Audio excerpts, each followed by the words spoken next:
All right. Sorry, we're not actually that late. Believe it or not. Hey, Christine. Hey, Sunny. Thank you for the good sub, buddy, as well.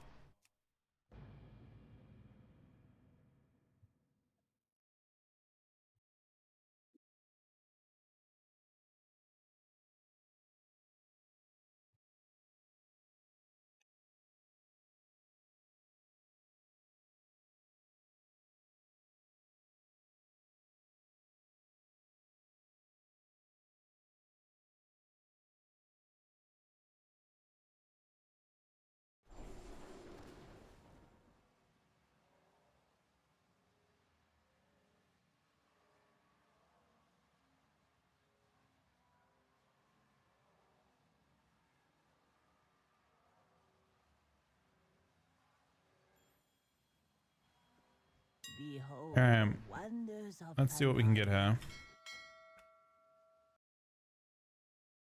The notion at beta until tomorrow. Blizzard. I mean, today was a public holiday in the US. So my assumption is that they went there, but my expectation is that stuff will arrive tomorrow. At this stage.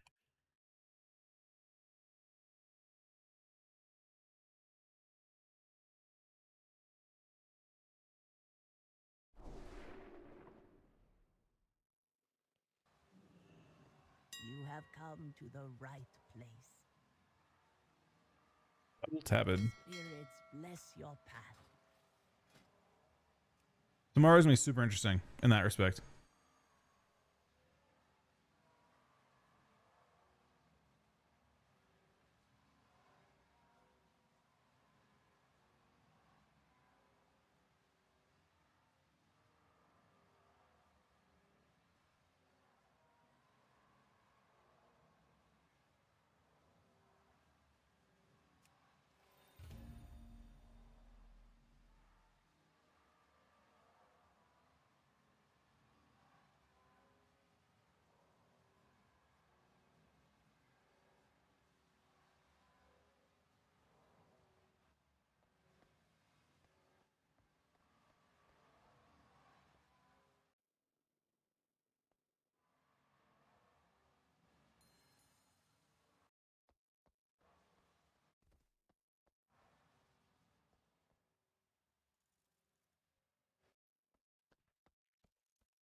All right. I don't know what mount. I guess I only got one of those mounts so far. I got the new one, I guess, which is not bad.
Champion, I have heard Son. unsettling.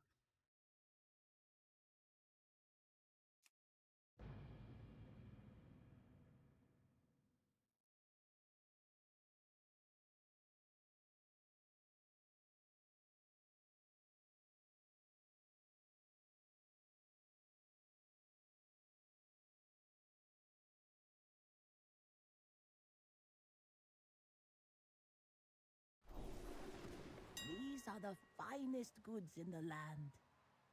We'll pay off these tabards. The world. All right.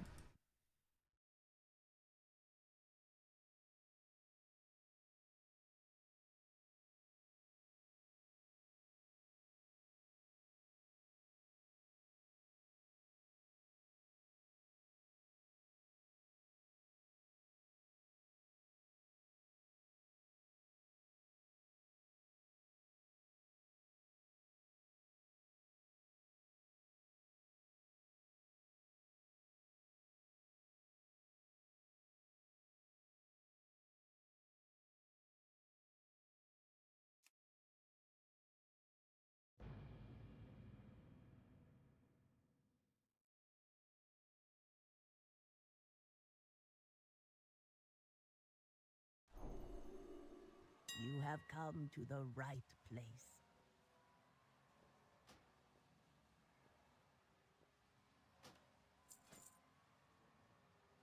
Cool. Like, I mean, it's a main piece for that, but Spirits bless worth looking at, I guess. you.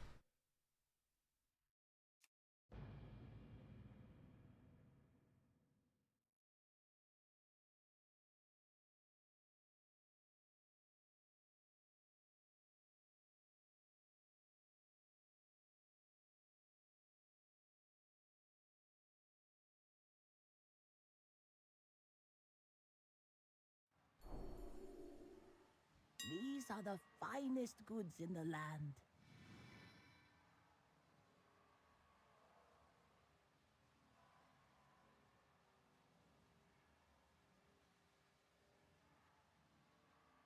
Well, this mount's interesting. I forgot this mount even existed. What's this mount from? Guys, it's in WOD?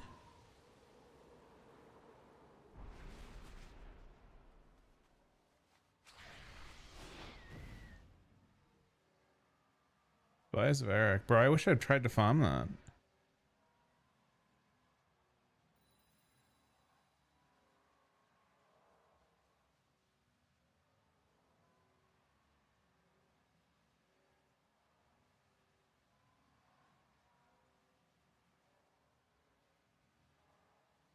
Wait.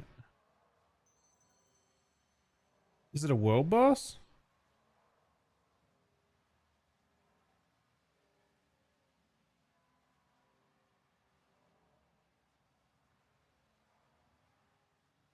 I wish I tried to farm this dude. Actually, a cool looking mount. I forgot it existed. until I just saw that on there just now.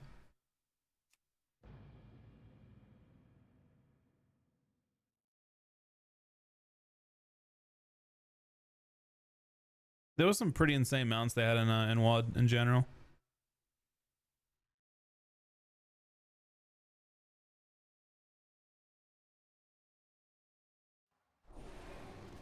Behold the wonders of Pandaria. It doesn't show that I have that. That's from the rare thing from Xavius. Keep your eyes and heart.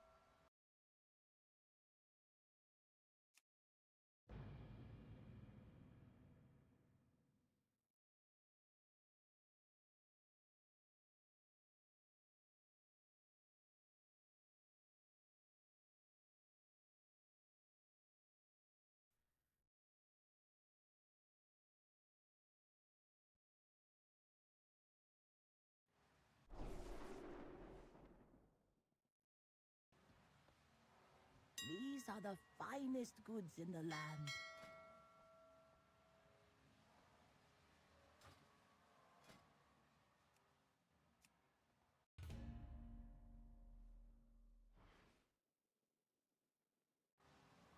I think it's super interesting this week on the, or today on this.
All right, this stuff's all sorted, I think. We'll look beta in a sec.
Behold the wonders of Pandaria. Alright.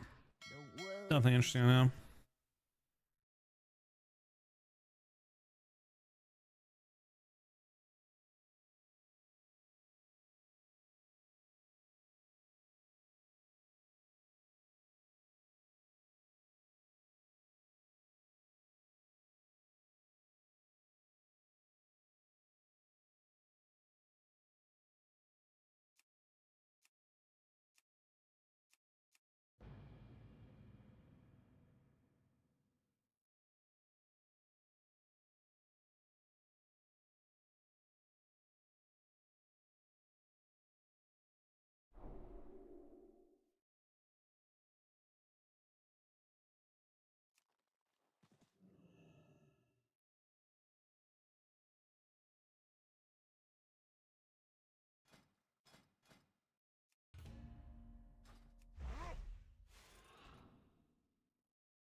Are the deacon buffs big?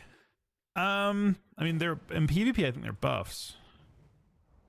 In PvE, they're obviously nerfs. There's no counterbalance in PvP or in PvE. But yeah, like in PvP, there's a 10% compensationary buff to all damage, which doesn't offset the disease nerfs, but it does buff things like Scourge Strike. Potentially, I mean, I'm not sure exactly how it works with pets and stuff, but it may not apply to like things that are like not the Death Knight, for example. It probably does. So like Putrefy probably gets a 10% buff. Scourge Strike probably gets a 10% buff. Coil, and it's not empowered, probably gets a 10% buff. It's nerfed otherwise. So my expectation is for the part that actually matters. Generally, you would expect that it's a buff in PvP. That being said, there is one counterbalance to that, and that is that in War Within Season 1, they nerfed diseases and it killed the spec. So it's possible they're more dependent on diseases than I give them credit for. But I'm not sure. I expect that your burst will feel more threatening though at this stage. And that's pretty OP.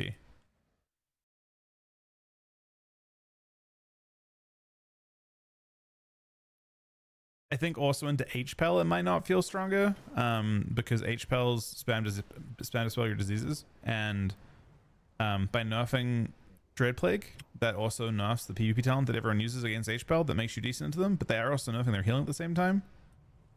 But yeah, we'll have to see.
Hey Cookie, how we doing today, buddy?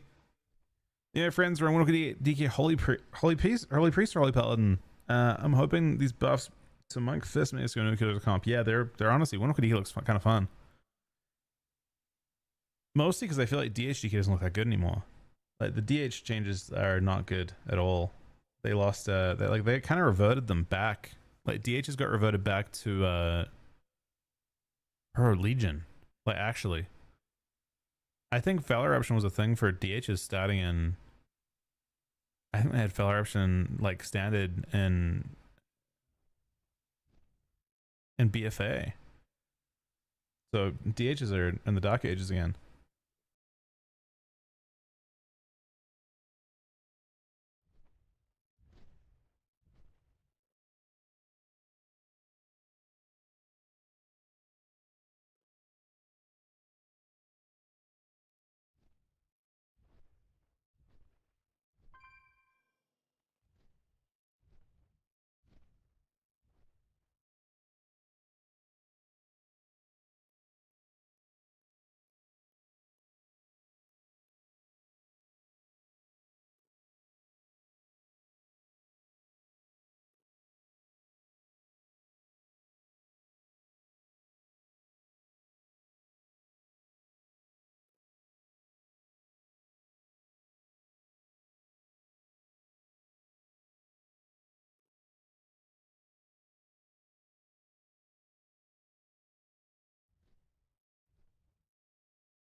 Yeah, I started on those. We can look.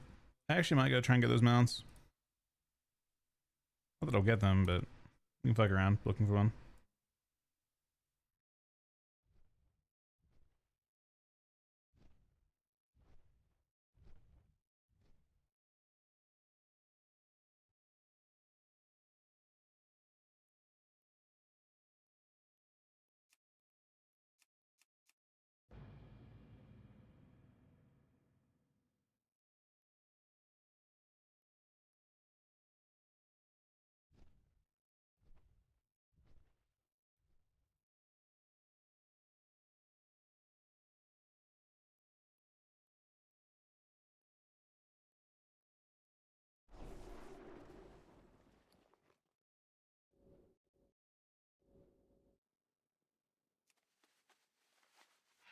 I have to go to Spies of Eric for a well boss.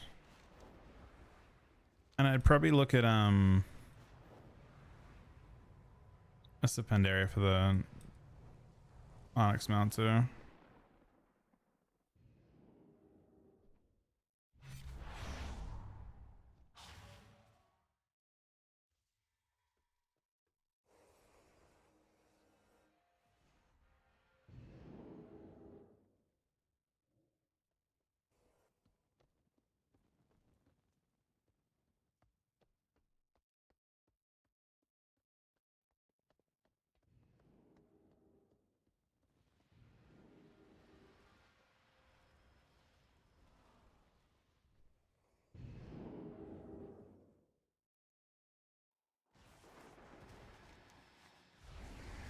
I would have found this during the event if I had known it existed.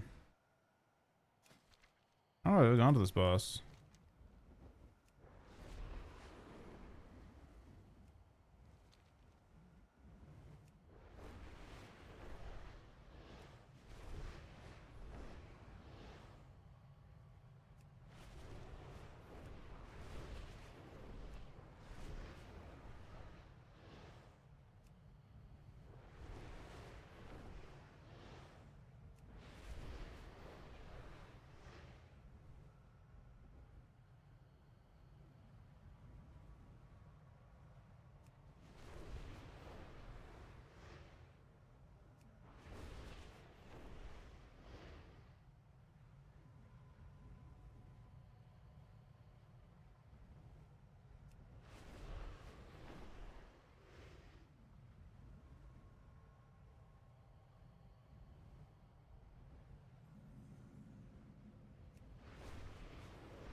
It's interesting because a lot of people like said that the fist change wasn't that crazy. I think they'll be disgusting. I think it buffs them in the right way too. I think people will want to not just try to one tap with them. It's like it buffs your like just your dueling damage, like when you brawl.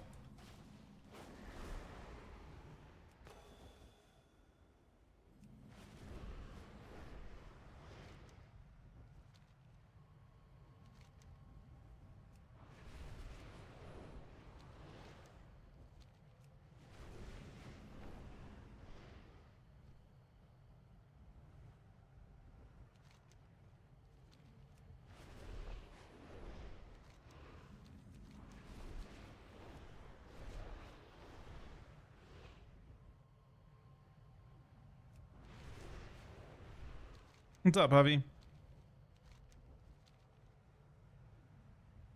Apparently we're just in queue on 2 different beta accounts.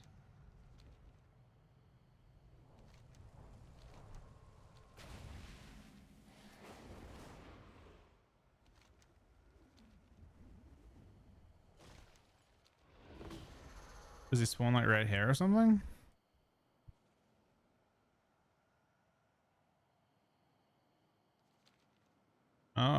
Maybe he just flies anywhere.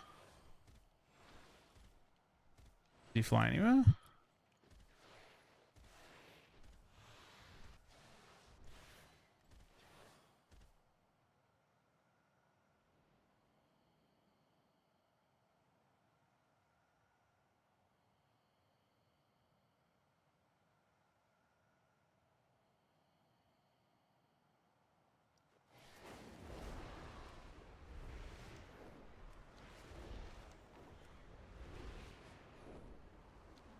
Apparently he pats around Skyreach.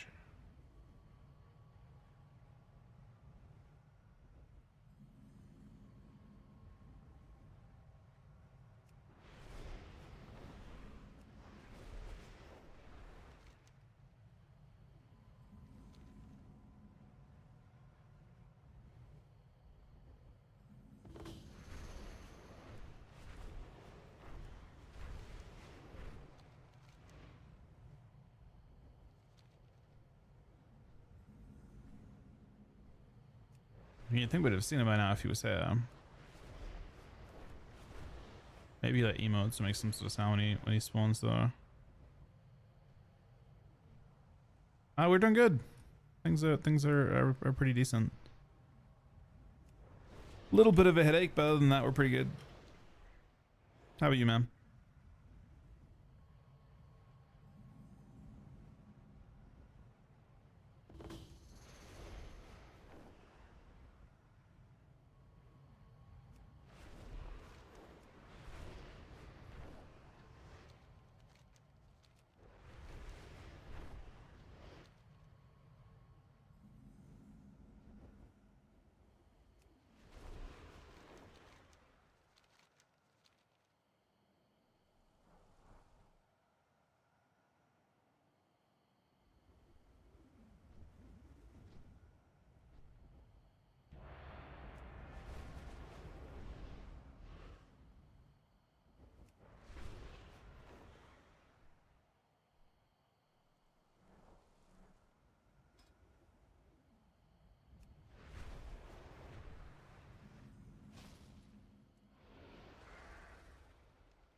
There's randomly a bunch of people sitting here.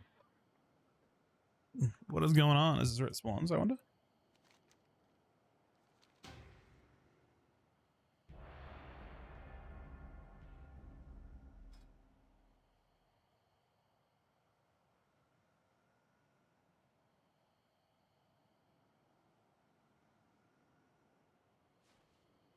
Oh, it's respawns. Okay. That explains why people are there.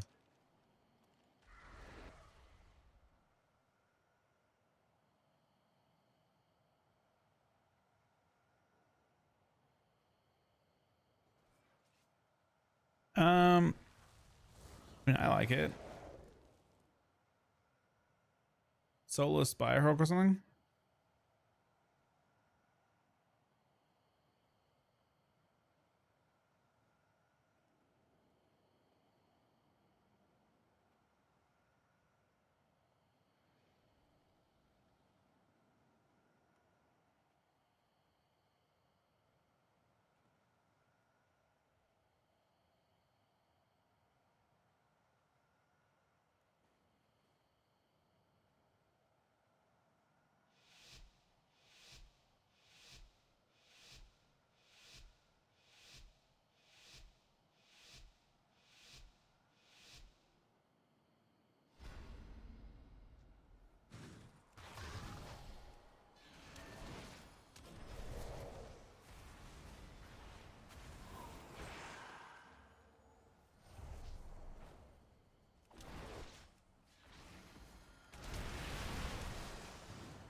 Yeah, we're very CC. I'm really surprised I'm off the other. That's a CC change thing for sure.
What? Okay. I did fucking nothing. Random win.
He's not shooting him.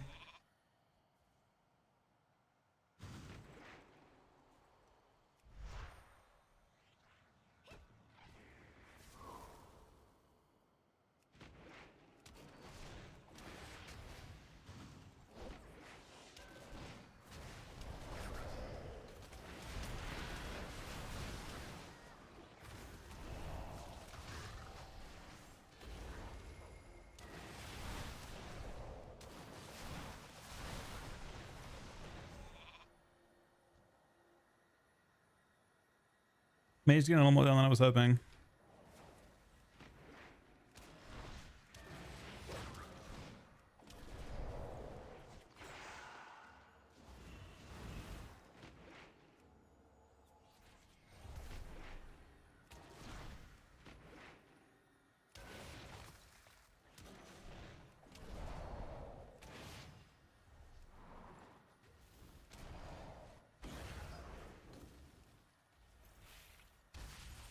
I like he comes with 1% now. That's sick.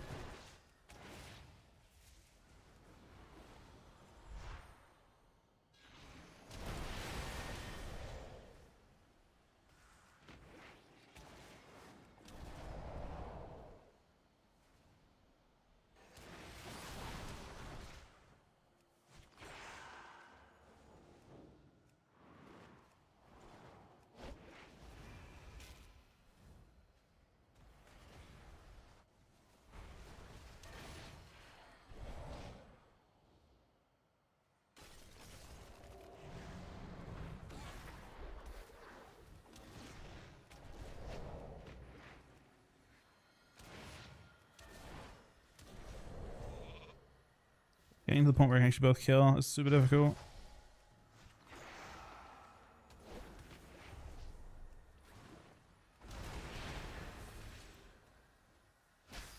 I have damage, but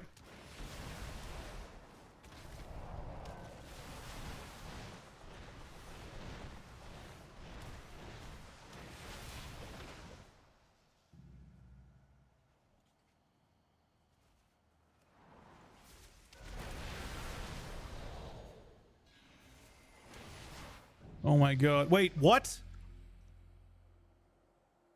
They both died? For what? What the fuck was that? I thought we were both in the same time. We're actually just both like separately blasting our own targets.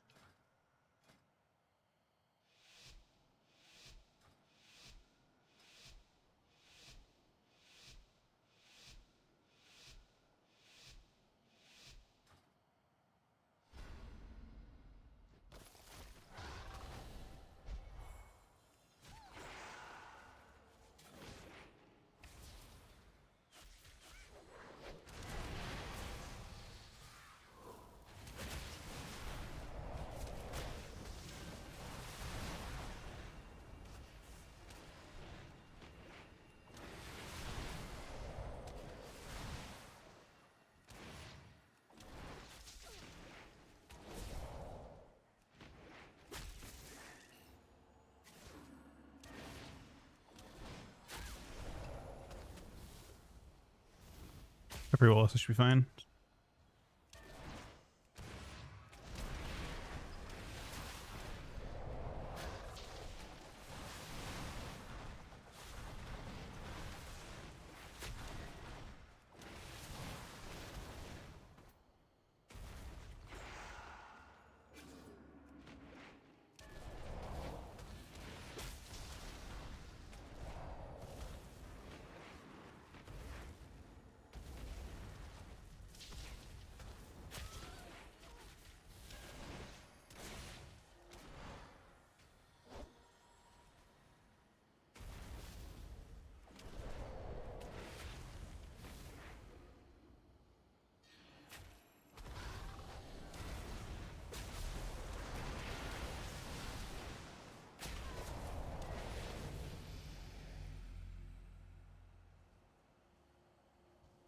This swap was actually kind of disgusting.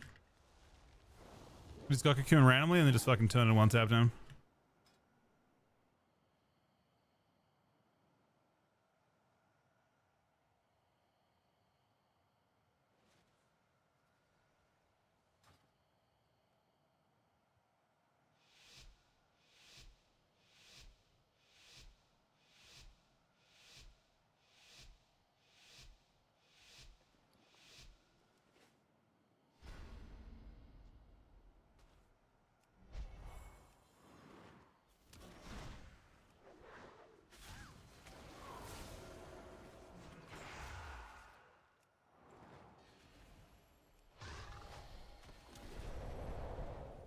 I should put my Serenity here.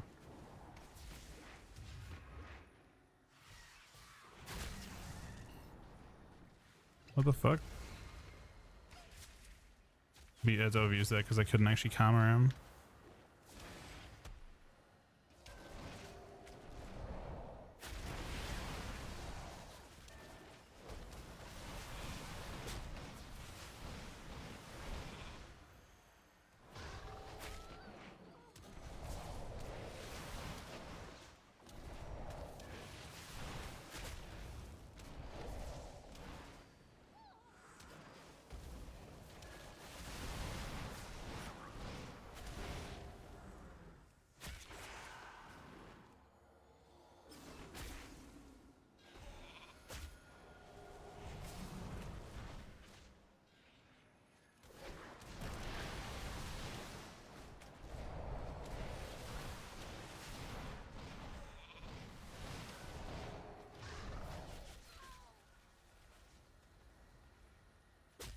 Can't save him, I don't think.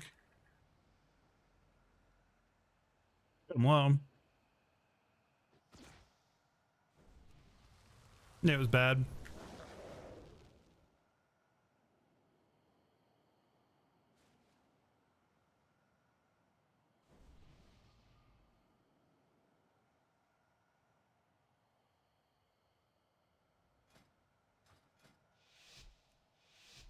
I should probably ride the one, maybe even instead of. That not removes move impairing. It just randomly removes slows. Why does that talent exist? That's a really like obnoxious example of.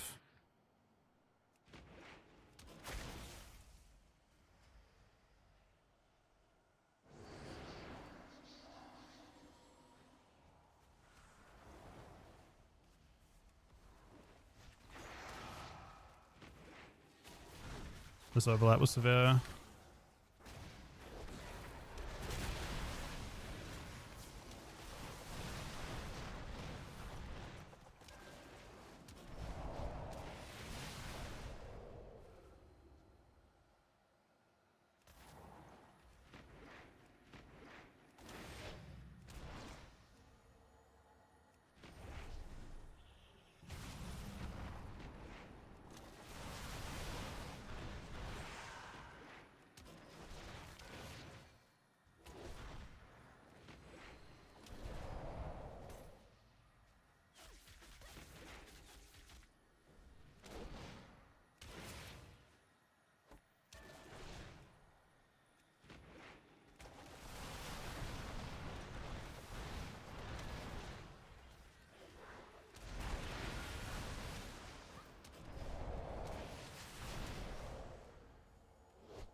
cast off before this went off.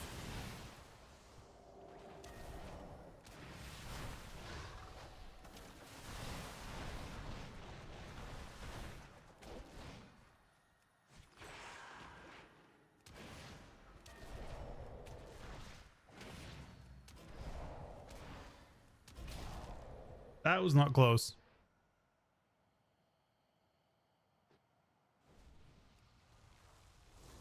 I was actually pretty happy with my CC though. I did a little more than him, but just not as bursty.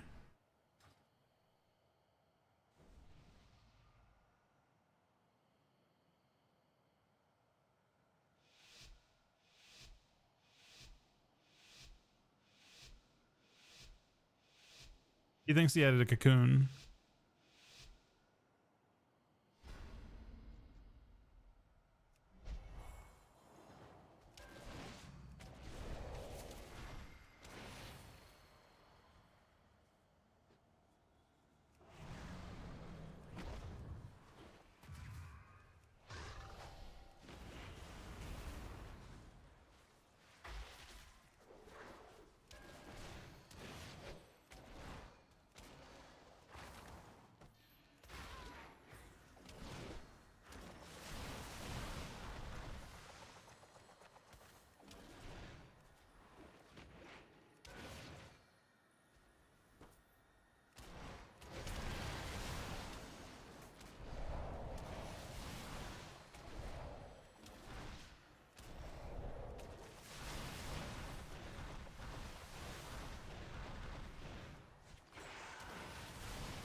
He's sick.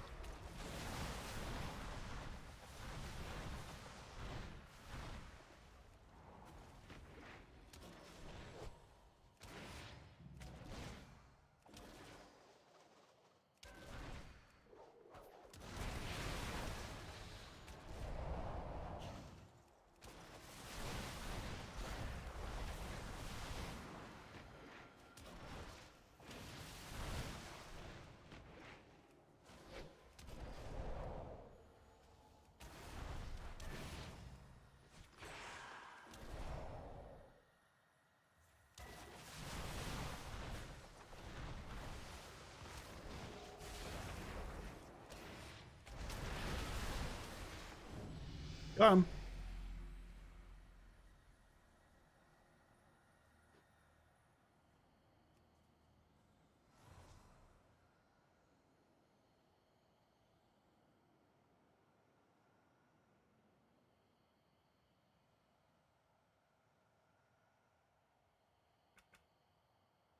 How big that strike was.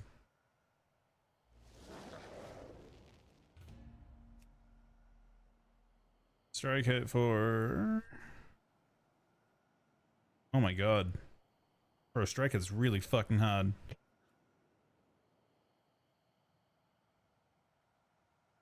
My strike crit him for, it looks like 150,000.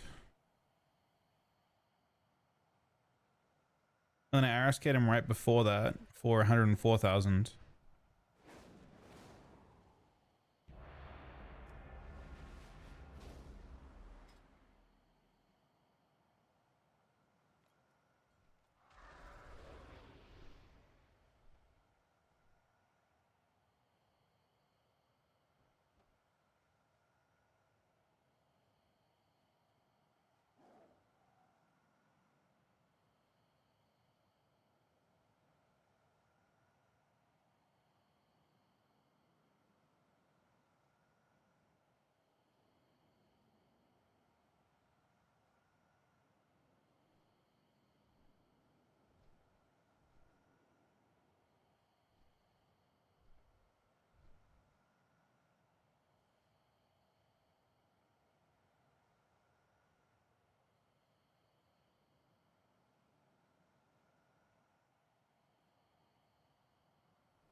I may get banged though.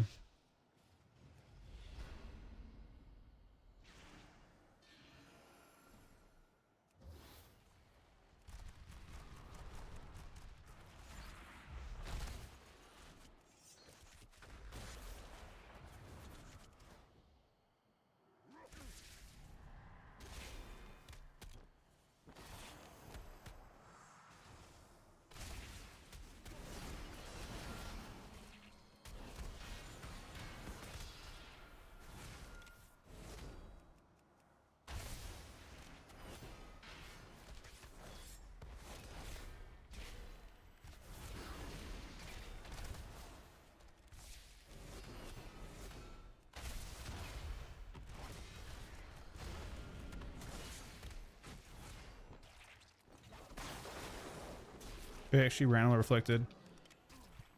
Anyway.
He's dead, right?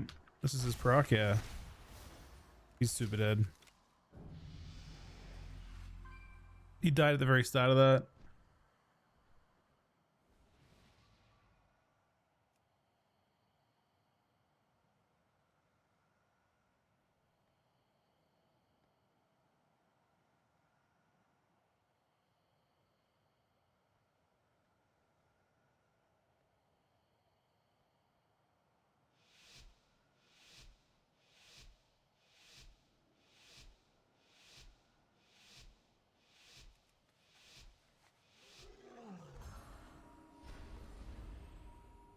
Oh, they fixed that bug when they die that way that they...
Can't tell. Bane. I can't settle this.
Actually immune to this. Oh, big hit. Double hit. Double hit.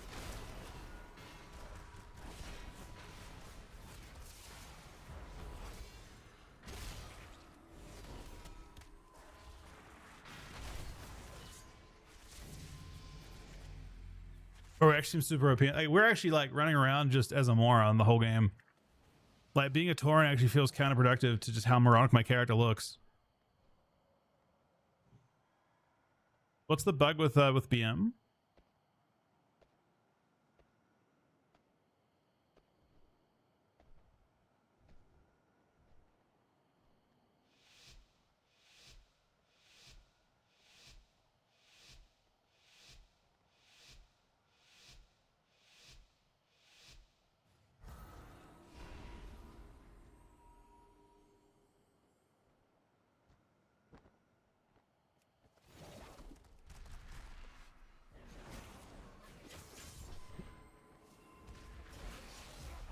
I assume. Oh, that's a nice proc.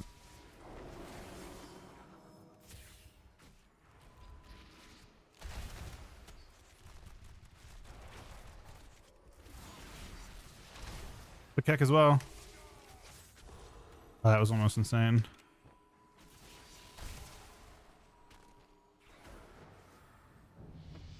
Oh. Oh, he did die. That was his proc. He got cocooned, but he'd already died. He died to the opener from me. He's a hunter bugs. Oh wow.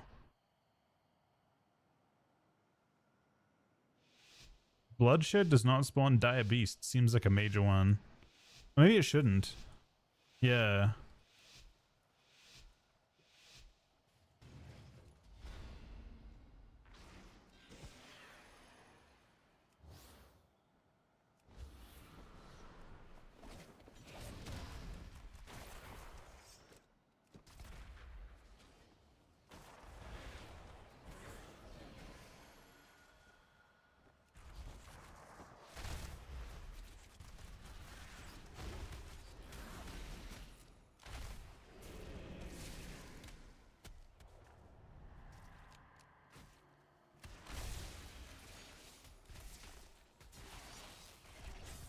They're having to scramble a bit here, which is not good for them.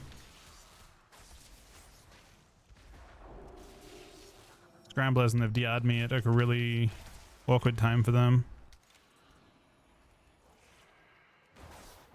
Off the iron 2, 1, free wall.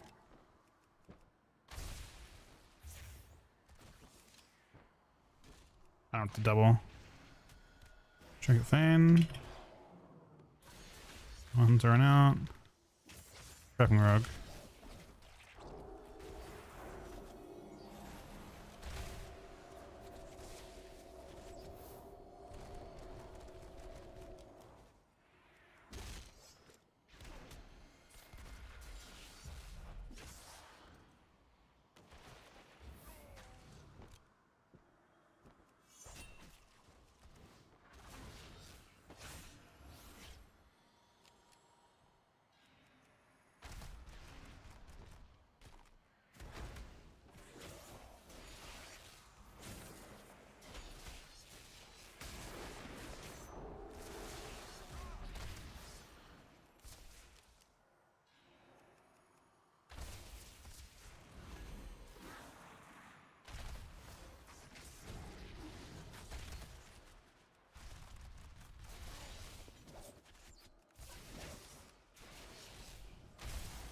Died.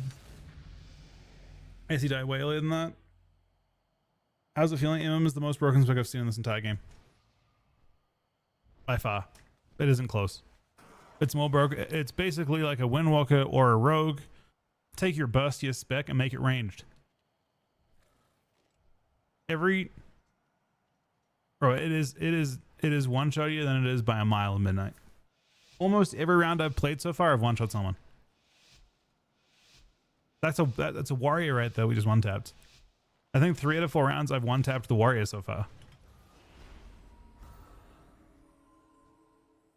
Like through cooldowns too. It's obscene. Now it's possible he's just losing this low, but I mean it's also just like the incredibly unreasonable damage.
He ported back into it, trying to dodge the fair. I pretty well.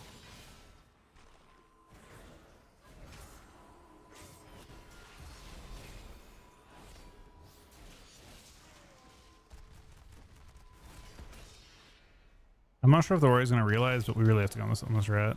The rogue is only gonna die in like a very damn scenario at this point. Or hold on. Oh, please don't. I had to use my total. It was really tragic.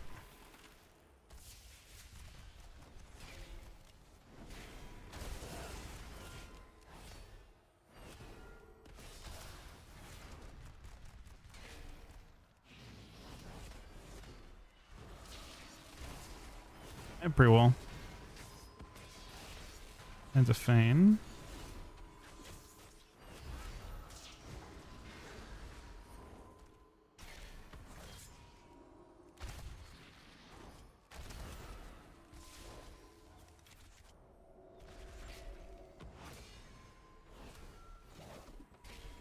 That is unfortunate.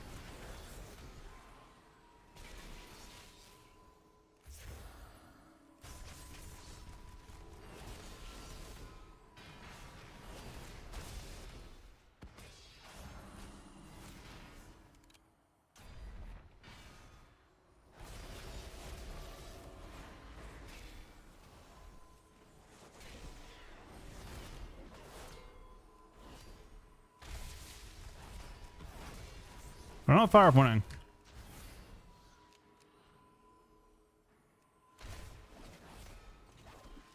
You need my trap? I can do it maybe. He's already dead, fuck. I had stuff like right there too.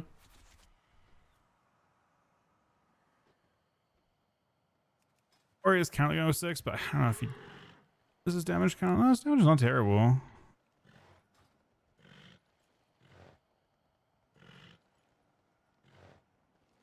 He's canceling as well for his thunderclap.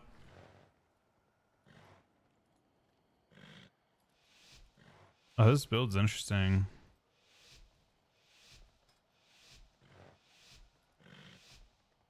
He's doing the PvE special of canceling.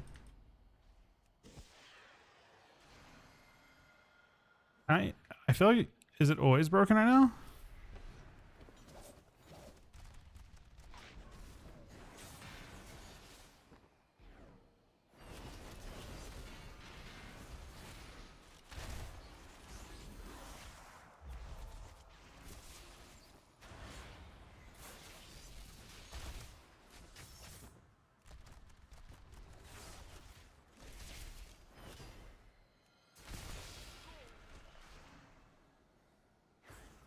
Yeah, I'm actually gonna respect this too much. I just feign and then high mountain out of it.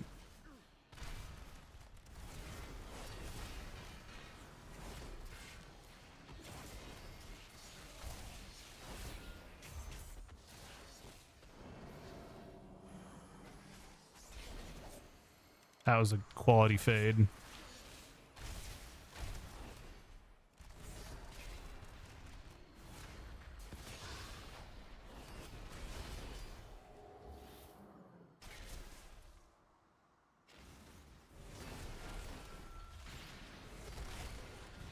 Pre-wall?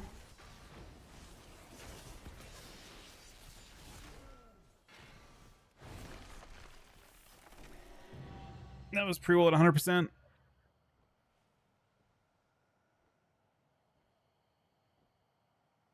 Pre-wall into Feign total, but died through.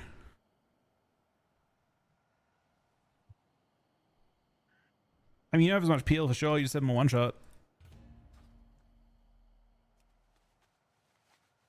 I feel like it's incredibly strong. I don't know. I mean, it's more awkward, right? But it's like the it's like Destro Lock and Chaos Bolt, right? Like if Chaos Bolt is tuned in such a way that you can one shot with it, it doesn't matter what Astra class has, right? If you have an ability that hits for 100% of someone's health, it really doesn't matter. And that's kind of what's happened with Hunter. Like Hunter has, I would argue, more like one shot than it had last expansion. And that is incredibly powerful. If they nerf that one shot to a decent state, then I think they struggle a bit.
Jerry, do you have like stun DR on character?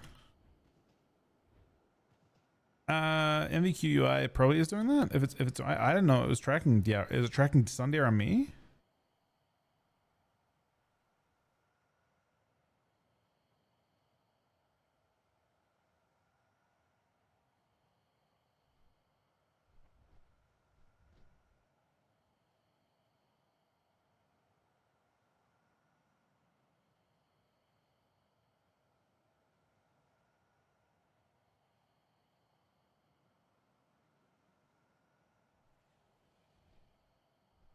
Nah, there's apparently he's re-uploading it, I think. I'm pretty sure.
Wait, did it spawn? Oh, no, it died. Shit. There he is.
Enemies again today.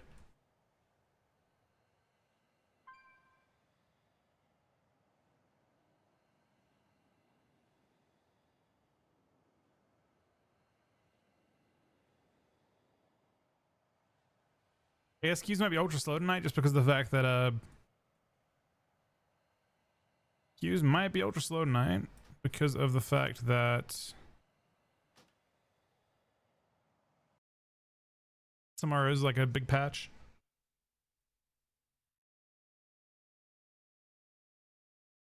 Not doing too bad. Having a slow night, I mean, there's not a whole bunch going on at the moment for whatever reason. Normally there's lots of beta queues, but at this time at least there's lots of beta queues.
These are the finest goods in the land. Keep your eyes and heart open.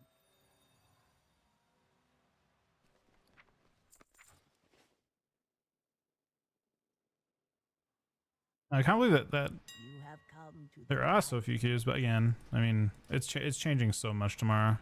The world is your teacher. Behold the wonders of Pandaria. Spirits bless your path.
Yeah, I actually have that one.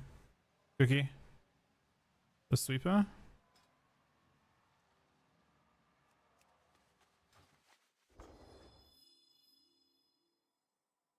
Oh wait, no. Is that the old one? There's a new one as well. What's the new one called? I have the new one as well.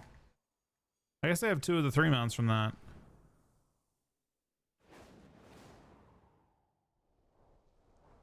This thing's the new one.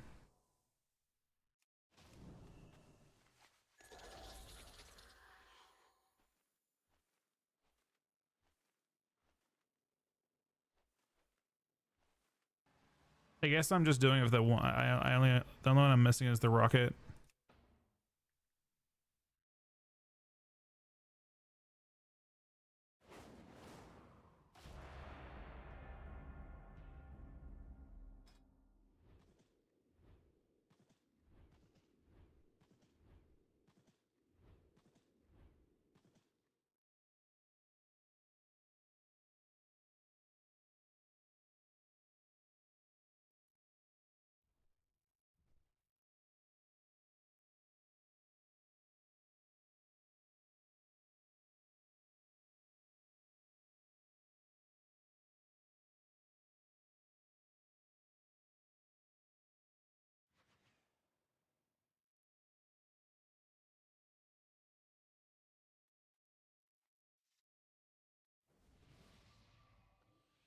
Is it a 0.15 drop? What the fuck? 1800.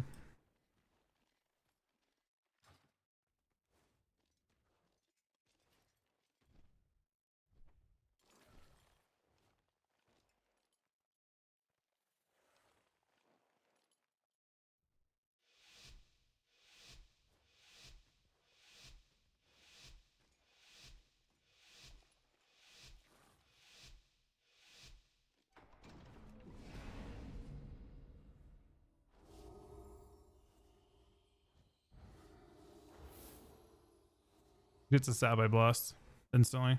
Most of the entire one shot. Even cheap shots will do it.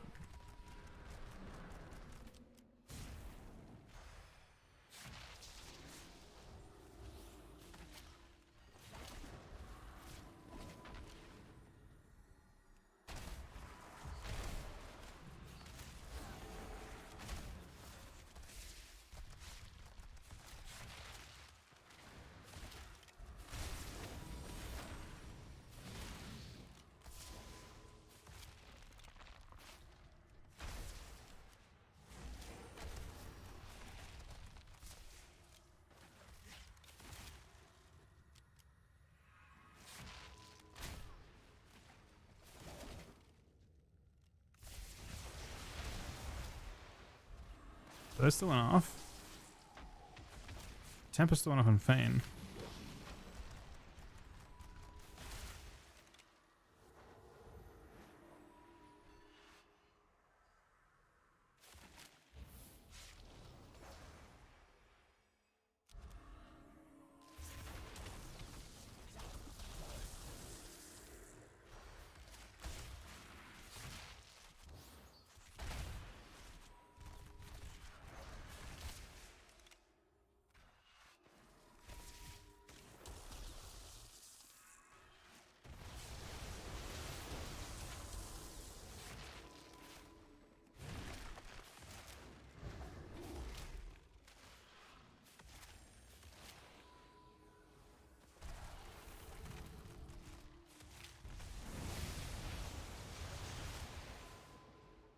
That was a super kind of random one shot, to be honest.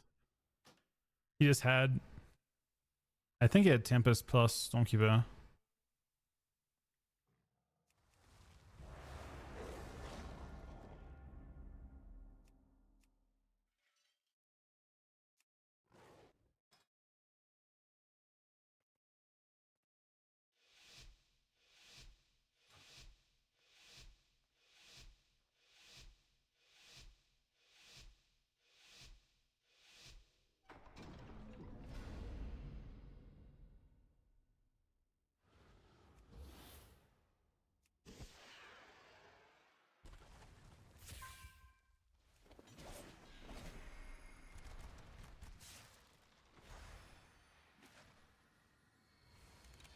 Girlfriend was really fucking annoying to deal with.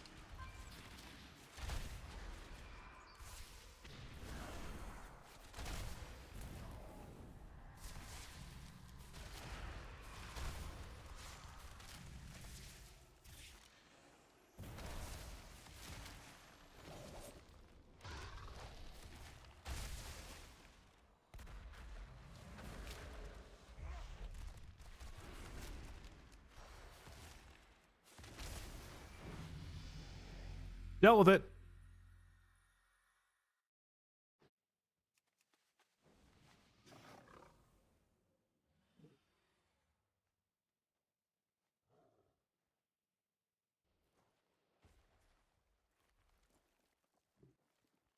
Thank you, Sonny. Last I checked, this guy was super high in shove. I guess he just kind of like goes up and down.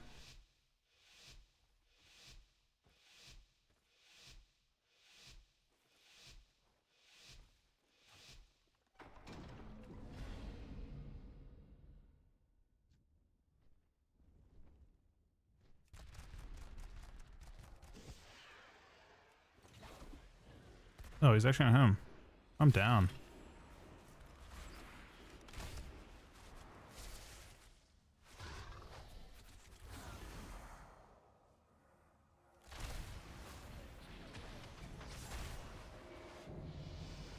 We trinketed cheap shot and just one tapped him. Oh shit.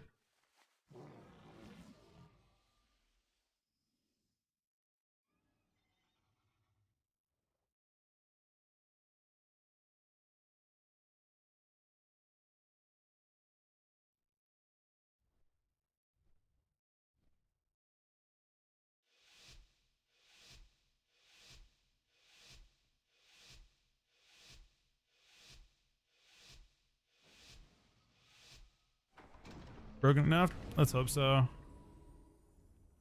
You can only hope. I think Mox should maybe get a buff or two. What do you think, Sonny? I feel like a buff would be fine.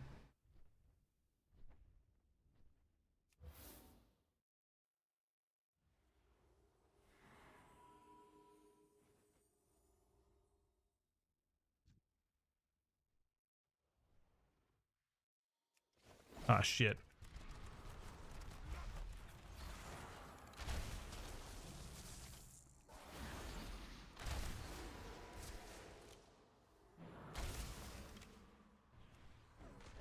Like, you can the rogue.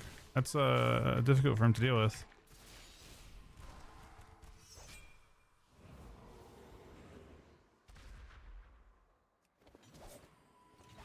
In the trap from downtown.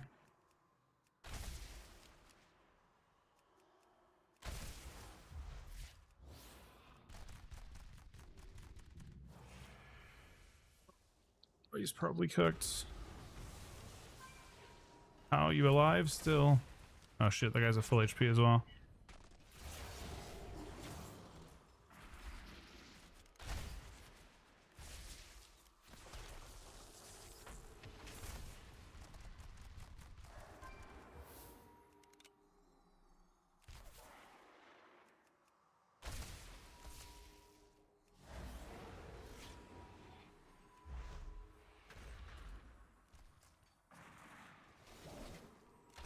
Creepy trap. The hex. It's Entity Coast. Always have my big one shot. Okay.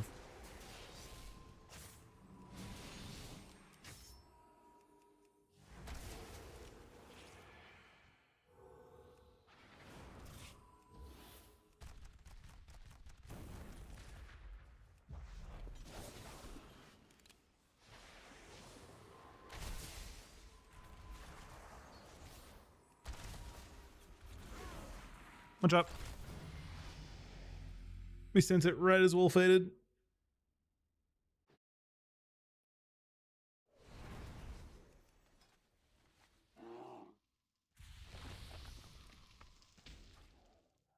There's just no way that's not crazier than last expansion. It's like most definitely crazier than last expansion.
We're forcing every city before I send anything.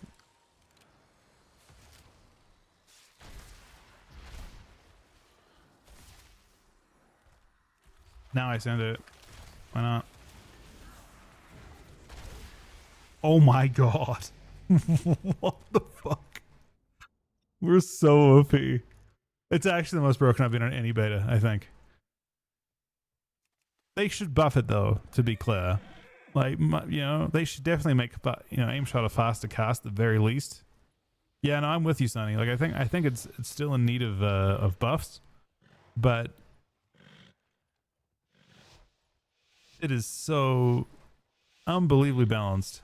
The most balanced that I've seen. Actually, buff and kill shot. I'm not even spec kill shot. I think buff and kill shot would be a safe idea. This is the hardest hitting aim shot I've ever seen, though, by a very large amount. Hit the trap. I can go in the open here, I think. I'm pretty sure I won right now. Right now! Oh, evasion's it. I'm gonna get peeled now. I mean, we still forced every CD in the ope.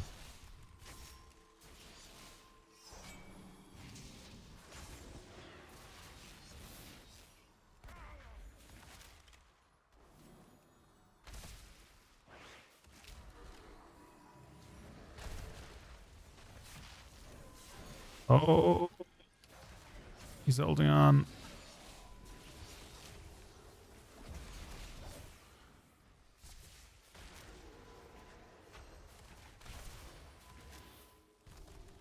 There's more.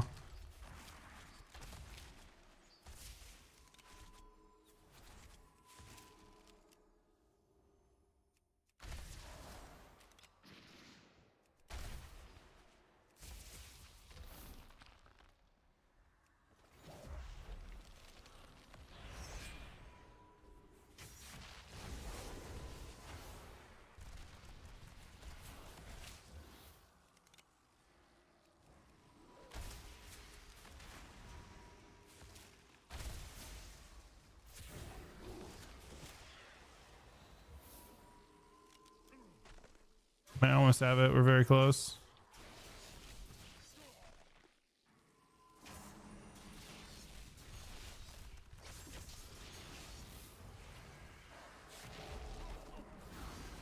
Now.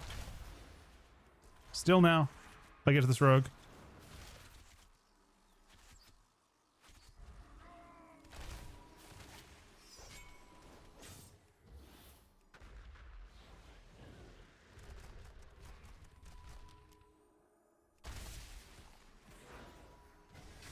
Cloaks at 1% health. Super unfortunate.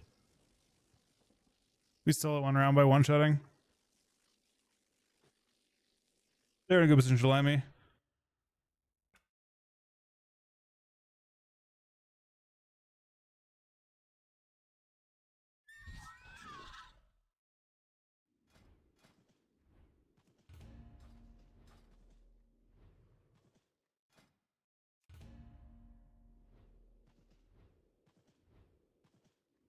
Tuning hasn't come in yet on here, so I couldn't tell you for that part. I do roughly expect they'll be fine. I think they'll be good, actually. I think they're really, really good right now at max level, and I think they'll be stronger after tuning hits.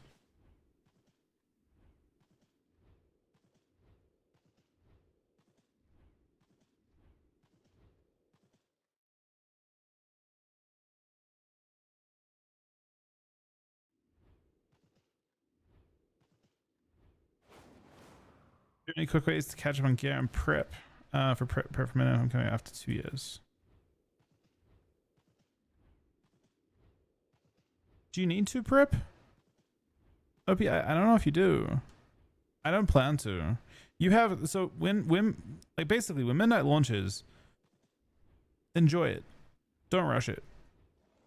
There's no advantage to rushing it. Yeah, I mean, I don't think there's any.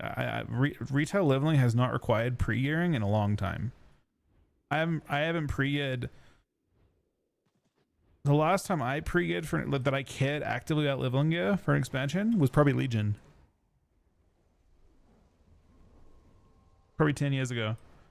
Every other expansion, it just feels like you're going with whatever. If your gear is bad, you'll catch up quickly. I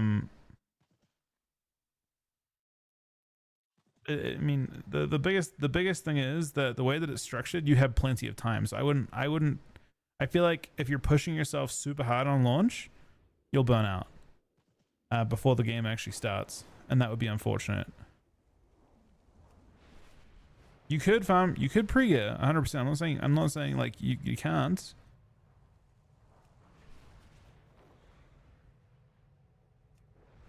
Yeah, no, like BC is an expansion that pre-gearing was nice.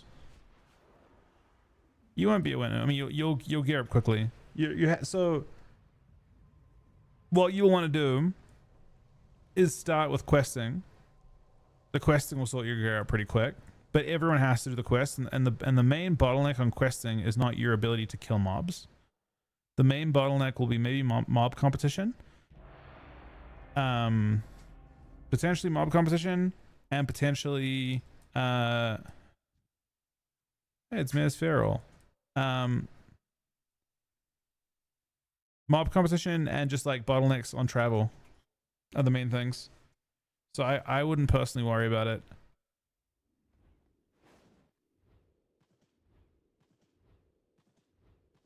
I'm not sure if it's sunny. I've added Sunny on here several times. What? Yes. How's your ping from Oceanic? I'm not Oceanic anymore. I haven't been Oceanic in a long time. I'm an American now. I'm not literally an American, but I'm in America. Fuck that, man. That ping was awful. I'm happy to not be dealing with that anymore. I'm very happy to not be dealing with that. My goodness. That ping, like that was, I mean, they've done some stuff that slightly improves it, but I feel like the game has also become much more what's the word,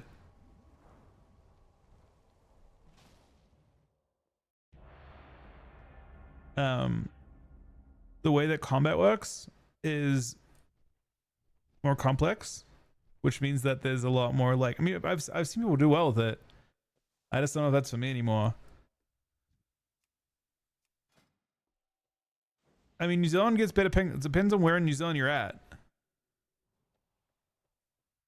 I heard that you can get 130 ping in New Zealand in some areas now. I lived rurally. I lived in the middle of fucking, well, not in the middle of nowhere, but like I lived rurally, and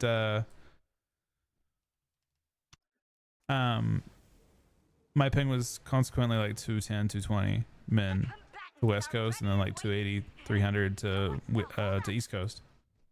But I've heard that New Zealand, like, if you get like a good,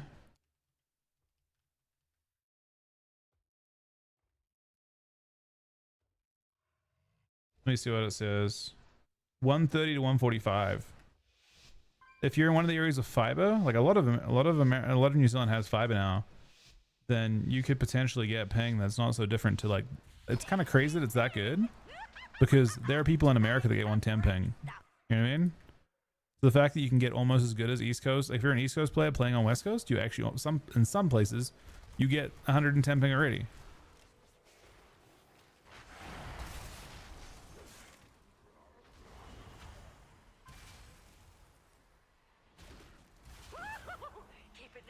What is happening here, team? No! 17 ping, which on beta the DC's on is bad. The beta client's more stable. If you're rural New Zealand, you'll have trouble with ping still probably. Like I was looking at the internet that's available where we live, where I used to live in New Zealand now, and it's still the same stuff. Like there's no options. I could stream there in New Zealand now. I couldn't stream when I left. But it would be like ADSL2 basically, so like really pretty dog shit speeds.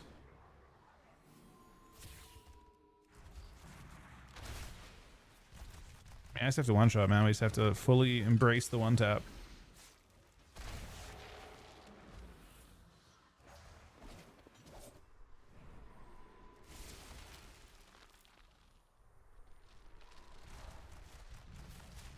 I mean, if you're in Australia, apparently you get better ping. Is that you're moving from Australia?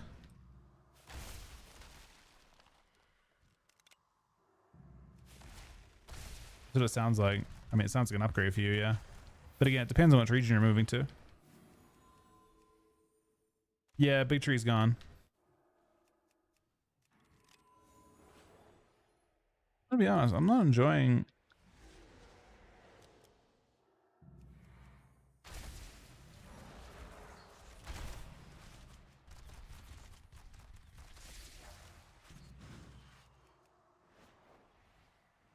this game that much so far.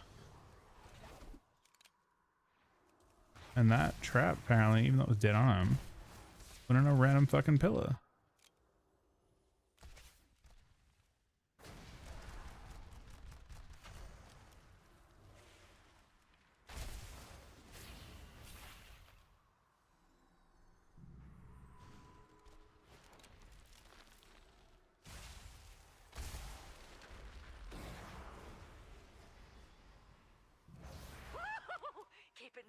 He's dead through a wall.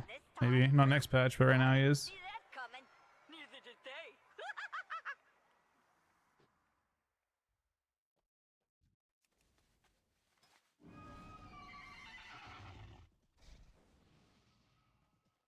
Rex, the 4-year Twitch Prime, that is crazy. Thank you very, very much for that. That's insane. Currently in Japan. I mean, it sounds comparable if you're in Japan.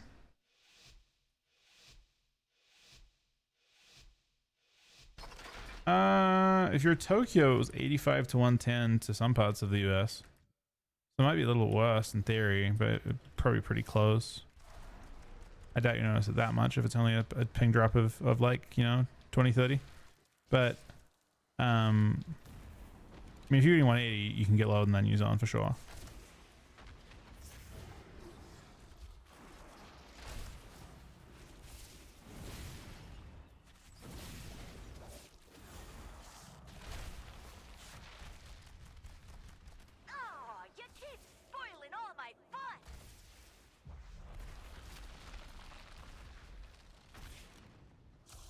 Maybe.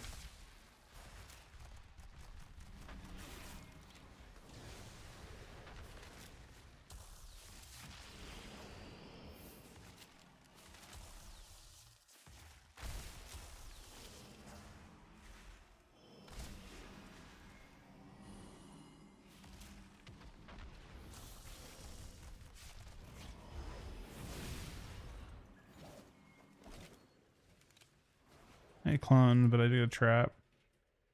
He is getting cooked.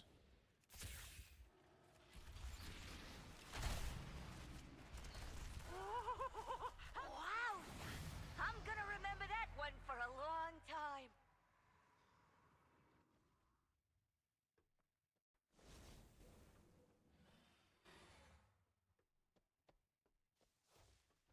Yeah, I mean, then it's not going to feel super different for you. I just, you know, I feel like playing with like 50 to 80 ping for the last, you know, quite a while. It would feel pretty bad to go back to, you know, 180 or something for me.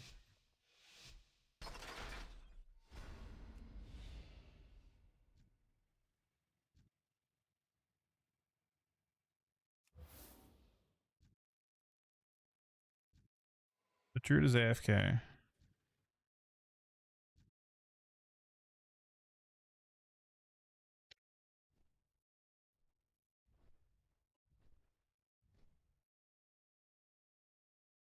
I'm waiting this out because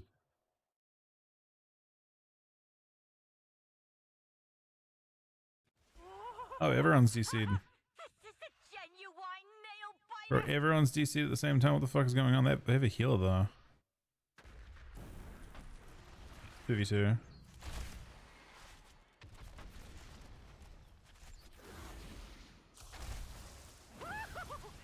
They actually win. I guess that's what you got for running in. We're punished for it a bit. Both, they had 2 DCs, but they had a healer.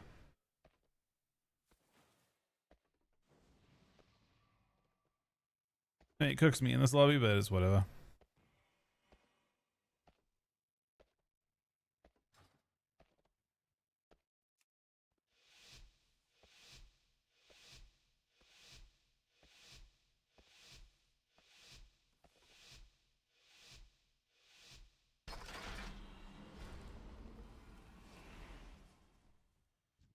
Yeah, both those players DC'd.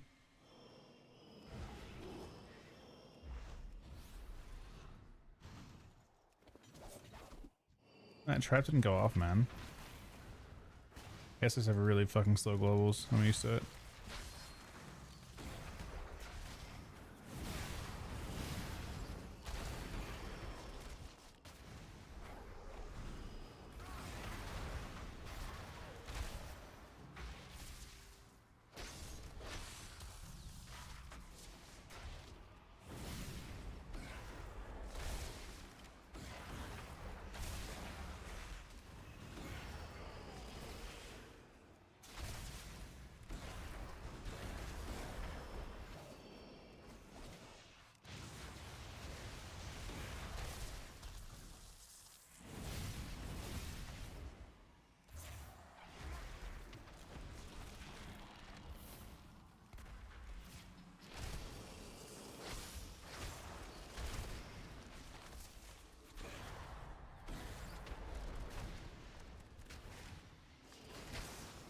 Slowest aim shot of all time, man.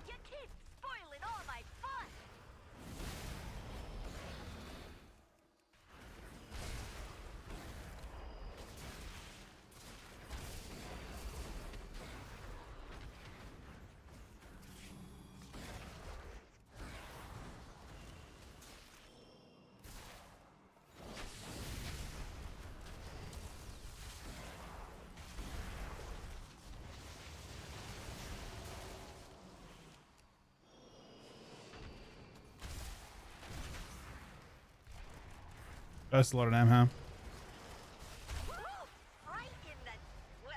That's a lot of damn there.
Dead. Oh, you kid. Boy, right in the, well, everywhere.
No, I haven't played any survival, but I played a good amount of BM. I played comparatively a lot less marks,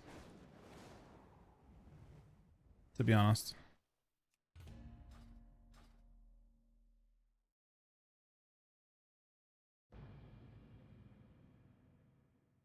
Any alien beta? No, I've got one set up for next Tuesday though, because they're buffing them on Tuesday, but apparently a good amount. So, and they're nerfing other allies, so I plan to play one. I've been setting up a few characters here and there to be ready for that. You have come to the right place. Live for your dreams.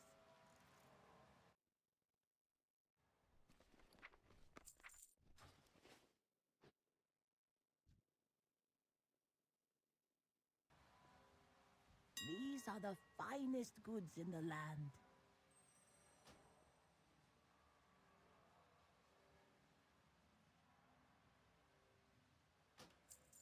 Spirits bless your path. Yeah, the voltaic cooldown's a big deal though, is it not? That's prime wave. Isn't it the best part of that? Like the prime wave is like the best part of that alley. It's CDR and prime wave, and they're also gaining 5% health, stamina, amongst other things. Right? It's more than that. I thought the changes are pretty good for them.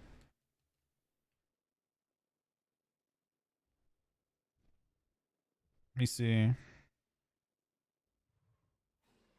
They're getting.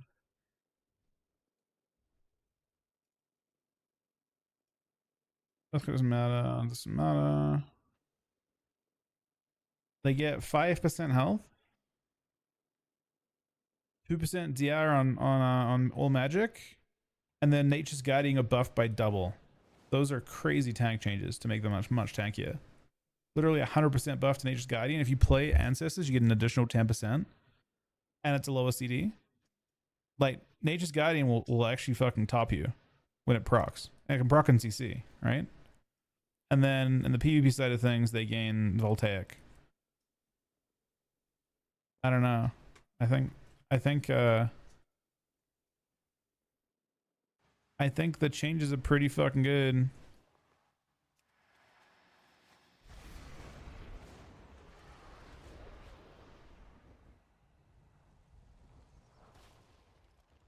I have an extended supply of goods for Outlanders.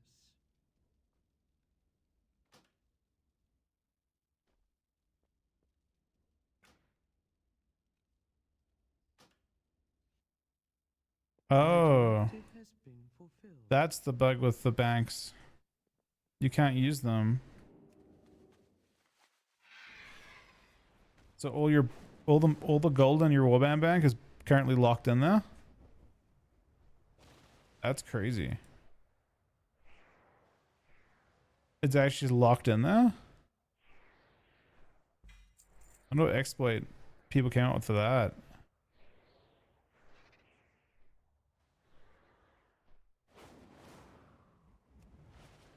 Well, they only would lock it if there's like a major bug that's being exploited, is my assumption. You kept relogging until it worked? I mean, for me, it's showing it. It's just like saying I'm not a banker, which is kind of weird. Kind of curious if it's...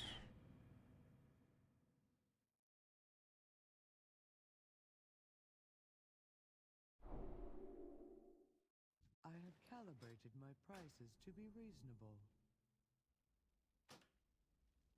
Return and peruse my inventory.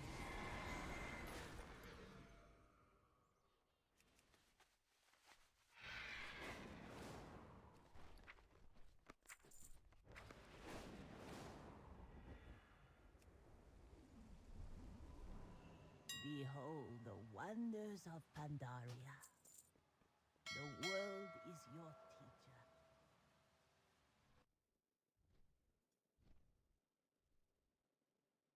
How'd you get scammed, Sonny? Have you on buy mythic raid mount for gold? Wait, what? You got scammed doing that?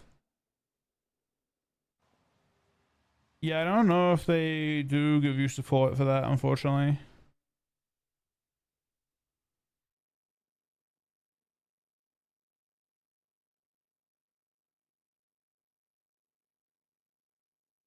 $1.5 mil? Was this recent or was this a while ago? I wouldn't have thought it goes for that much nowadays.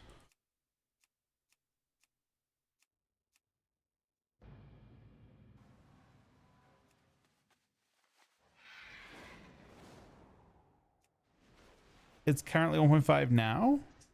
I thought people pug it now. Oh, wow. My directive is to serve you. My thanks for your patronage. My directive is to Yeah, this shit's serve bugged. Raj.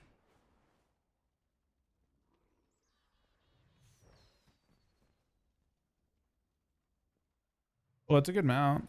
I'm not surprised. Yeah, I think they've had a few moments where it's dipped down a lot. But yeah, the gold scam stuff is I think it's tough for them to deal with. This guy's gonna this thing, but it's really cheap. I don't have enough gold to. I can't transfer gold around on Alliance.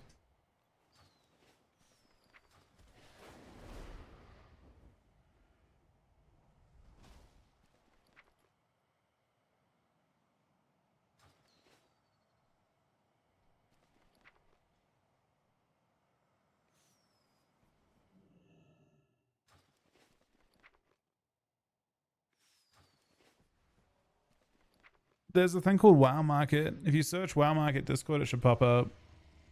And they have all the different guilds, and they actually have they have a reputation system. What did this guy bid? You have come to the right place. 6.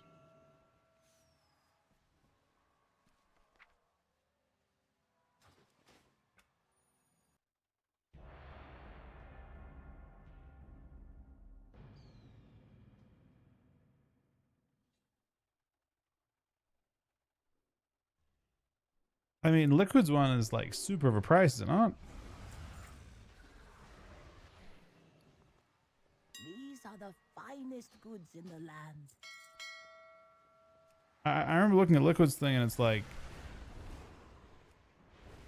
it was very, very expensive. I have an extended supply of goods for Outlanders. Return and No, we can't. peruse my We got no, inventory. that's as far as we go because this character has no gold. With no access to gold. No, Liquid doesn't do EU boosts.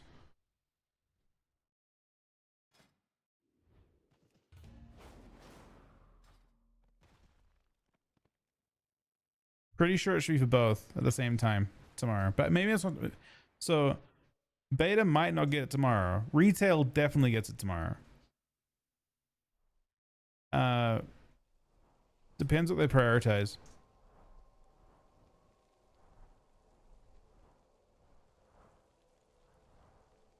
I could see them prioritizing retail over beta. They can do beta whenever.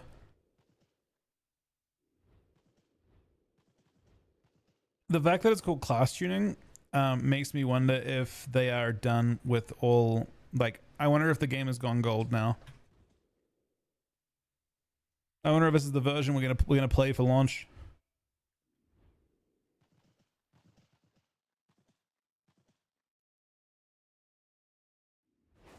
Well, I mean, beta right now they are. I mean, again, your guess is as good as mine when they'll do it. Like, you don't have scheduled beta downtime like you do with server downtime on retail. On the live realms, they have server downtime on Tuesday, and it's kind of pretty firm on when they do it, right? For that type of thing. That's just how it works. People have an expectation of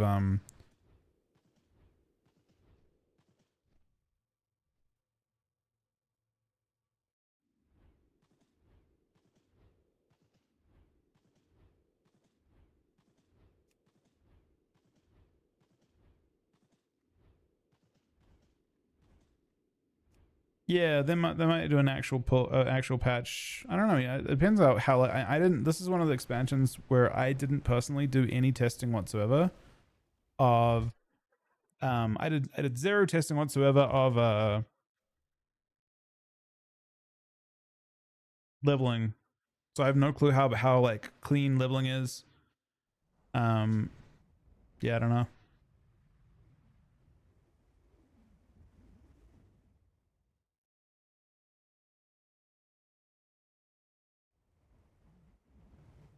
Beta is done with class changes. Why didn't you do leveling? Well, they sort of changed the way it works. So a couple years ago, like going back to like say Shadowlands and earlier, you had PvP start earlier in the season. So it felt like it was more of a rush. Like it was hard to level enough characters, and then you had maybe a couple days and you went straight into PvP. But the last two expansion launches, like well, maybe not Dragonflight, but certainly actually I think Dragonflight you started PvP like basically the same week. I swear you were leveling in Dragonflight and then you were gearing in PvP like instantly or something. But yeah, with War Within at least, and this next expansion, the PvP season didn't open up. Won't open up until about a month from now. So the early access launch is in 10 days or so. No, 9 days until early access launch, and then you have like 2 weeks to level your characters and to probably farm just some basic honor stuff on each one. You're probably gonna. I think they usually reset honor. Do you want to farm a bunch of honor caps? But other than that, there really isn't much going on. Yep, you can relax. I would, and that makes the leveling experience more enjoyable. I think to not already know it all, because like there's no reason to speedrun. If you're not enjoying, if you aren't like taking like appreciate, not necessarily enjoying is probably a strong word. Not everyone plays the game at this point to want to do that kind of thing. I think the majority of players like kind of know what they like now. But if you don't take the time to actually like appreciate that stuff, you're just wasting your own money, in my opinion.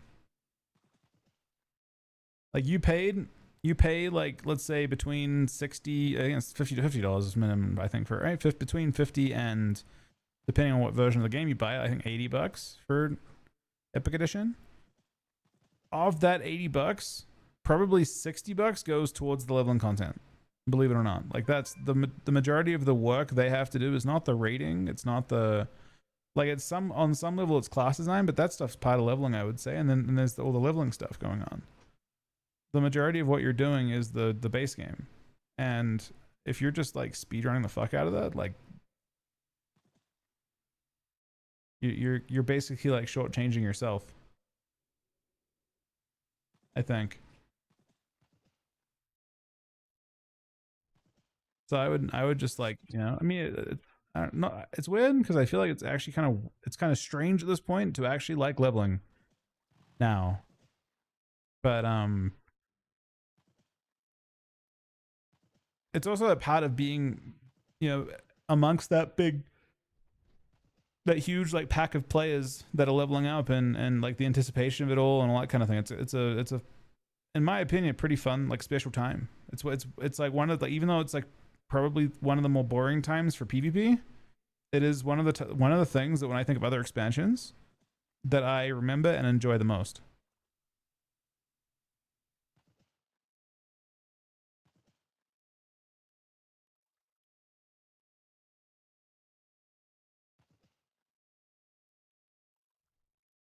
So anyway, in conclusion, I would recommend enjoying that because start of season is going to be a buggy mess. Yeah, that's sort of my point. Just like I feel like you gotta take it slow on those.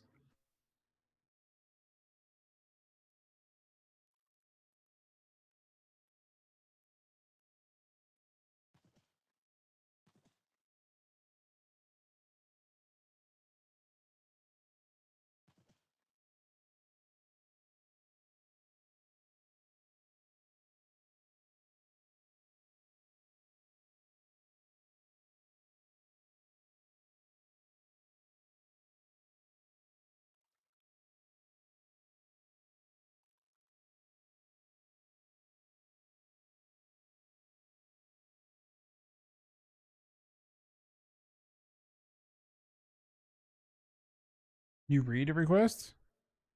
Now that I have not done since vanilla, but I respect it.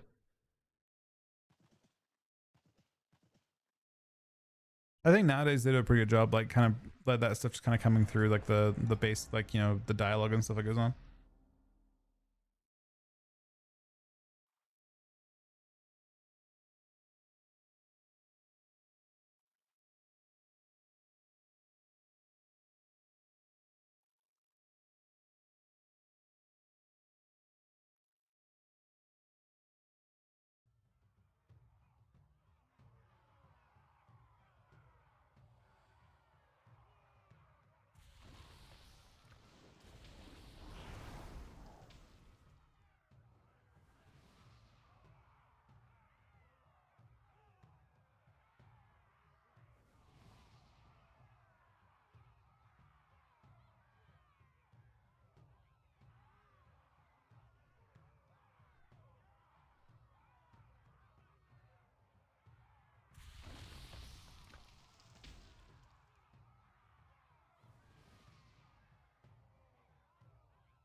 Really didn't get much done, huh?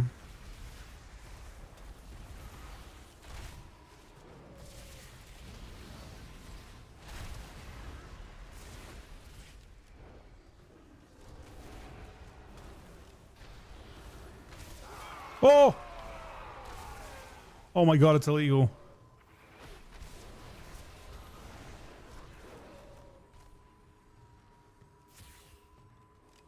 He could just die anytime.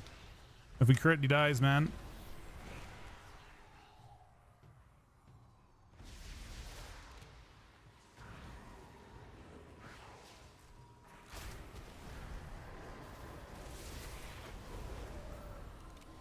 That's a slow aim shot.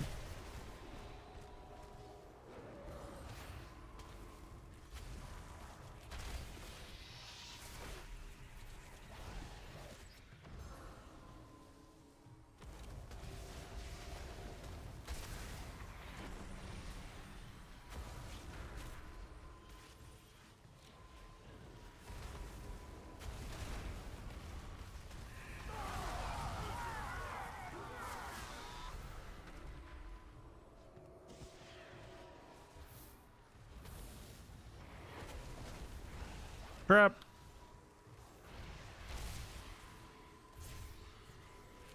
Oh no. This is gonna hurt. It's so OP. It's so fucking OP, man. I mean, it's such a slow cast, but it hits so fucking hard.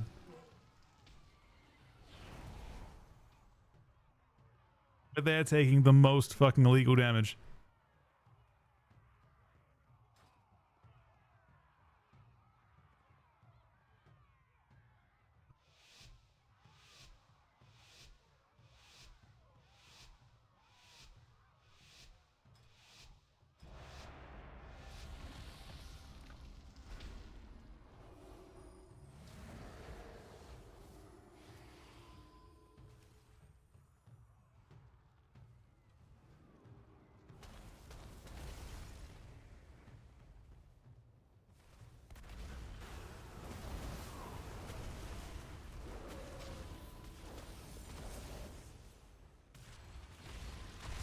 Big one shot. Actual one shot. Dead. It's so much more OP than before, man. It's actually... He died through court. Oh no. It's so illegal.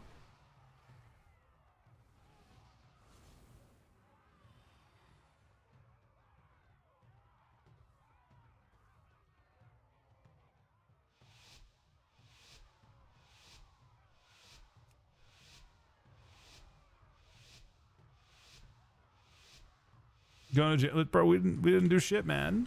We're innocent. I can't kill anyone else. I think it's just that hunter I can one, the mage I can one shot. Unless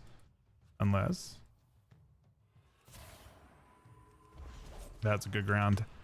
How are they super grouped up for this? Can we do it? Oh, he might die. It's through every cooldown.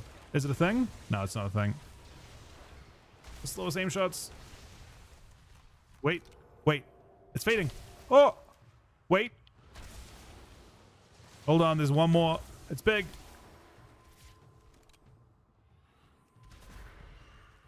Oh, there's more. There's another one. It continues. I mean, they've used every city in the opener. I don't know. I'm not sure what's gonna happen now. Need to reset a little bit.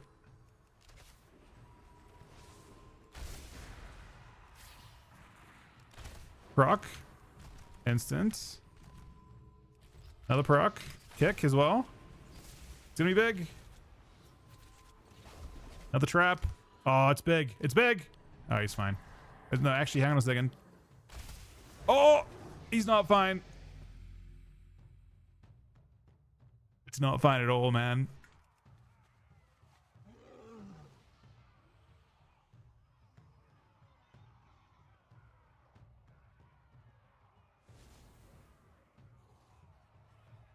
Is Mox good? Yeah, no, it's okay. It's all right.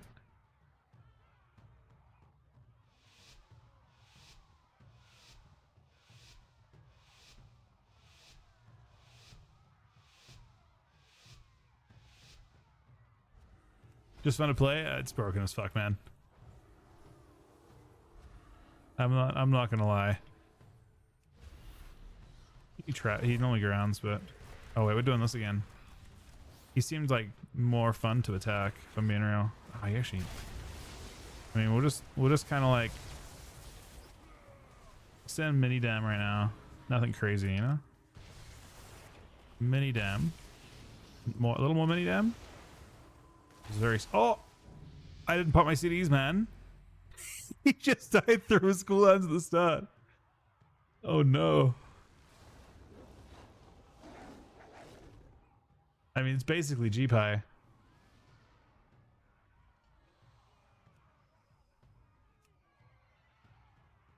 Yep, Pirate, same time. My random hardcast 5-second aim shot was 117k.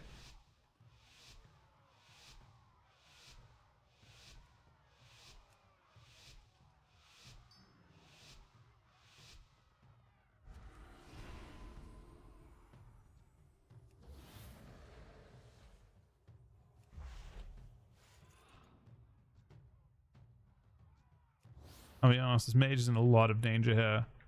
Is this priest right here? Wait, how the fuck did he get there? Okay. We're playing this a bit safe. Oh, that's a good proc. Hold on, we're not playing it safe. We're doing this again. We're doing this again, man. Straight through. Straight through, man. We insta-procced him. He trinkets this or he dies. He might die anyway, honestly. Depending on the angle of this shot. Another one. He's in fucking danger, man. Potentially a silence coming in here as well. We're thinking about it. Oh, that's an aim shot. We're beginning. Then another one potentially. Thinking about it. Thinking about it. Here it is. Oh, it lands.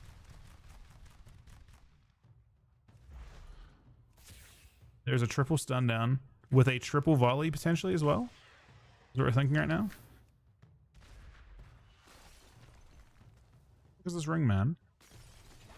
Oh, it was on the trap. Oh, it's a very slow aim shot.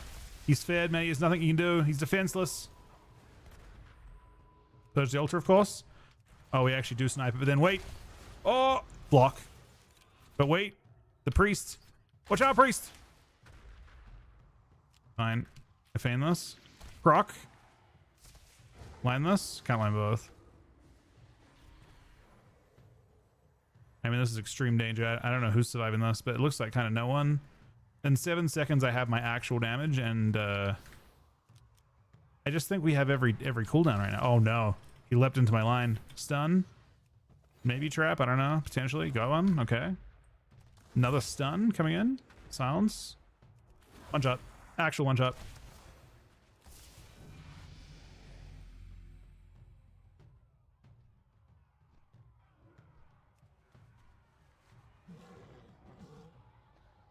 It's a nice 6-0 for Bezos Hunt, man.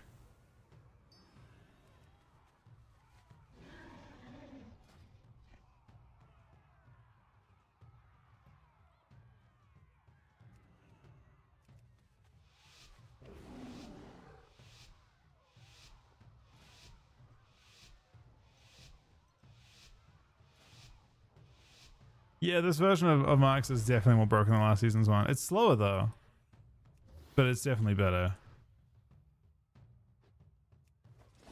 Wait, I got him. Uh-oh. Uh-oh. Didn't snipe. Oh, wait, did snipe that. That's crazy.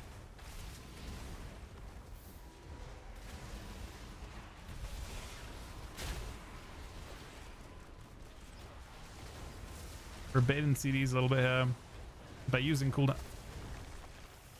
We died through, man. Unfortunately.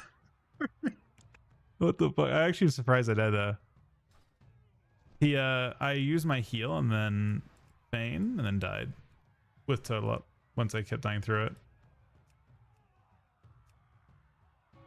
I can't even see what the shaman actually did. It's mostly the shaman, I think.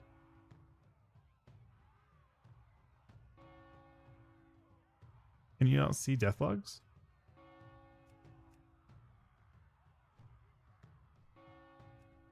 I actually did so much damage. We like got every defensive and then we just held for a second.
The build I'm playing, yeah, this is what I hear right now.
Well, I mean, Ross got reworked.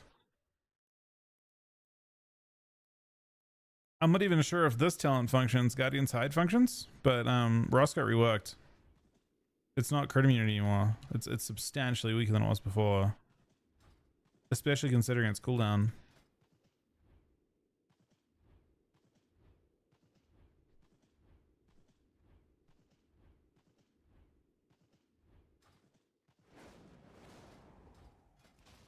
The Ross change is one of the more brutal ones, I think, that hunters have to deal with, but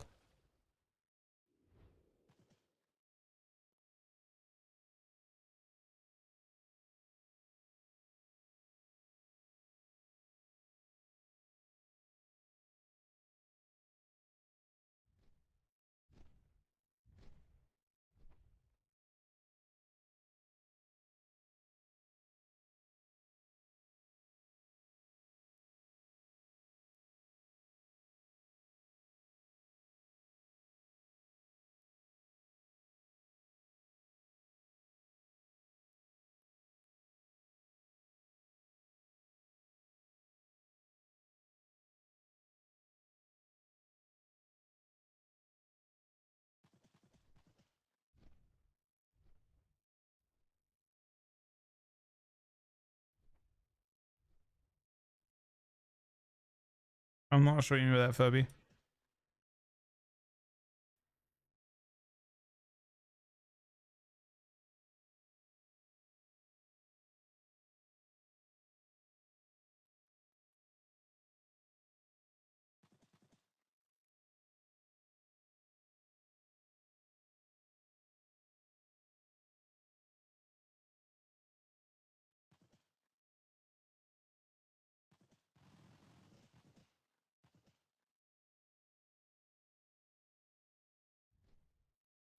Oh, I see what you're saying.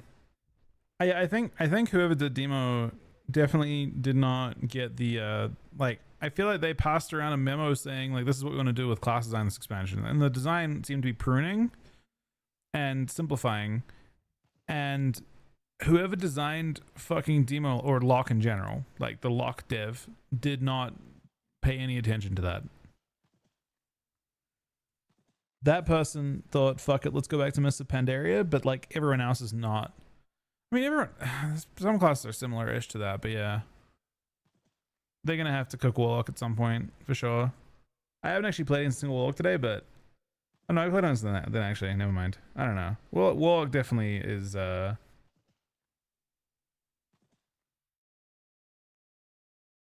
crazy OP, design-wise. Can you give any advice on when to switch Strangulate for other talents of Life and Death? Against HPL, Life and Death is mandatory. Playing a tank talent into a lot of teams might be mandatory right now, so it might be very difficult to play Strangulate.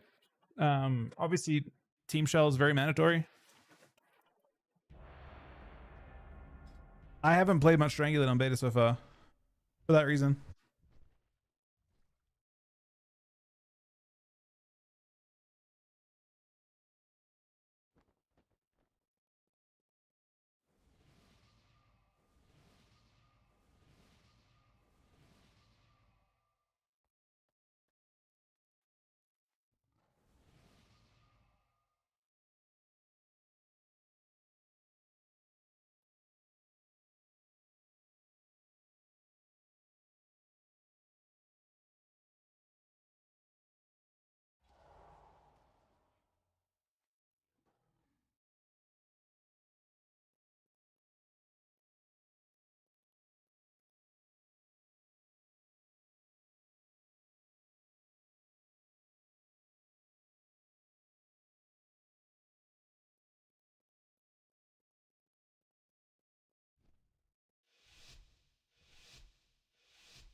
It's Sam, man.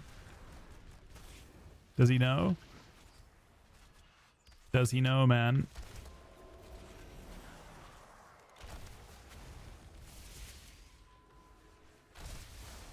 Going straight through that.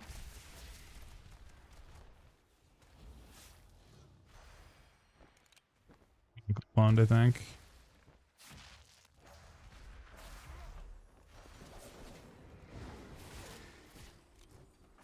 Oh, big one shot, actually.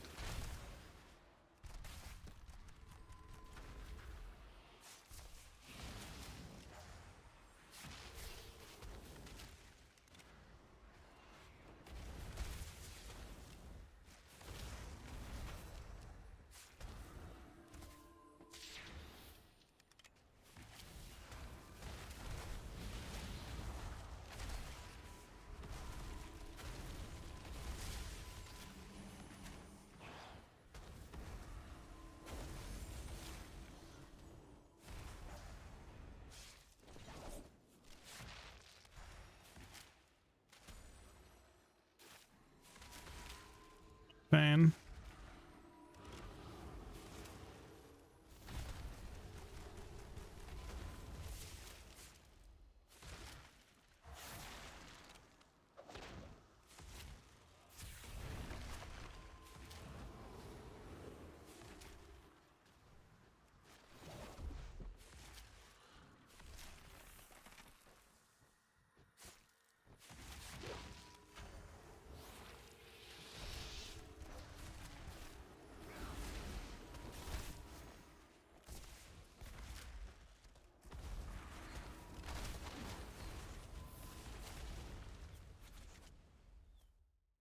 We actually died through. We didn't fuck up damn though.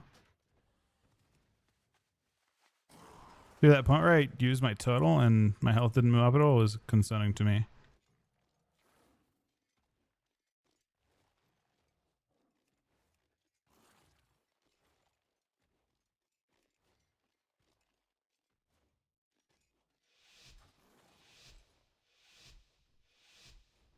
I mean, life and death is just a, I mean, one of the tank talents is a good solid option. It depends what you need.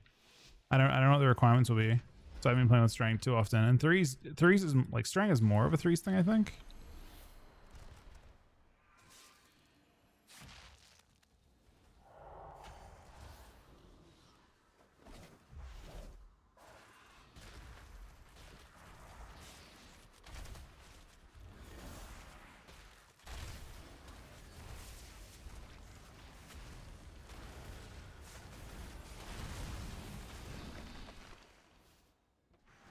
Our mage boss is still fucked.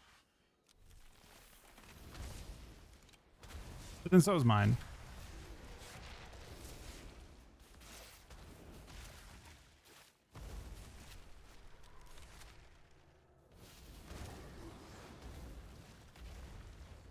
He still has a human from me, right?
So I still have my full one shot.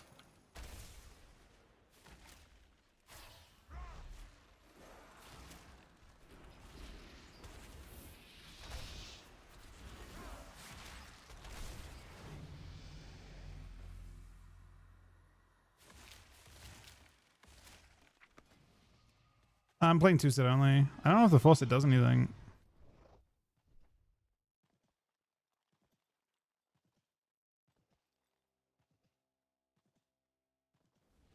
Honestly, even Tush that seems bad.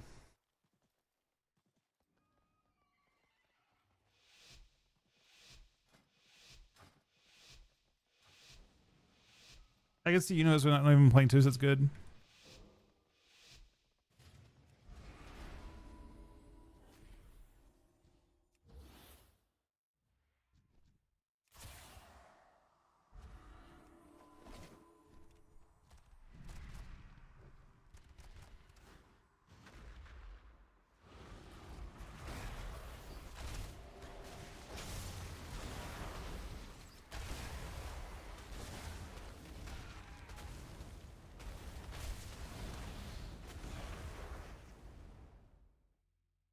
True Wolfane.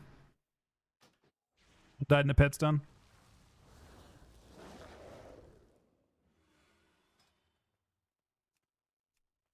I don't know if heals in CC.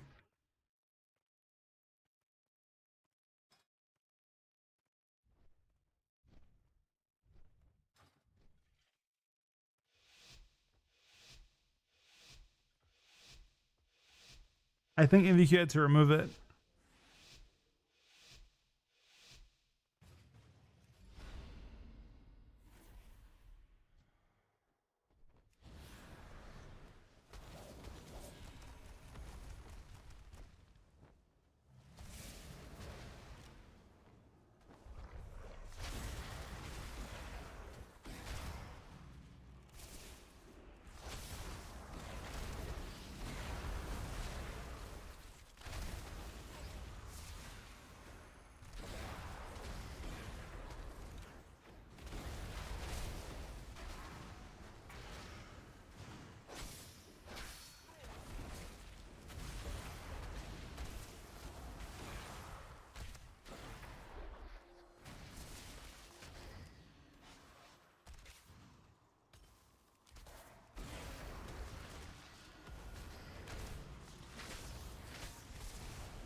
Boop.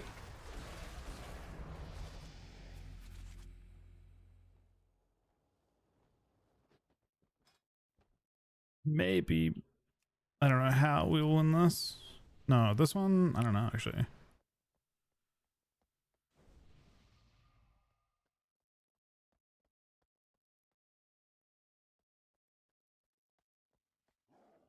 Does Killshot even do damage?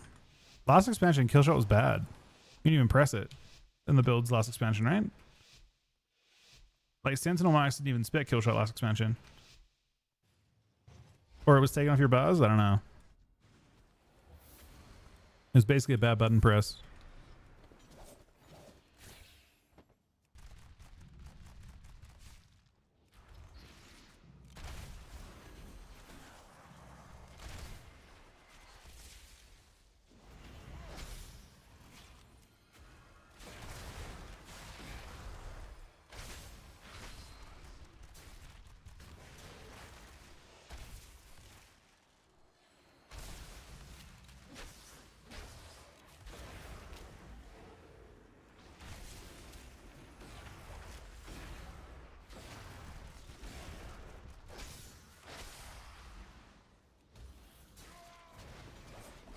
Oh, I ate it.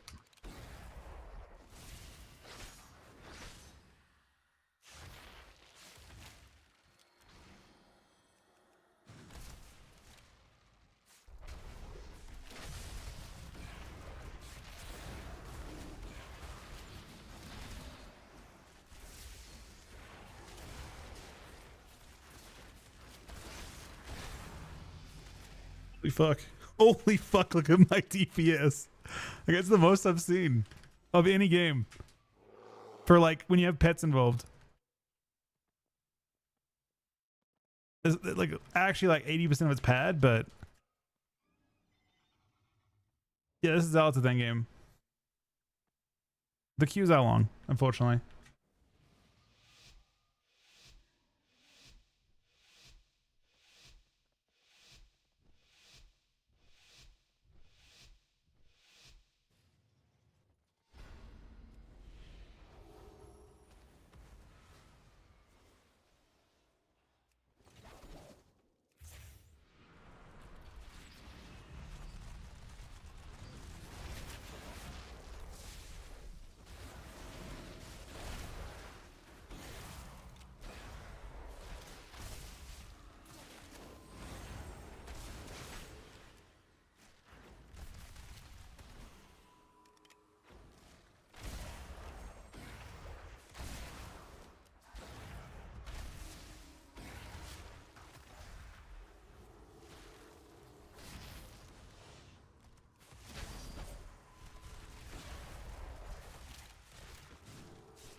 Maybe one shot. Oh, we're so actually super close to winning there at the end. I don't know if he had block. I don't think he did. Did he have block?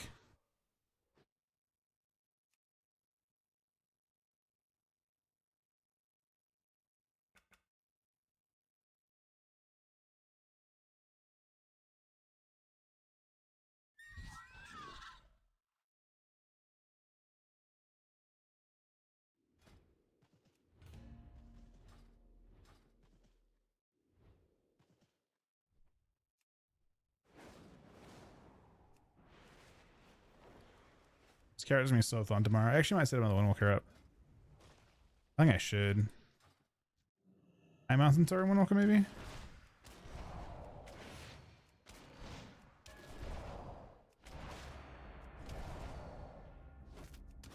Fuck it. Let's hit on the one walker up.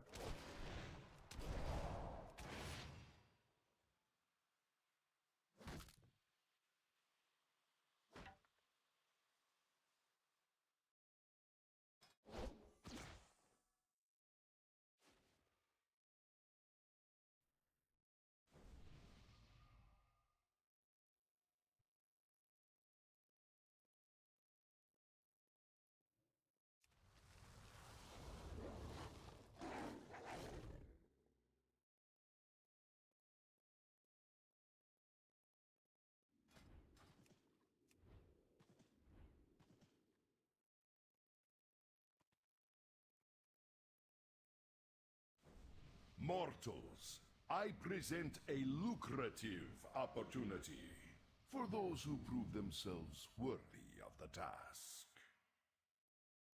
Many in the cartel are wagering on who are the greater combatants. Care to influence the outcome?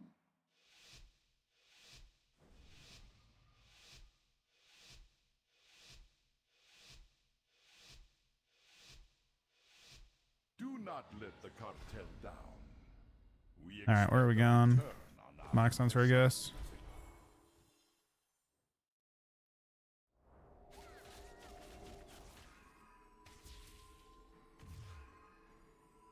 Sanctified elements.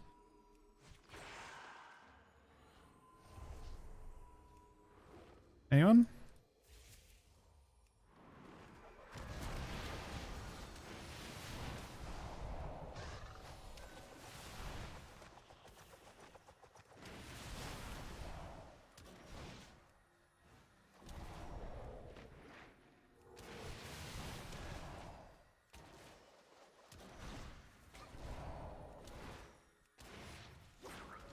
No matter who wins, we profit.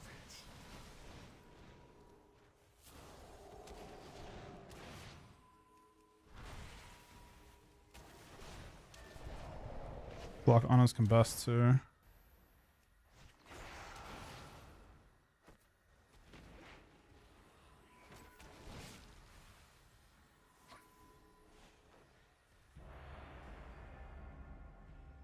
Nah, if this is not live, that's gonna be so crazy when it goes through.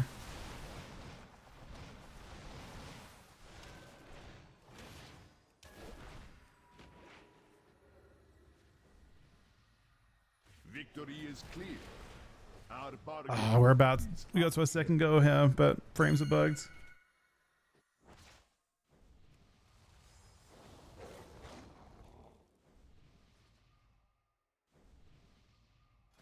Yeah, Shadowpan's gonna go. I feel like Shadowpan already was really fun, so I feel like Shadowpan's gonna go crazy. I'm actually making it like after this. I'm literally making it on the monk. I'll make it on this count. I don't know what I should make it as. High Mountain maybe. I'm starting to wonder if High Mountain might just be the meta for everything again. By the way. Do not let the cartel down. We expect a return on our investment.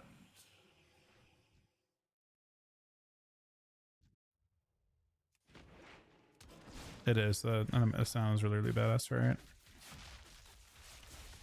He hasn't popped yet, but if he does, I have to instantly use.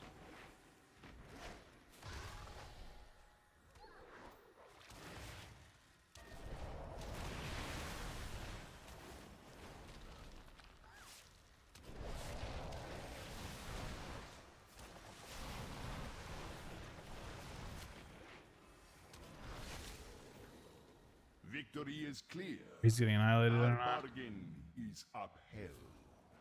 They force insta block.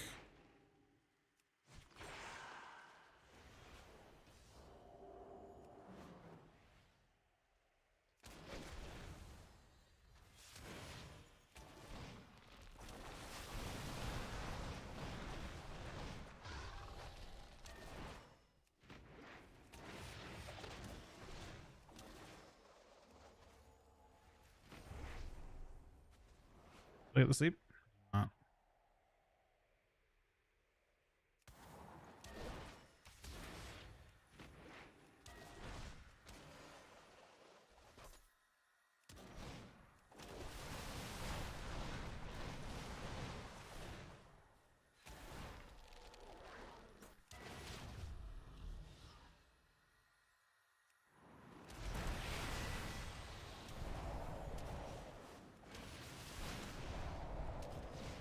No matter who wins, we profit.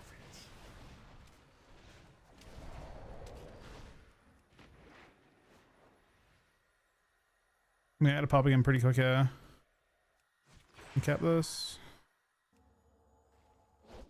Sleep this. Next one goes off and probably kills him.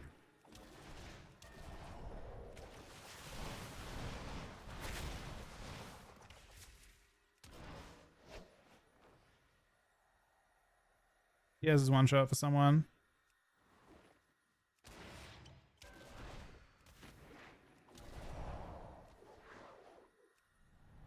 Victory is clear. Our bargain is upheld. Victory is clear. Our bargain I'm surprised that is low pressure we on the hunter.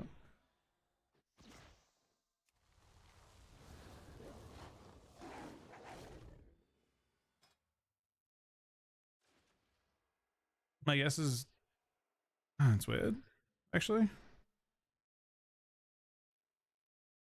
I think we're gonna get cooked because I don't think. I mean, it could be a Hunter 6-0 lobby, hopefully, but I don't think this will be a good round for us. The Hunter's gonna one tap me if I go mage, and I don't see how I can not go mage. Cartel down.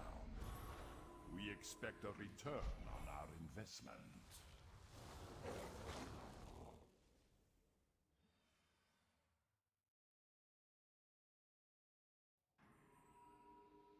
Maybe we'll go this game.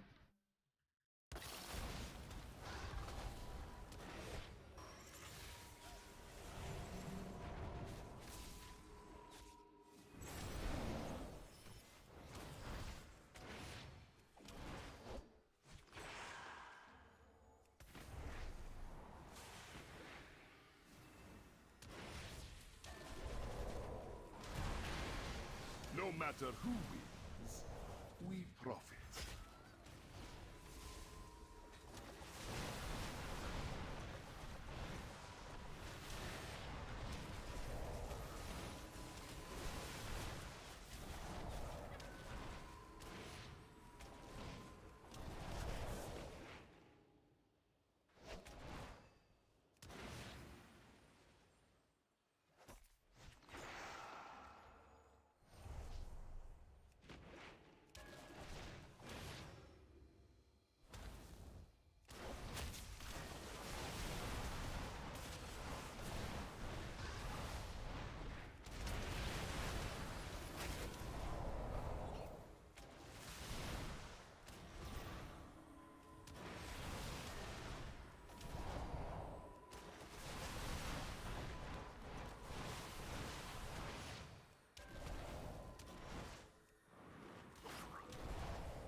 I'm not sure.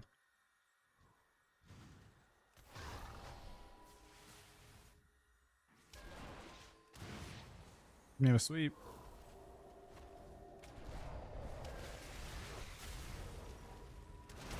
Victory is clear. Our bargain is up. Okay, we won on the sweep. No, we're not getting buffed, I'm pretty sure, aren't they? I think. That I don't know, Epic. I'm sorry.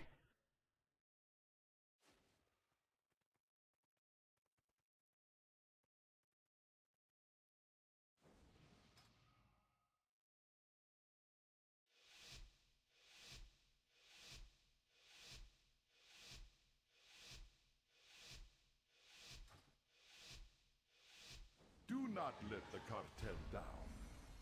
We expect a return on our investment.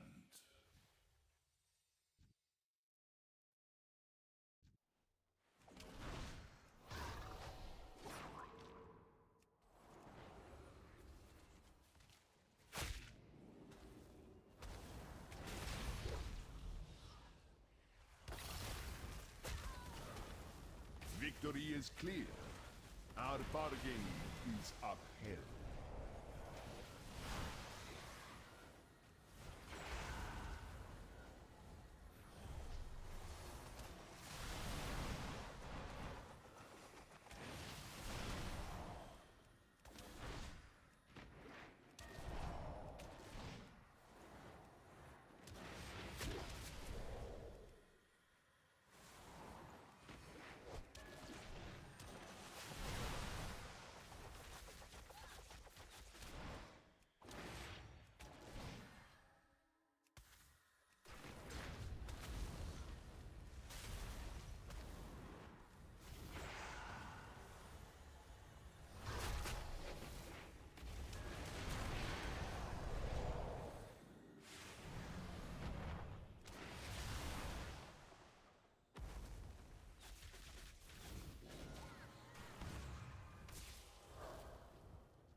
Victory is clear. Our bargain is upheld.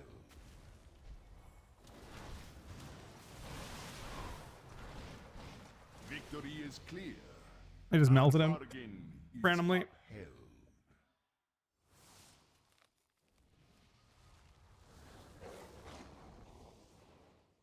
Currently, it looks like Feral 6-0, but I don't know if that's true. That should be true. Could be Mage 06.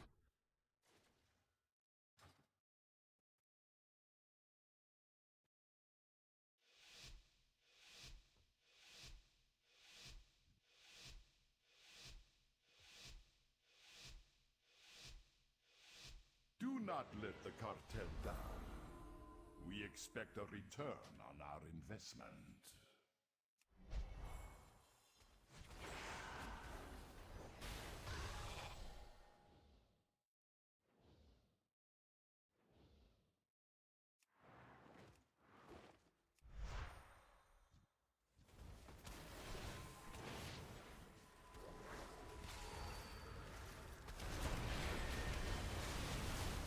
I pre-wall this. I pre-counter this, technically.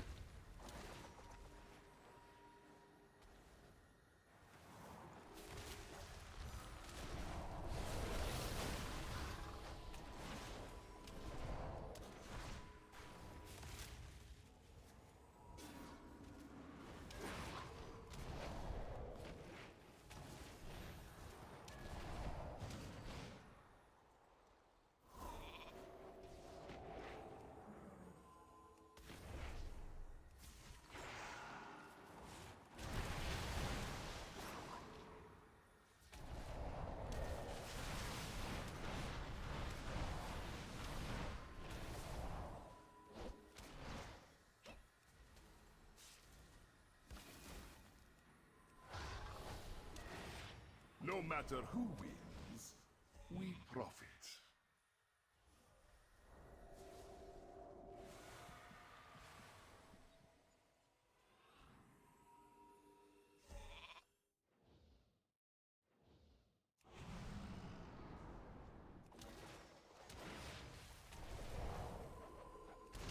No matter who wins, we profit.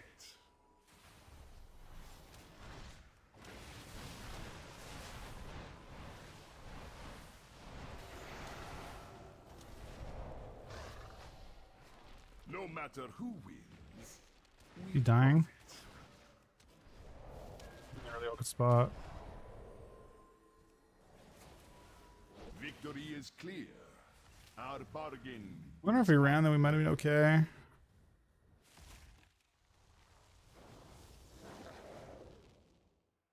It's possible we would have won that way if the mage played on the hunts like he did there. Like they both played on the hunts rule game. That's how I played the previous game. I guess I had a little more. No, because I feel like I fucked up the hunt in a similar way.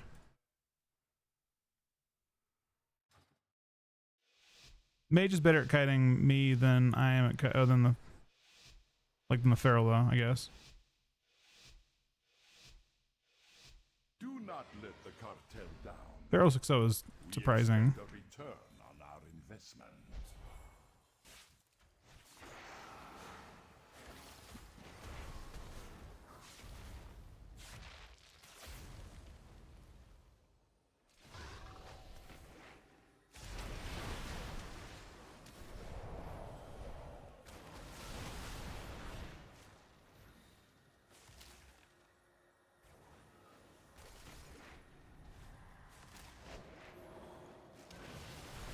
No matter who wins, we profit.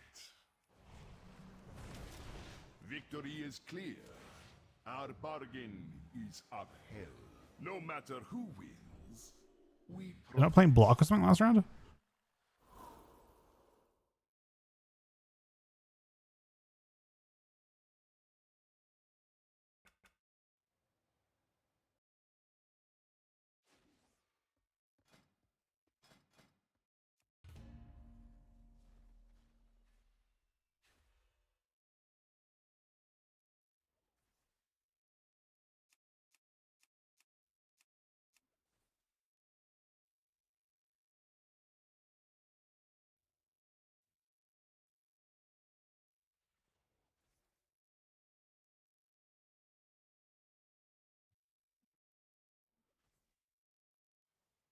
Joe Sid.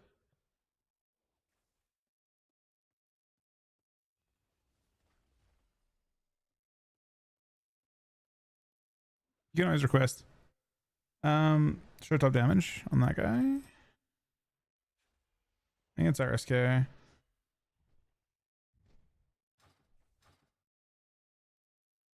I mean, Fist doesn't do much right now, but I feel like it will. I guess 80% still only makes that 4% of my damage, but I feel like it doesn't feel like it's not hitting hard. It feels like it hits. People lose health during it. Maybe I'm underestimating what it's not 80%, I guess, exactly.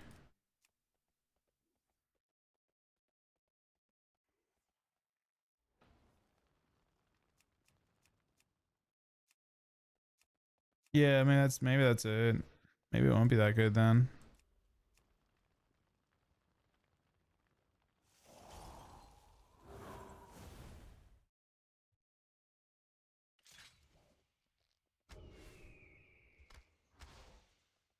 Well, it's 40% plus 40% if you play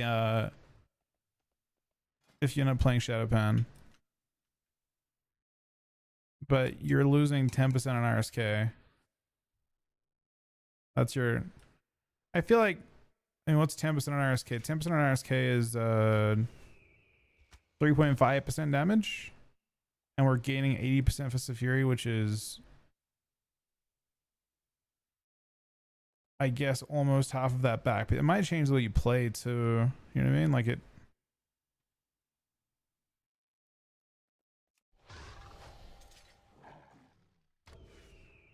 hard to say. Maybe I'm overestimating just based on looking at my actual breakdown in these games. But let me see if I can find one where against Cleave. Like this one here. Fist really isn't doing much, is it? I mean, in this game we're net buffed, right? We lose 3.4% RSK. We gain more than that in Fist of Fury. Like 3.6. So we definitely profit in Cleave scenarios. But the Flurry Strikes part is concerning for sure.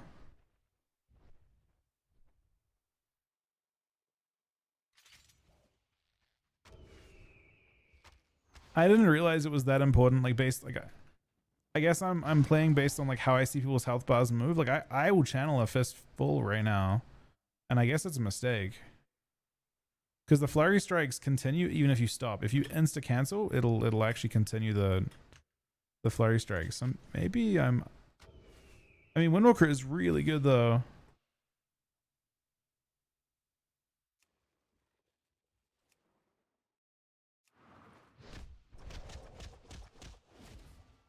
I'll set up a fresh one.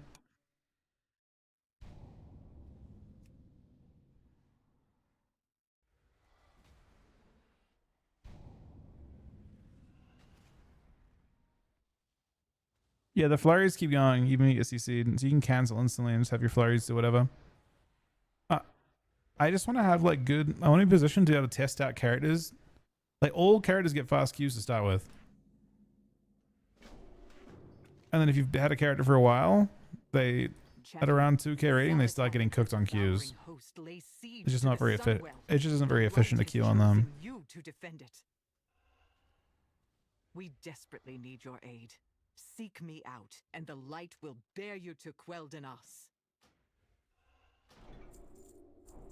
The thing that's most of you at Monk, by the way, I'm pretty sure, is there is a talent that makes your fist like scale with mastery. Look at this. I don't know why this is a thing. This is the dumbest thing I've ever seen.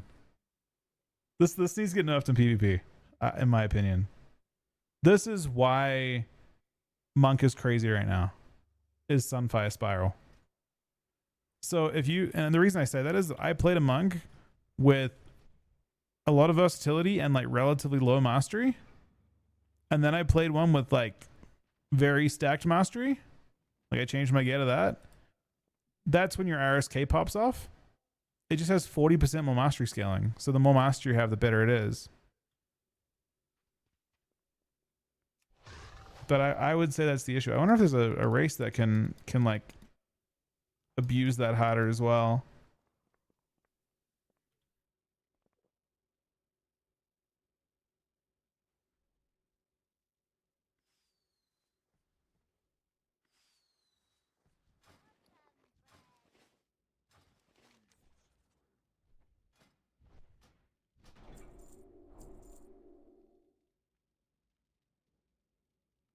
Makarok? Maybe. Maka, it's like 280 or something, or 240 secondary sets. It's possible. Yeah, honestly, I could see it.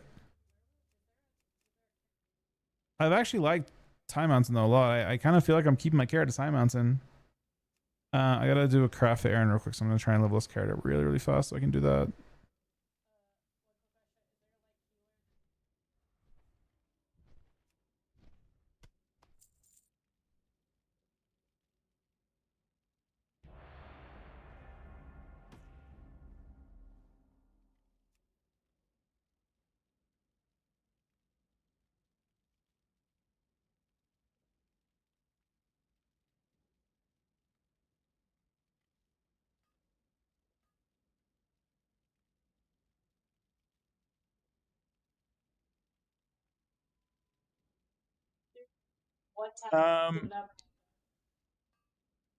I mean, it's one of those things, Sid, that once you can't imagine life without it.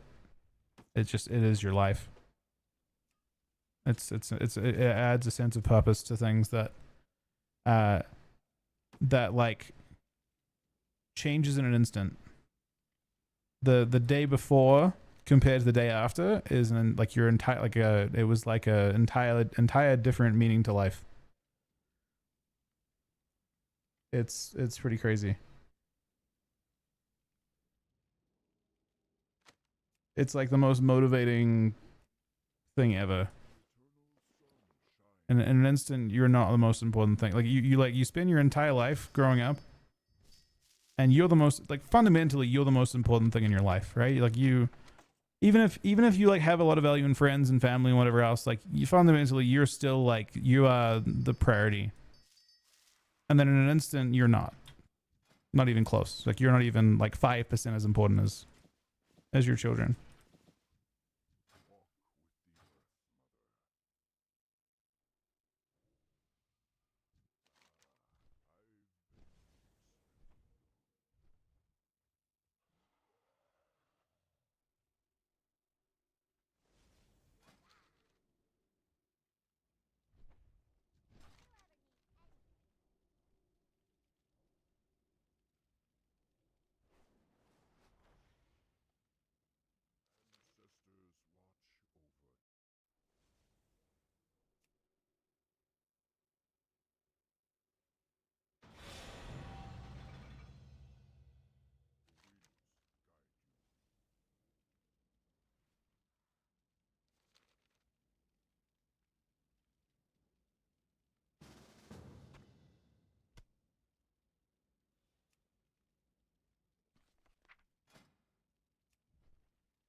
I mean, I'm gonna be completely honest, Sid. I did not think they were for me until the day after, technically. So, do I have this? I haven't landed it. It's yeah, like I said, it happens fast, and then that's, you know, and then it's the best part of your life.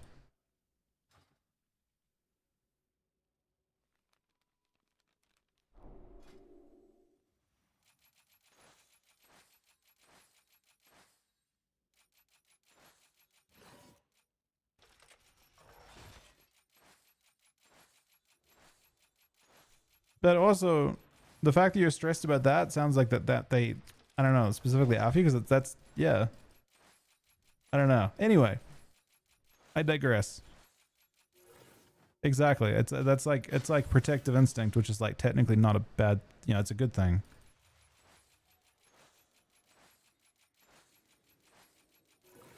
I think that like if you didn't have that, you'd probably not be a great candidate, you know, to be a father.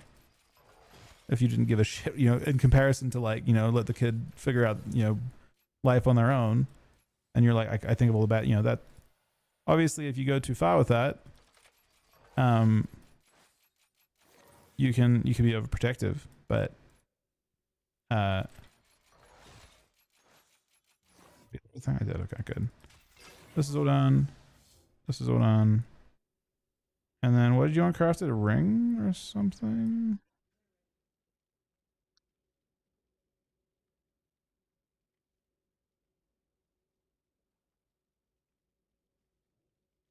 Digital tools.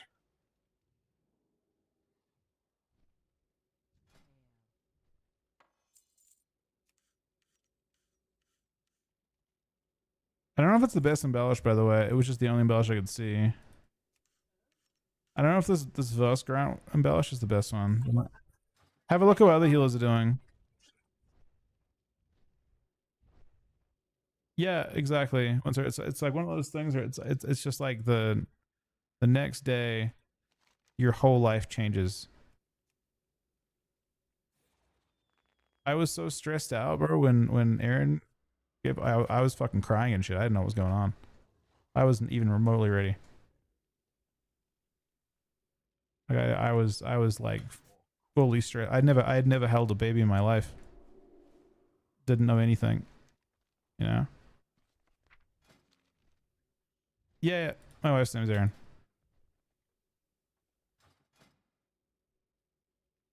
You need the, what else you need? You need the,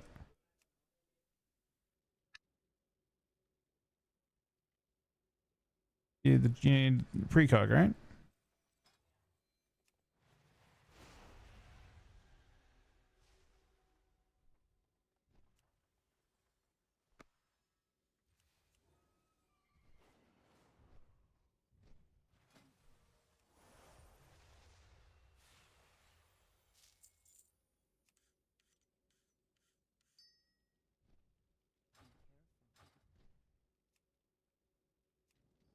I feel like, you know, names are a thing that like are like relative to the number of people that are on the world. You know, especially like common names. I'm trading you the thing. Okay.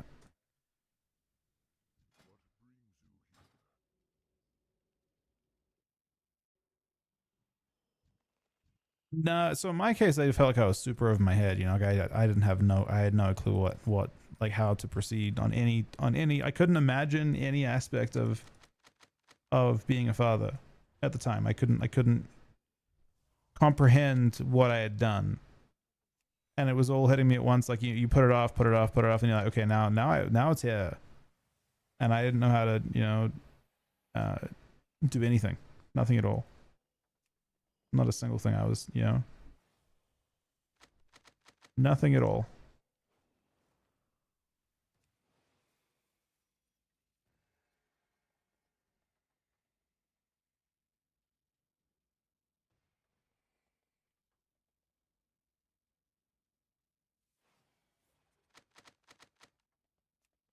It's speed. Exactly. It was like the life that there was like a demarcation point in my life where in the space of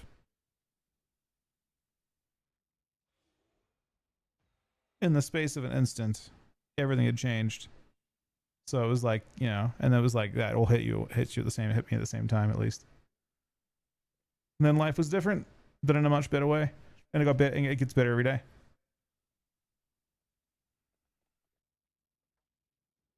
Speed. I got you got your 2 crafts and your thing, right? If you want to be, if you need anything else crafted, I can do it. No, I'm looking at stuff for the scare. I'm just doing the scared up for Tuesday now. So I have fresh characters to play on.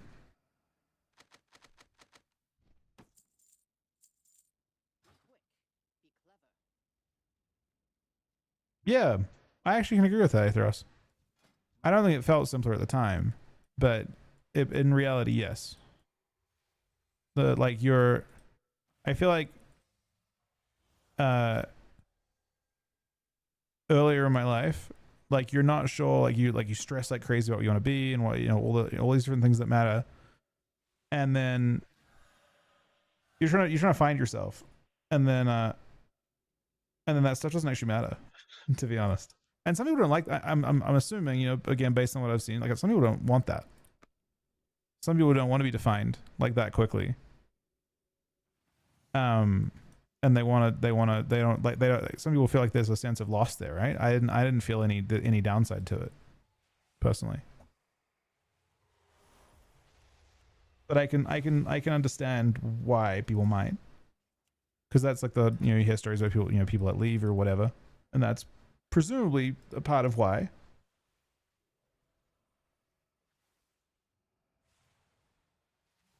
Why is this not doubling? Did I get the dual? Oh, I didn't get the optional goods. Well, Nokotea kind of sucks. I think maybe no. I don't think it's first, right?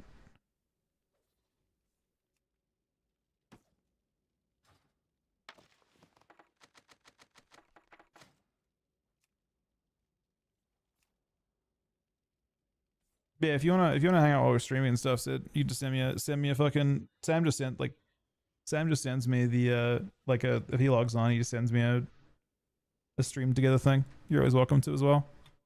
That helps against the. I mean, we're doing the same rough thing anyway. It probably is actually fairly helpful for people doing beta stuff. If you're doing shuffles, for people to just like quickly click between and see people in lobbies.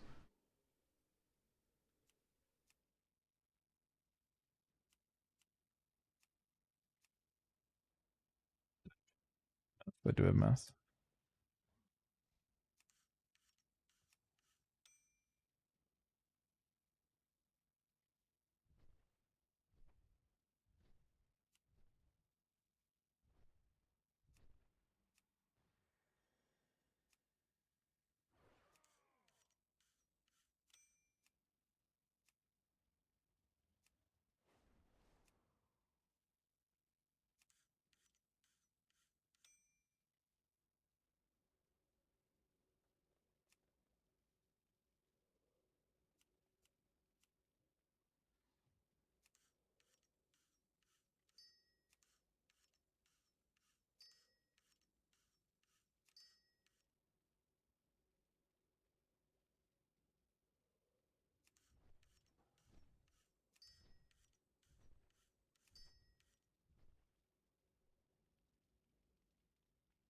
I get 5 of those.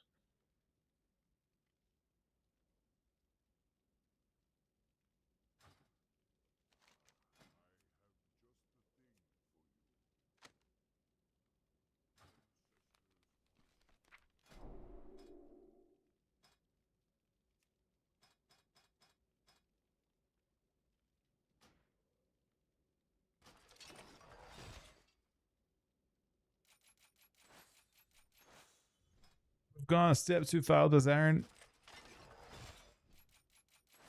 He's talking about doing something to a watermelon man, and he's gone a bit further with it than potentially was asked.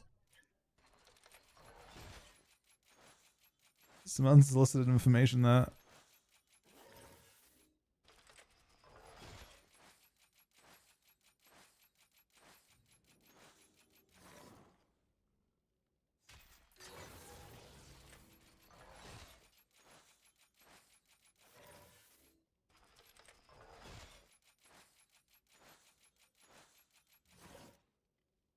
I don't know if they feel the same. Like that's not necessarily the same thing, but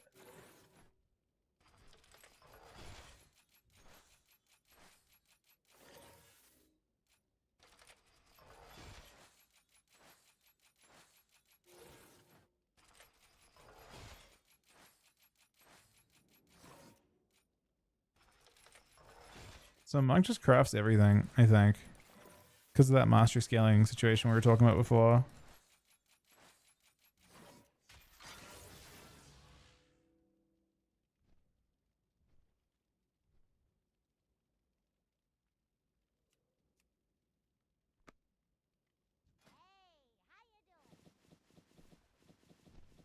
YouTube has I mean, I think it still does a bit of job with the replay type thing. Unless you're sub, then it's kind of almost the same, but not as good. It's way buggier on Twitch. I didn't buy leatherworking things, did I?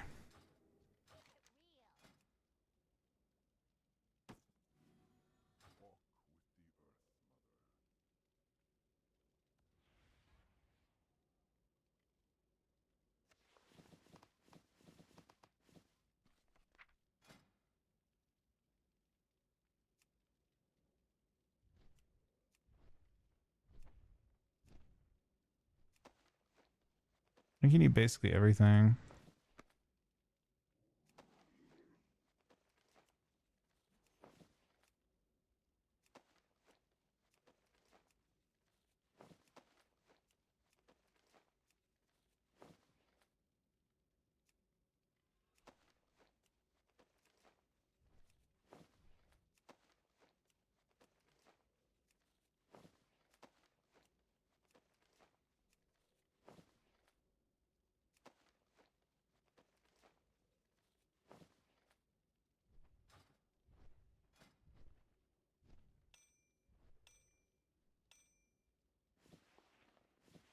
My tether.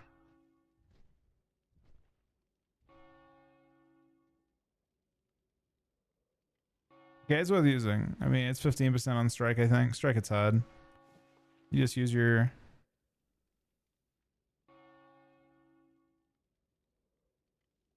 It's weird, actually. I guess you use gloves with Versa? You don't want haste. Pretty confident.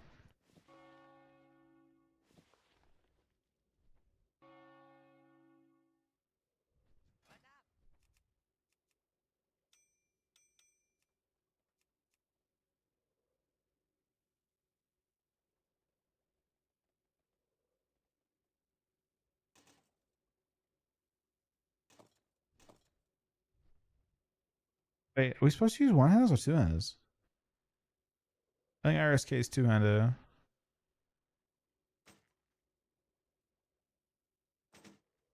I'm 200 on the other guy, but I'm actually not sure.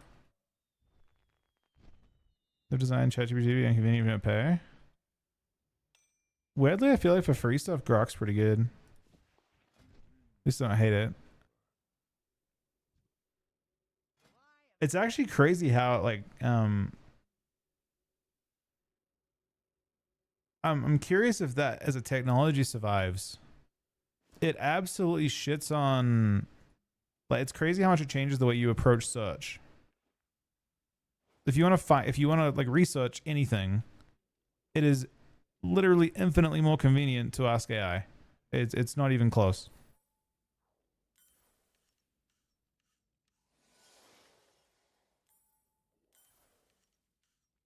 But I do think it's a giant bubble, and I think that the ability for them to offer it as like free, basically, it's incredibly expensive. Like, you're costing them money every time you use it.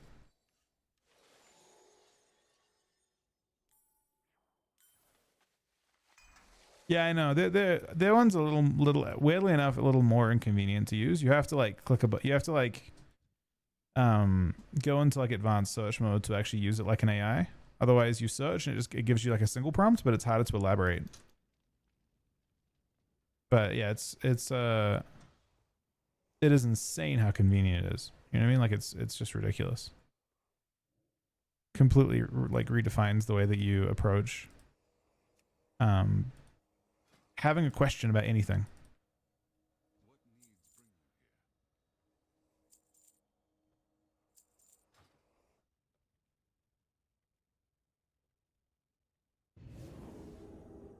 Yeah, I mean they're all like relatively close in terms of their actual prompting, I think.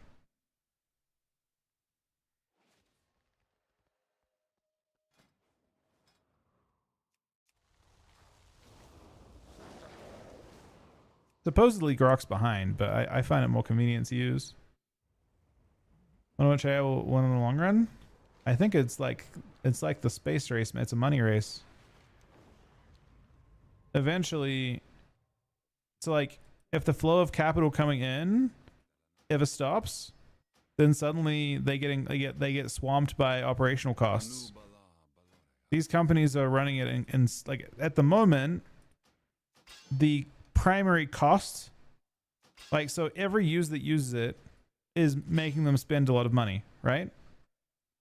Everyone is costing them large amounts of money, but the primary cost is still buying and upgrading and like advancing their equipment, new data centers, like more compute, all that kind of thing, better compute, cleaner compute, training. If the flow of capital ever comes in such a way that suddenly they aren't like that the main cost shifts from advancement to maintenance, suddenly every user is a liability at that point. The users are what incentivizes people to keep flooding them with capital. So yeah, but the difference here is that like when the internet search like kind of thing started, even though like it was sort of hard to monetize, I don't think the kind of operational cost was anywhere near the scale we're talking about here. We're talking like there was a talk they had recently from, I think it was like the CEO of Google or whoever, like one of the higher ups at Google, and he said that they needed, what was the thing? I'm just gonna quote it because it's like he basically was talking about energy costs. I think they said they wanted, it should come pop up pretty quickly. There was something like they wanted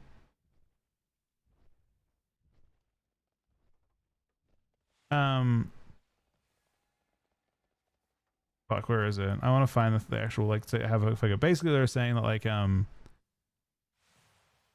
a nuclear power plant puts out like 1.5 some amount, some unit of electricity, and they wanted the 85 times that. No, they wanted, I think it was the amount, they were talking about the amount they had in the entire US, and they wanted like some amount that was much more than that. Like they want infinite power. They need infinite power.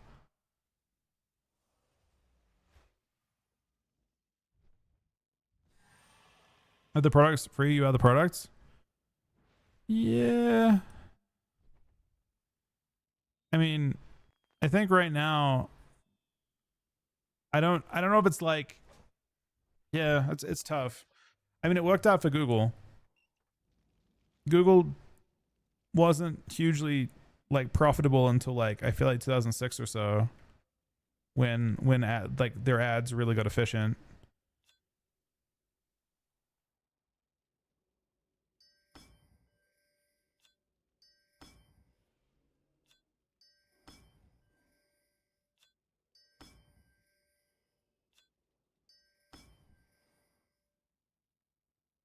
Is it not here enduring?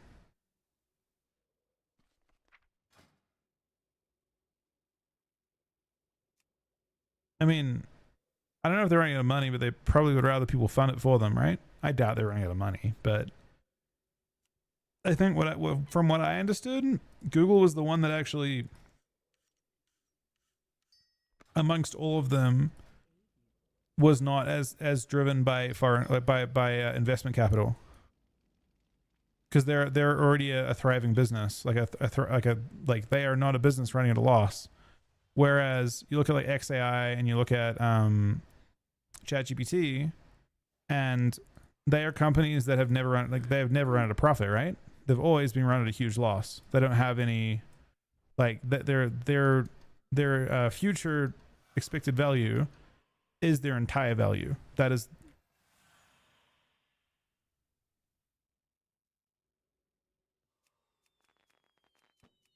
I did not say that, Sumi. The monetization phase? I mean, they can't go to monetization phase while there's so much content. Apparently, and this is like probably 6 months old, this figure, but like 6 months ago, Chinese AIs were only 6 months behind. So the thing that apparently China's got cheaper electricity too, and potentially more of a surplus, because like the investment from the Chinese government into their infrastructure has been giant over the last 20 years. America's a bit more divided on what to do with theirs, I think. They were in America, there was like a big push to like have a lot of windmills and stuff, or solar plus wind everywhere, and a big shift away. I mean, the whole world's kind of shifted away from nuclear. I don't think China has had that same issue. China doesn't have a, like, you know, I don't think public opinion sways like what they do and don't build. You know, they'll build whatever's most efficient, which I assume it has always been nuclear, to be fair. Honestly, looking at it, like I genuinely don't know. I feel like the majority of the fear with nuclear is just pure fear, right? It's not actually founded. Are they just sending coal everywhere? I mean, we were going, I mean, everyone, like, so there was like, I don't know, the world's just kind of going through like a phase right now, because like, for example, Germany, I think, got rid of all of their nuclear early, like a couple years ago. Ban coal? I mean, technically, I can see a universe where like shifting towards other is good, but I think what's happened now is they're not really shifting anywhere. You know what I mean? I think your overall energy output just goes down because they're like kind of paralyzed in what they want to do. It feels like.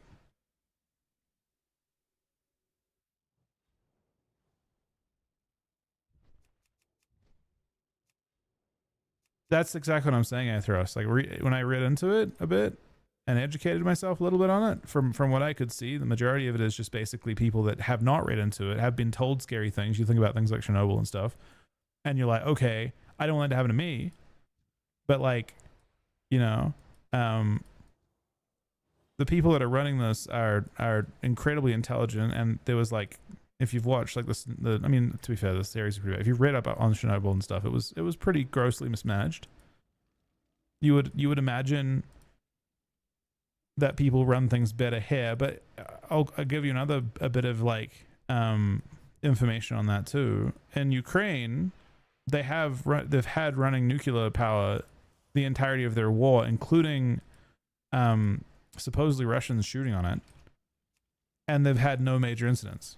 Like, they've managed to run successfully multiple nuclear power plants through a fucking war zone.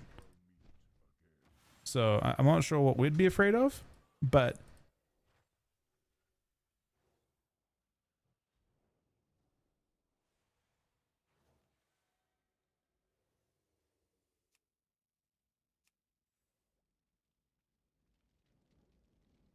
it takes one big incident to completely ruin the world. I mean, the scariest thing by far, I mean, this is like the thing to realize here as well. If like the Chernobyl level thing happened again and it actually wasn't contained and they fucked up, it doesn't actually matter if you at home, like in America, like, you know, I don't want it in my backyard, but the reality is, if someone fucked up on that scale, it doesn't actually matter. Like, if they're across the world, they still fuck you over. Like, so like, unless what you're like, so what you should be doing is not saying don't build them in my backyard. You should be telling, you know, the entire movement would be, it would make more sense to say don't build them in any backyards. But obviously you don't have that kind of sway, so it's kind of a redundant argument, I think. Like the Chernobyl fallout had the potential, if it actually didn't get contained, to, you know, have an effect across you know, multiple continents. It had small impact across multiple continents, but it could have been obviously substantially worse. But obviously you can't, you know, like that's why it's kind of silly, like for America, for example, or any country, to be like, don't build nuclear here, when in reality you're just as exposed anyway.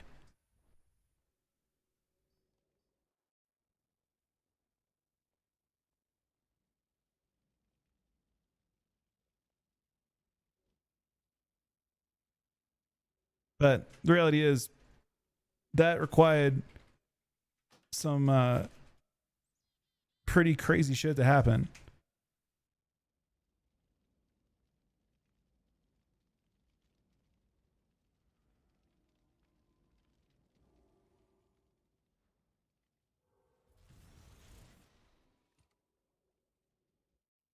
Fukushima was a natural disaster instead of mismanaged. Wasn't Fukushima like incredibly well managed though, after the fact, to contain like the vast majority of the damage?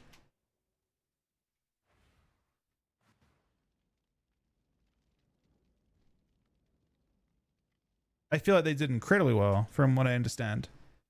Like they did get rid of people and stuff and all that kind of thing to try and, but like, I mean, it was scary for sure, but they, because they'd learned so much.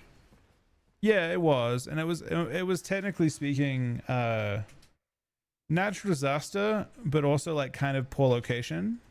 Like they couldn't. I mean, obviously when they built it, they weren't expecting a tsunami, right? But the vast majority of places in the US would not, or any country, most countries would not be vulnerable to that type of disaster. It was weird. Their issue was to do with Sam. Oh, buddy. Oh, the stream's good, man. Their issue was to do with. Yeah, I know. That's why I said that. So MVQ said the Chernobyl movie overly dramatized. That's why I backtracked and said if you read on it, because I understood I read up a post on how overly dramatized a lot of that stuff was, especially the ending and stuff too. No. So that wasn't. So I'm not basing on the series that. If Chernobyl, if they didn't go in and actually do a good job containing it, and it had fully melted down uncovered, I think there's a good chance that you would have had a much worse situation than what they had. But they had to catastrophically fuck up to get to that point, you know? The TV series overly dramatized. It also like overly dramatized people like dying and shit too. Like everyone who like dove into the thing survived, for example, and the people that did the actual like the main part at the end, where they go in and seal it, like they like dive into the fucking like radioactive water and all that kind of thing. Those guys all lived, and they all lived to like there's some of them still alive, and yeah, they didn't die of cancer or anything. They just lived out their lives.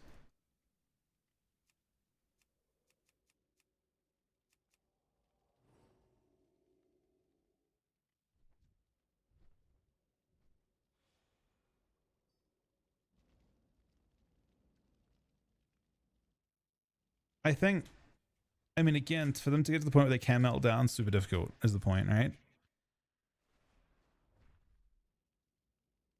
Like they have to like, yeah. I mean,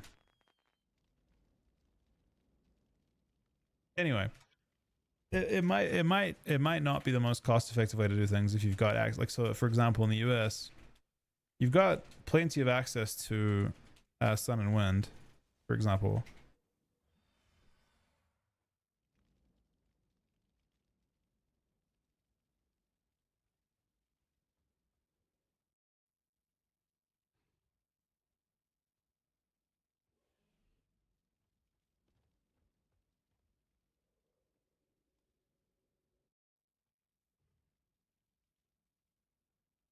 So most of it happen.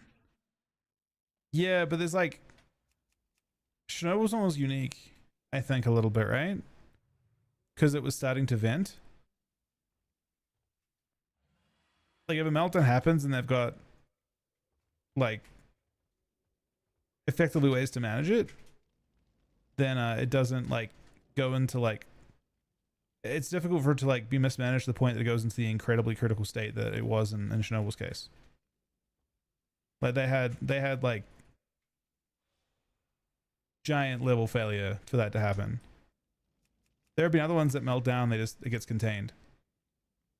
Fukushima was an interesting one because I think it was to do with the fact that they had water like fucking up their ability to cool. It all seems okay to us, actually. I mean, it is getting buffed a lot. I have seen Feral doing decent this week as well. So I kind of wonder if it'll actually be good in the end. I could see it.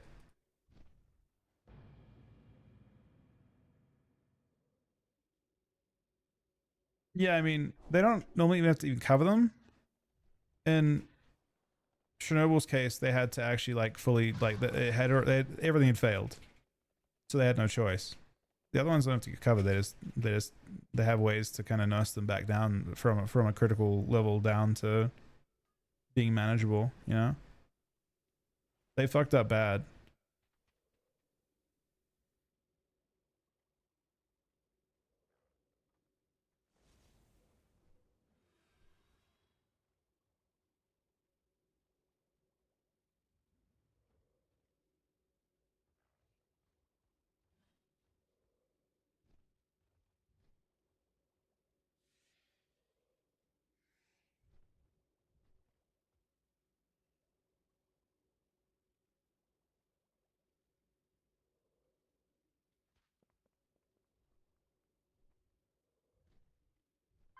Yeah. Okay. Yeah. I mean, if you Google like specifically about like meltdown versus what happened with Chernobyl, it's pretty clear what was going on.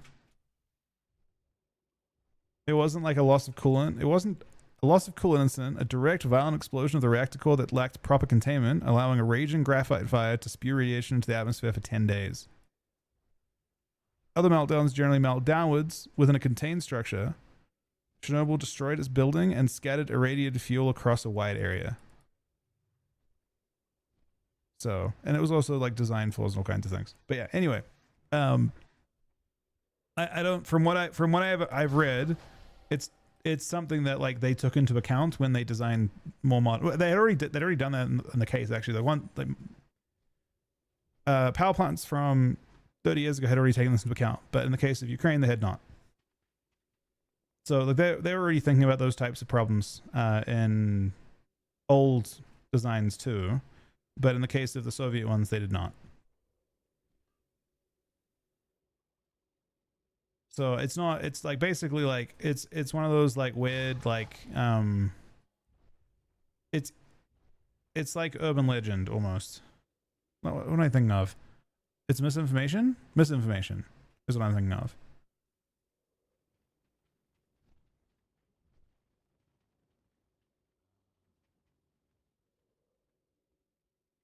I mean, I wouldn't necessarily say what Aaron's saying is true. I would say that Sumi likes chaos.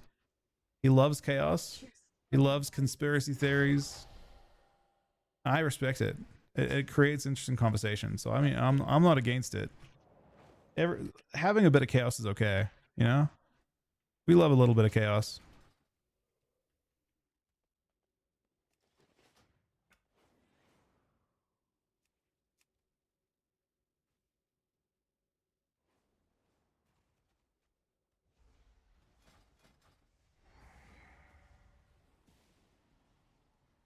You mean the TV series, MVQ? I mean, to be fair, most of what I had heard about that type of thing was far before that happened. But yeah, they I mean, it's possible that TV series cooked like, because Germany had their thing after that where they decommissioned all of their nuclear. That was like 2021, 2022. And I felt that was really stupid because then they had That whole situation was kind of dumb, I think. No offense to the Germans, but I feel like they shot themselves in the foot pretty hard with that, unless I'm missing something. Mostly because then the Ukraine thing happened and they had to buy energy from, like they still had to import energy from Russia, right? It was just a shit show. Because they'd massively decreased their output.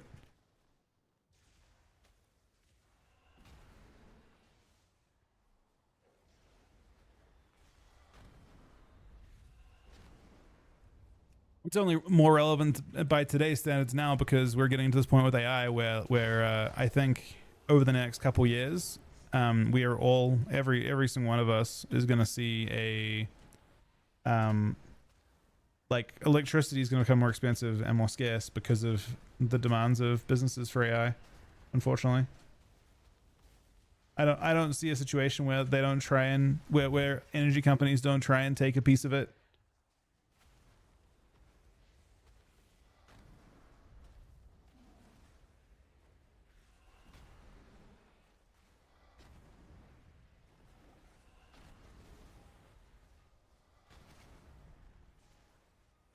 And to be honest, if there's one thing to blame for increasing energy costs, it's MVQ's use of Claude, man. His fucking add-on is the whole problem.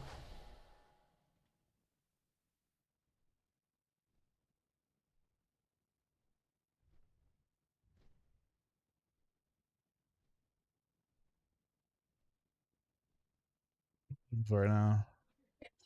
One is called Ms. Dub Dub. And I have to go to my other account.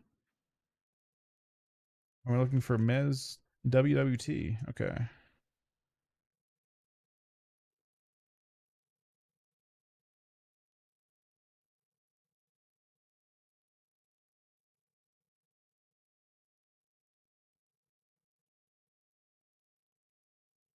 Wait, do you think that's not? I did history, Sumi, and in history that was taught as fact. That's like a historical fact. Is it not? I don't know. I don't know if I don't know if we're like going into conspiracy theory land here, but that was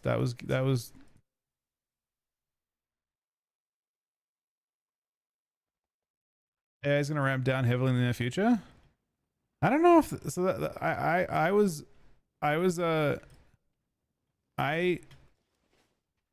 I believed the same until a few months ago.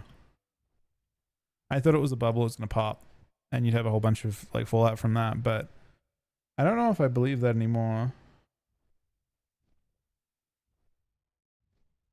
Primarily because there are so many companies that are so hugely invested in it. It's like kind of too big to fail. They'll just keep circular investment going in such a way that it continues. I think top 4 companies in the US are all AI, like heavily AI invested, and they all are investing like in a circular fashion in each other.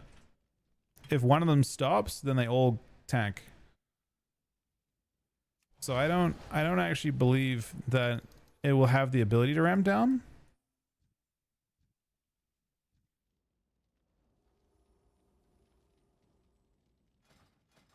Did you hear back, Andreas, about your UI? He's working on it. I'm using his new version now, but I don't think it's up there yet. Well, that's exactly it. I mean, it's gonna look pretty bad, for example, your presidency or whatever, if you have like this giant bubble pop while it's under your watch, you know. And these companies are huge. The economic fallout of the bubble popping would be giant. Nothing's too big to fail. Yeah, but when it pulls our entire economy down with it, that's kind of not great, right?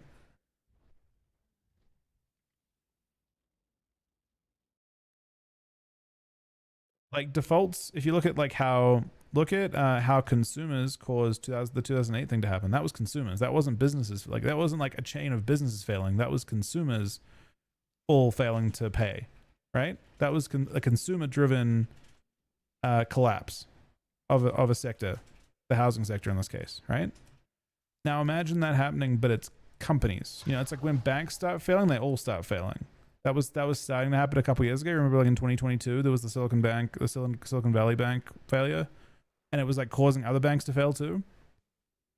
Imagine if your top 5 companies start to fail. Imagine how many other companies are invested in those companies that also start to fail, and the kind of like widespread destruction caused from that.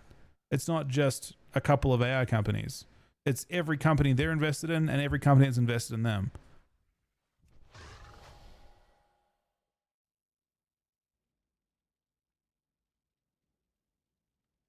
Yeah, I know, but it was people defaulting on bad debt that caused it, right?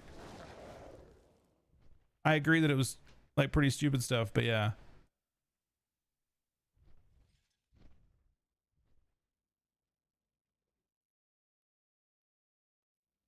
Gotcha, MQ.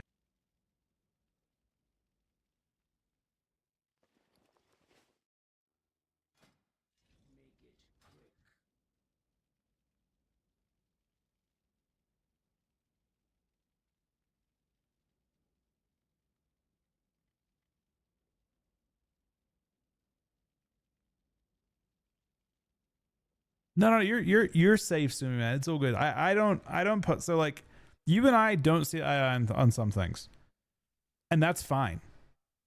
Like you shouldn't feel like you have to hide, you know, who you are because of like it doesn't. People can have different opinions. We can talk about it, and we can like I don't see it as a problem that you see things differently to me. I think it's fascinating to see things from a different side. Like I said, I embrace the chaos, and that's generally how it goes when it comes to like the really sensitive bits when like we get to like an election and everyone you have like sort of fighting between different sides of the political spectrum. I enjoy the conversation.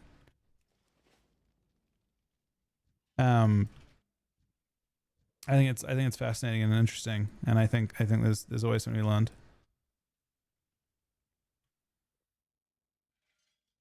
Erin's trolling. She's trolling. So don't feel like you can't, you know.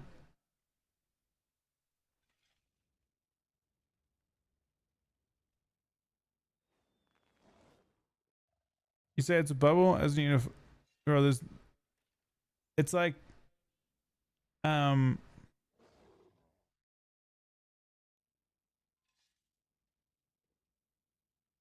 an interesting name. The Taxi Trump. There's a demand from everyone and everything. Money that comes with coping with the accelerating development. The acceleration of an AI development is way out of hand already. Look at the stock market. Those supply AI development are the richest companies in the world at the moment. Yep. The companies are also all investing in each other though. So like for example, one of the things that caused like a giant tanking in company, I think it was several companies, was recently Nvidia. They like said like there was speculation that Nvidia like had pledged like $100 billion of investment in OpenAI, which is interesting because, you know, OpenAI are one of the main customers of Nvidia, and when they said nah, we might do a future round, that caused a very large effect everywhere because it like kind of indicated that they might not do that, and then suddenly you might, you know. But no, this is not. I've got no financial advice. I don't have any investments. I have not a single investment in anything. In general, it's kind of like Tesla and stuff, right? Like the stock can perform. It's on its own. A lot of stocks and markets behave like GameStop at this point, where they behave entirely like they don't behave based on fundamentals. They behave based on how people perceive their value to go up or down. Just, you know, that's it.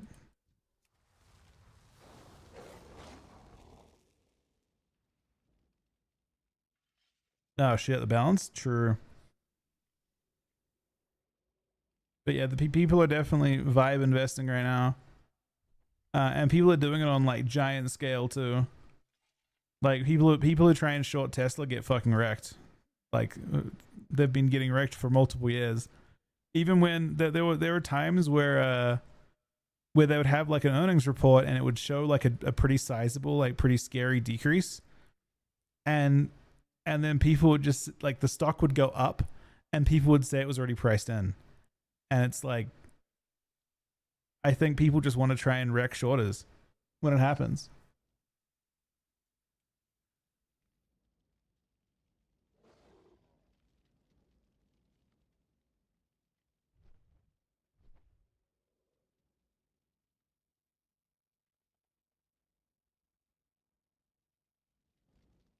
Yeah, but what I'm trying to say though, Aethros, is that like no matter how it starts, there was giant fallout from the 2008 thing that was far removed from any of that, right? And my point with and it's kind of what you're saying at the end of what you're saying there as well. With the AI thing, the fallout's going to be everywhere. It's not just going to be the couple companies that are involved in AI. It's going to be it's going to be collapses across the board. You know what I mean? That's the part that fucking sucks. When you have something that's this big.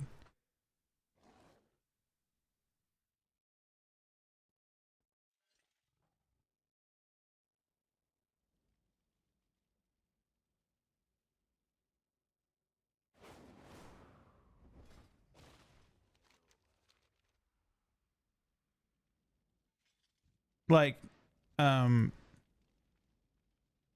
saw a thing that they were saying that the like Nasdaq looks like it's going up over the last year or two, and that the economy, and then they're using that as like a benchmark for the entire economy to say, okay, the economy's doing well. Supposedly, a very large percentage of that is just in the AI companies. Like it's being dragged up from those top, from a couple companies, just like pulling it up. I mean, it might not happen at all, right? It may not ever happen. The bubble may never be allowed to pop, right? There's it's not like AI's dog shit technology. They could just get to AGI, and it could completely transform the economy anyway. And who cares, right? The economy under AGI would be completely different either way, right? You'd have the inverse effect if you had multiple companies getting towards AGI and selling AGI products. Then you'd have the opposite effect where the collapse happens at the bottom instead of at the top. Both look pretty grim. If AGI happened, you'd have a whole bunch of companies that suddenly don't make sense because it all gets replaced by AI agents and like robots and all that kind of thing, right? You have like the whole world economy shifts. It's like a seismic shift in the way that everyone does business and does anything really. So then you'd have like the AI companies would pop off even harder, or maybe one company would pop off hard enough for all of them, and then you have a whole bunch of other companies that collapse because suddenly their businesses don't make sense.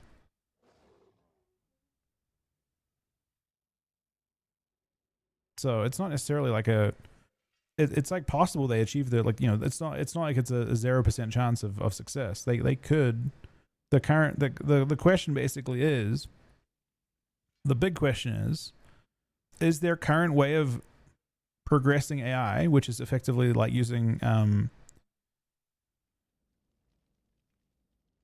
the way they're currently approaching AI with LLMs, right? The LLM, there's multiple ways to approach AI. LLM is one of the ways, right?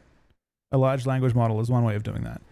If an LLM is capable of AGI given enough compute, then they win, and eventually they put enough money into it and it gets there. But if it comes to be the case that no matter how much money you throw at an LLM, that can never they have to go a different approach entirely, then it's a huge bubble and it will pop and be very, very devastating. There are people that don't believe that LLMs are actually capable of what people perceive to be AGI, and that you have to take a different approach entirely. Obviously, they're still super useful, but it might just get to a point where you have diminishing returns on what it can do.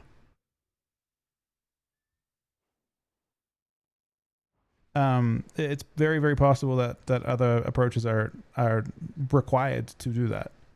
And all of this money and all of the, you know, everything is just wasted because you're basically just going to get like a really, really good, what they effectively are right now is predicting text, right? You may just get to a point where it's incredibly accurate and it's incredibly fast and maybe it's more efficient, but with no potential to ever do what people want it to.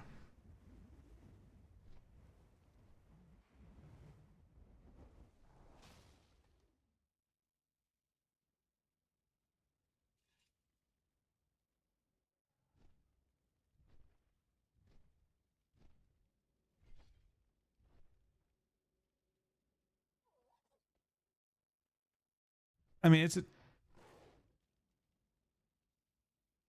are they getting $100 a month in other countries? I thought, I don't know. We'll see.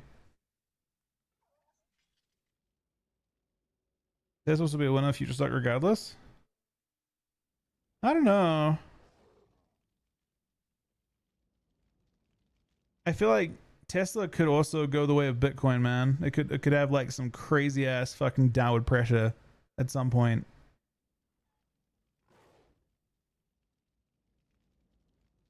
Like it could just have one of those things where everyone's just piling in.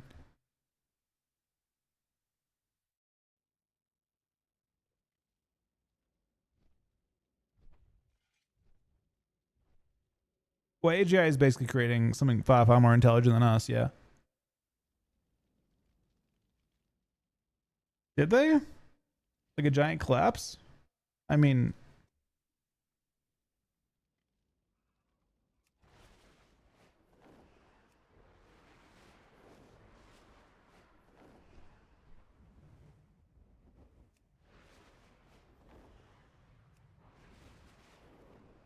I definitely, it's a really interesting one because the type of language that's being pushed with LLMs is they push it like it's like a guarantee, like it's because I mean, to a person who's not educated, I'm not educated on it enough remotely, right? Because like when I was finishing university, it was like only barely talked about. Like I did one paper on neural nets and all that kind of thing. It was barely anything. But there are multiple approaches to AI, for sure.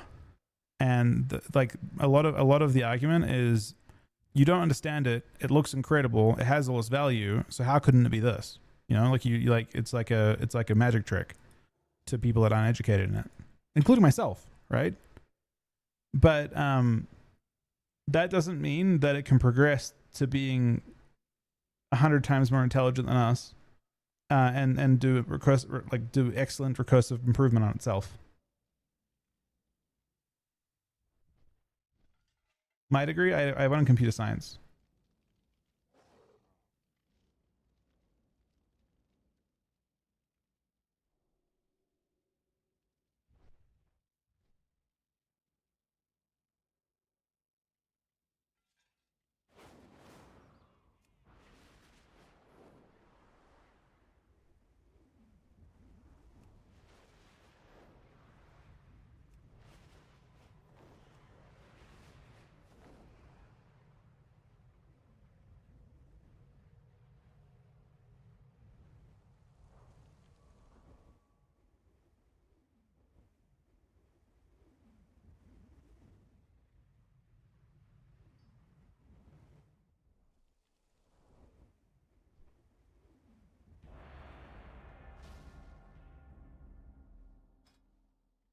Kind of a fast queue, honestly.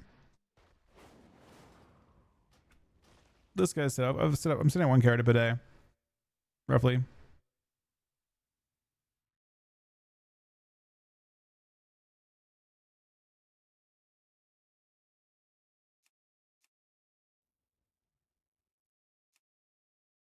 Yeah, I mean, AI can definitely. It's interesting. I mean, you can. There's definitely an argument that it can do some pretty crazy shit. It needs to be able to self-improve in order for it to achieve AGI. if it can recursively self-improve itself and not do really dumb shit, like early AIs, I don't know if you guys remember back to like 2015, 2016, but early AI models that came out, when given kind of like lowish guardrails, they ended up self-improving into being like, there was what was the one called, man? It was one that was being run on Twitter. You don't remember what it was called? They ended up doing some really unhinged shit. Like a lot of AIs, when they're given when the guardrails are kind of removed a little bit, they self-improve into being pretty bad. It wasn't Clippy. It was one dumb from they you know, there are some people that are a bit racist and all that kind of thing that use them, and then they self-improve into those types of. It was on one being run by IBM.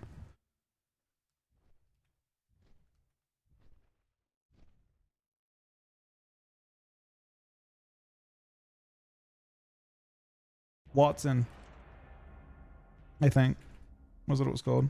Anyway, when it first came out, it started just tweeting crazy racist shit after a while. Oh,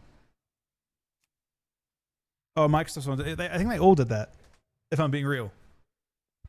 Like, I swear to you, they all, like, that's, they, you know?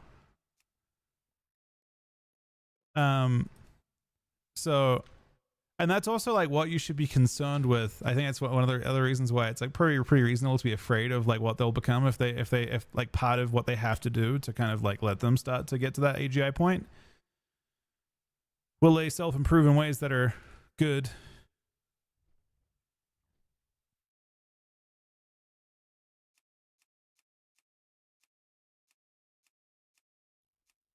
They're all kind of at that cusp right now, though. A lot of like increasingly a lot of what the internet like.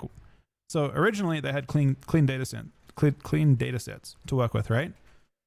That were human, and then increasingly the types of data that the AIs have to consume will be AI generated. So they're consuming AI. Their data set, like for example, you look at like if like you've got Grok consuming Twitter. If you look at Twitter, a lot of Twitter's posts at this point are AI generated. So increasingly the data set that it is using to like learn from is AI generated itself. So it's consuming it's like consuming its own output as input.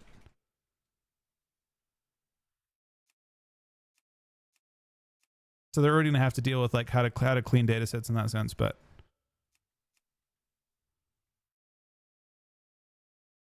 I mean, there's a lot of AI. I mean, everywhere.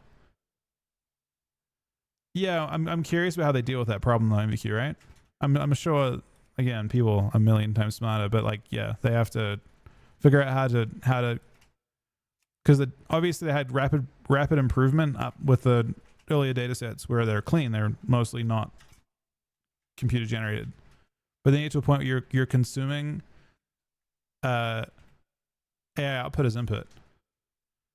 And especially when it comes to image generation, if you look at how AI currently works, if you feed an AI an image that's AI outputted recursively, so you keep asking it to like self-improve or reproduce an image, it gets worse and worse and worse and worse and worse. Right, like it like degenerates into nothing.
Ooh, what on a queue?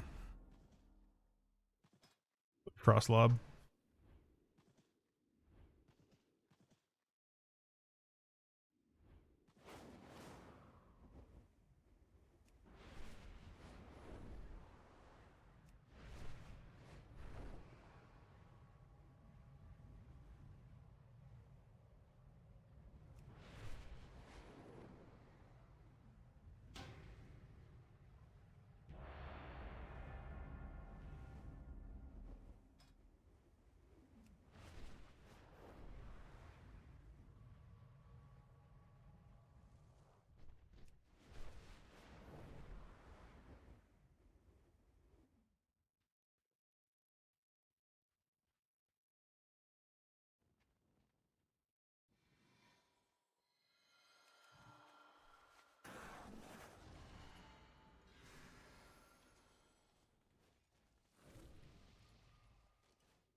Default frames, add-on base for both of them, I think, pretty much.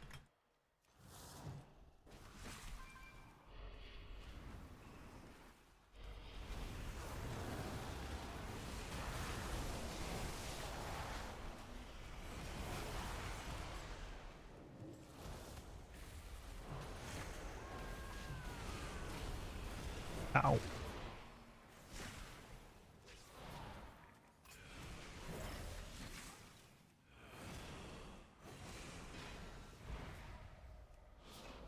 So a long time ago, I didn't get to. There was a question asked. To like I remember like probably 10 minutes ago, 15 minutes ago, about how annoying to step characters on beta. It actually isn't that annoying. Once you get efficient at it, it's actually really quick. There are people that set up a lot more characters than me as well. Maybe not now. Actually, we're getting that. We're getting up there.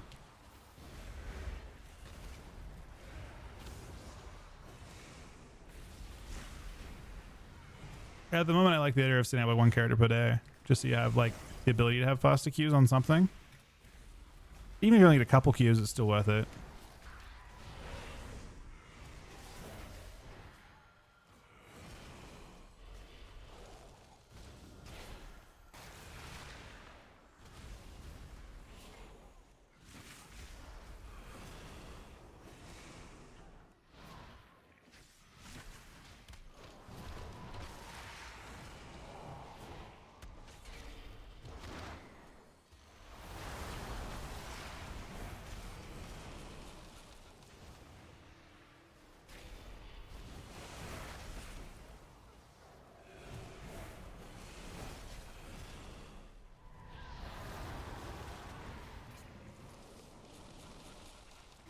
He lived.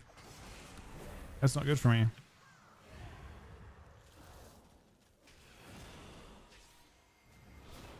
Really not good for me. He's 100% health. It's even fucking worse for me.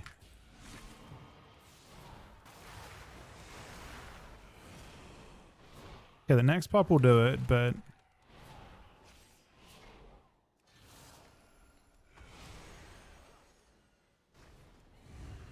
do a double gate.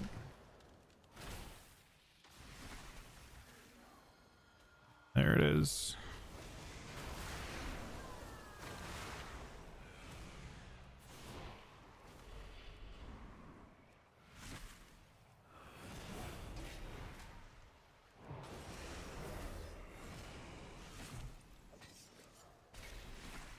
Or how do we kill this? How does he die, man?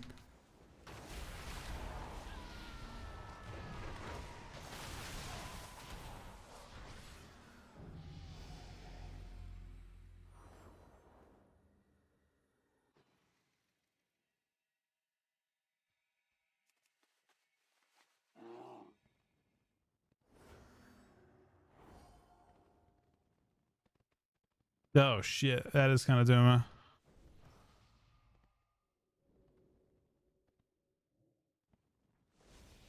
I mean, AI definitely encouraged you to not critically think, right? Unfortunately.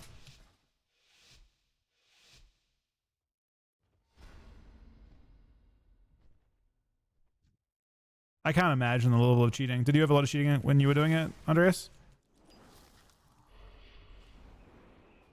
The funniest, the funniest part to me, by far, is the idea that so students use it to cheat, and then the fucking teachers use it to fucking grade the papers. But I actually like understand it. Like it makes perfect sense. It makes like literally perfect sense to do it that way. Like teachers already wanted to automate that type of thing to begin with in computer science anyway. They're encouraged to. Having AI do it and then generate fucking feedback just makes sense. But then the feedback gets fed into another AI to improve the output of that AI.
I broke it.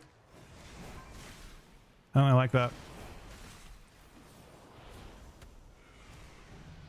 Maybe she's broke a cone and killed through it.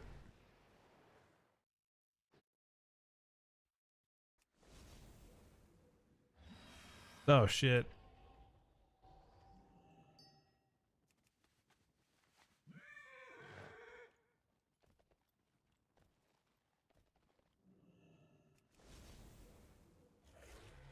Yeah, Frost is pretty real. Being real. Not bad.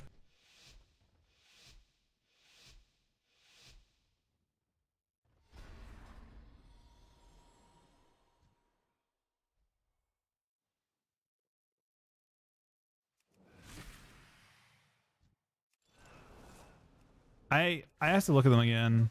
I didn't pay attention too much to the nerfs that they have coming to survival. It looked kind of severe.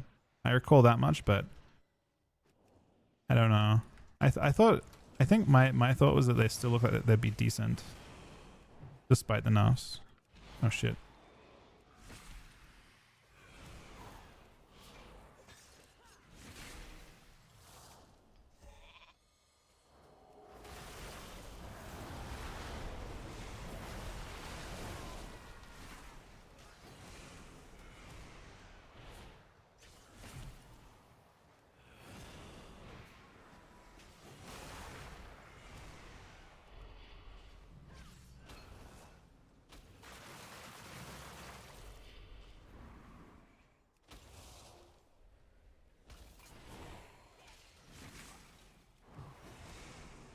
A pretty delicious poly.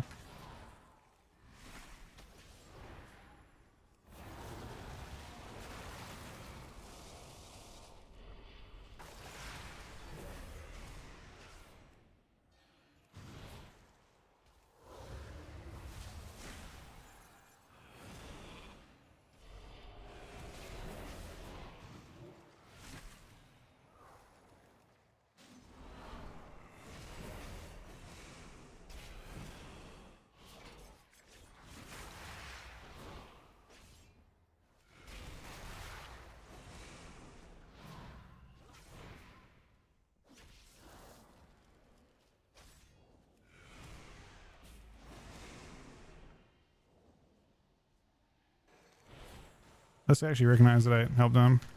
He's gonna get it that way. If he wants it.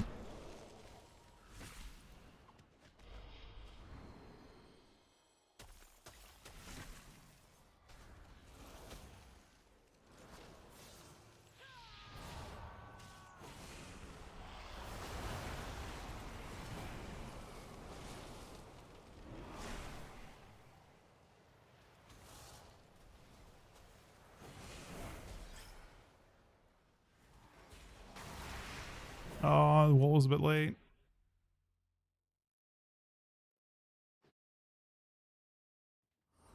You could pre-aim this and it wouldn't do anything. Which weakers? I mean, a lot of them don't. There's a lot of stuff missing still technically, but it's still nice.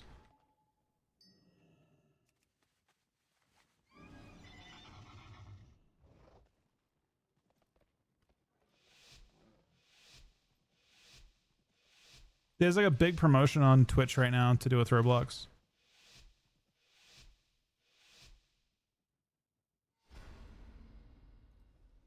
It's crazy. I look at the thing and it says top Roblox experiences.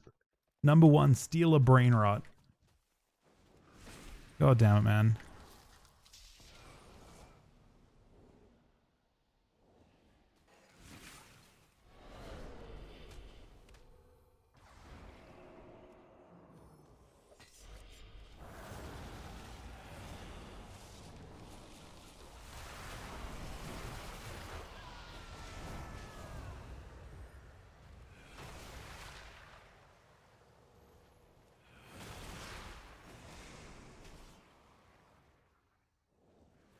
We got wall insta this time. Wait, what the fuck? My shell broke in a millisecond on the paladin? Not sure about that one. Like literally a millisecond.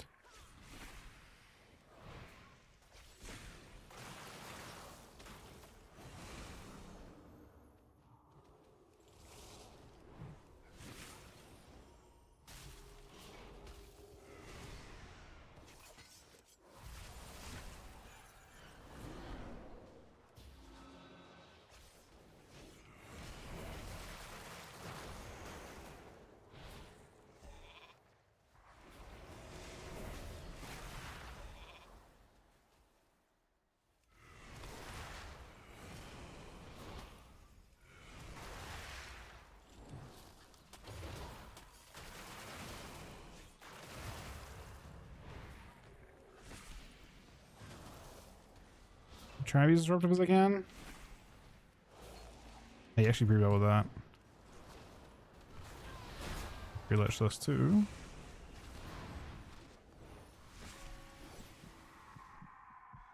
I think I gotta kill Weaver. Okay.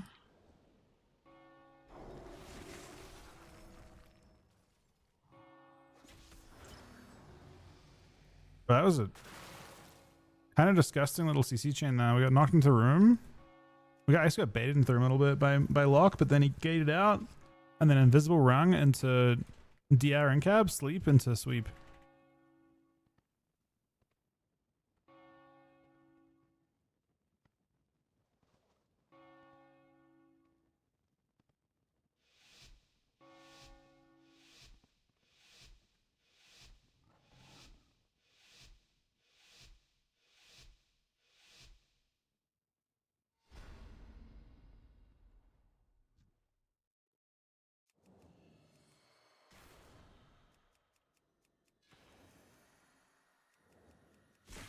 Roblox is... I don't know how you describe it. It's a very old game, but it's kind of crazy. I guess kids love it.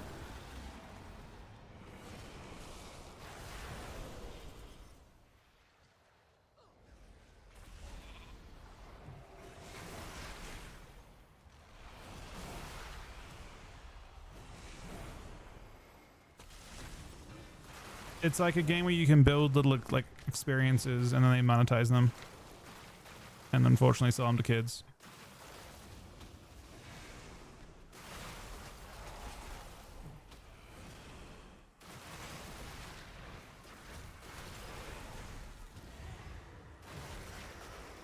That was actually through everything. I don't know. Does minecarts have? Yeah, kind of. Yeah.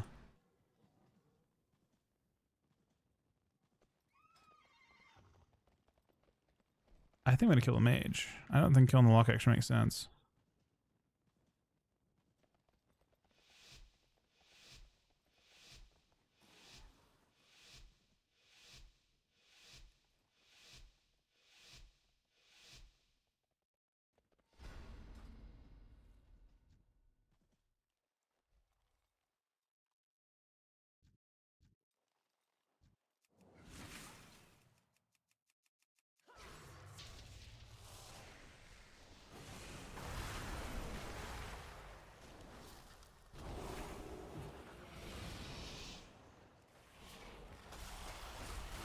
I guess not. Actually, no.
I love the design of casters now where they actually spam CC me while killing me. The random incap there to stop me from shelling the healer there, for example.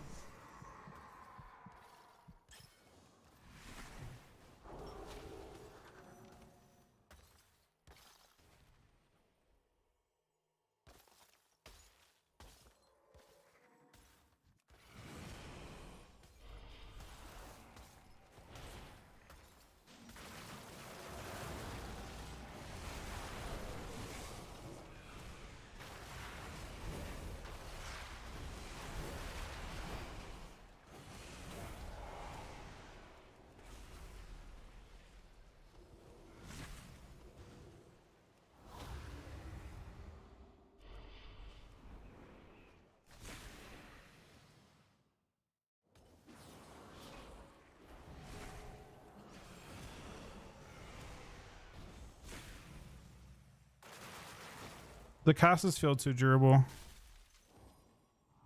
Is their issue that we're having? Even playing it relatively defensively. Maybe the lock dies and damp is our win condition right now. We have sort of a win condition if you can actually live. He's getting bolted multiple times right now. I don't know if he's got anything. You got magic bobs.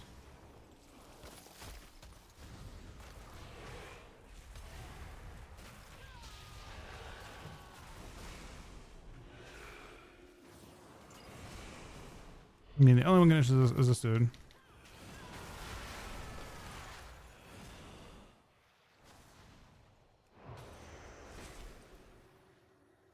All they have to do though is spam CC on us while we're trying to kill him, and they win. Order. The mage just swaps to CCing.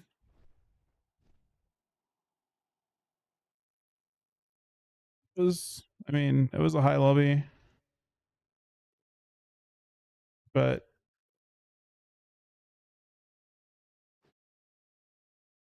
happy for mages, man.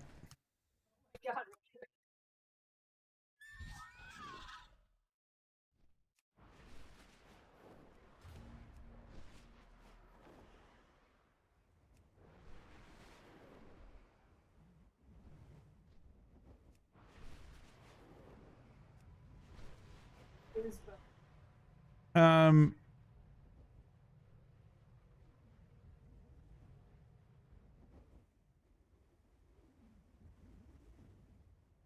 The most interesting about Roblox that I read is that it's still not profitable.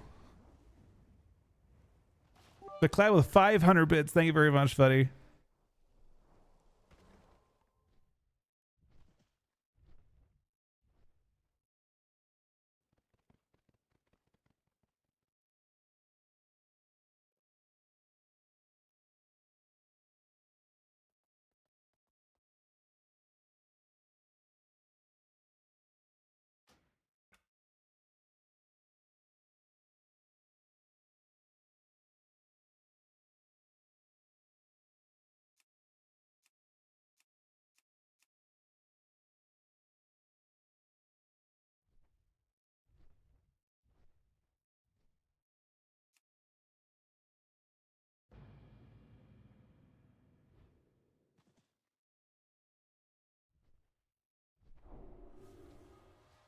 I think Action Miles and Hans is in my Discord.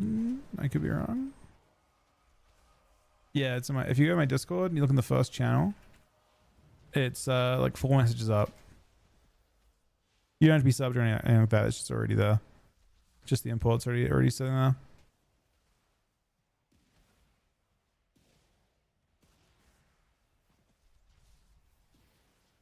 Thank you very much for Cloud, buddy. All right, guys, it's been like 5 hours. I need a little break for a couple minutes. I'll be right back. Thank you very, very much for watching today. I'll be back in 1 second.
All right.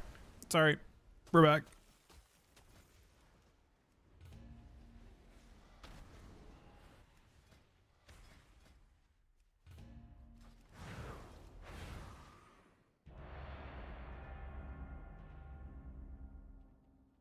How would I rather play? I guess to do one. I haven't done any DH today.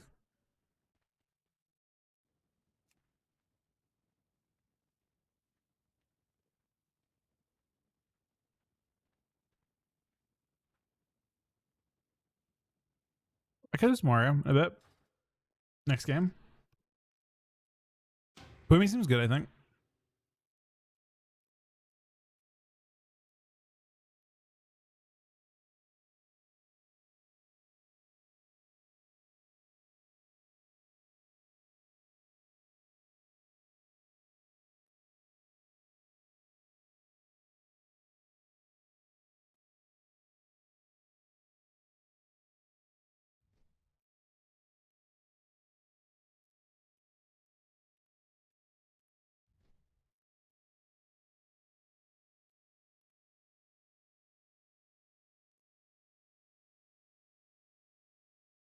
What do you think is better with Hunter, Red, or DK? I think it's better with Hunter, Red, or DK. Probably DK right now. Maybe I'm wrong.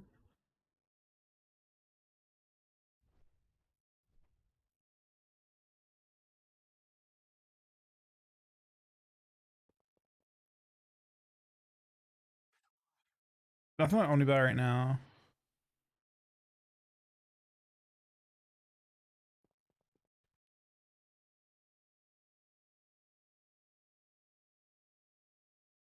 Because it's currently all secret.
You are gathered here for my entertainment.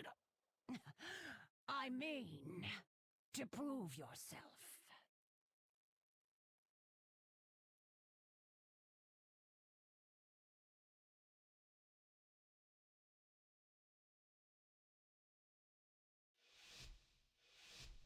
Now we got a chef on this. I might get cooked. We'll see. It's time for the show. Don't disappoint me.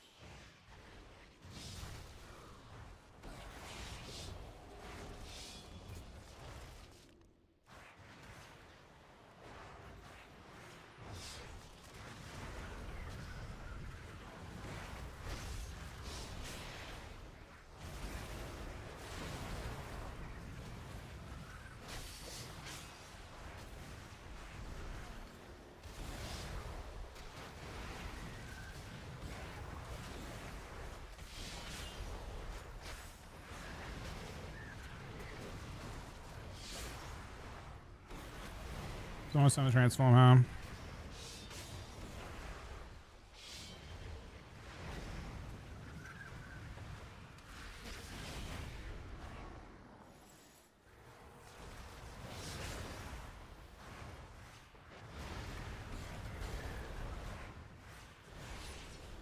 Oh, I'm playing this build. I forgot. Whoops.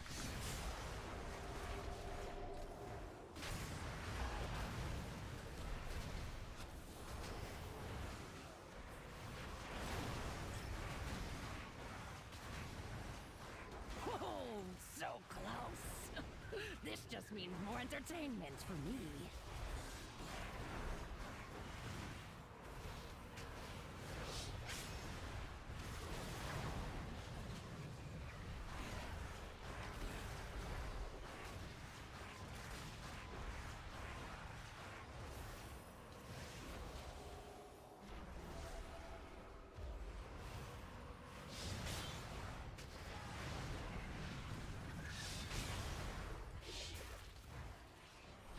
Oh, we are so close to getting my last. That would have hit so like really, really hard too.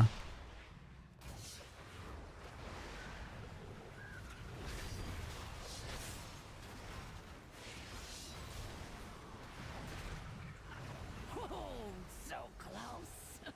This just means more entertainment for me.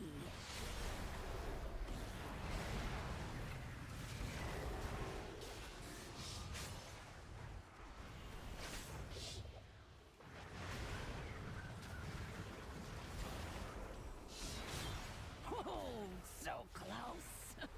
This just means more entertainment for me.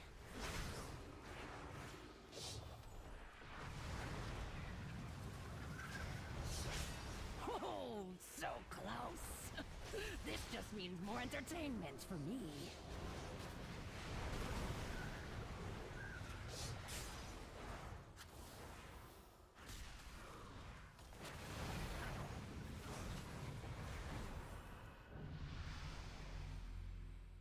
Slow down. I don't know live that long, so I'm concerned.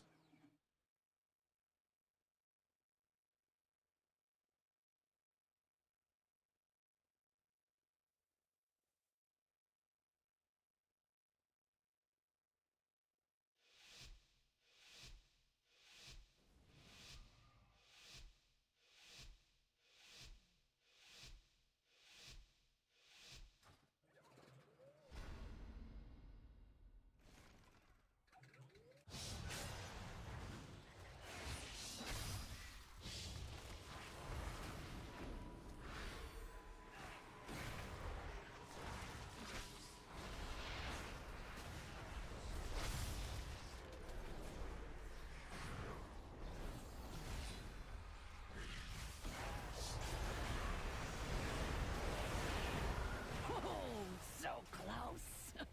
This just means more entertainment for me. We definitely overtraded him. And there is no chance we don't have a short game now. It's not gonna.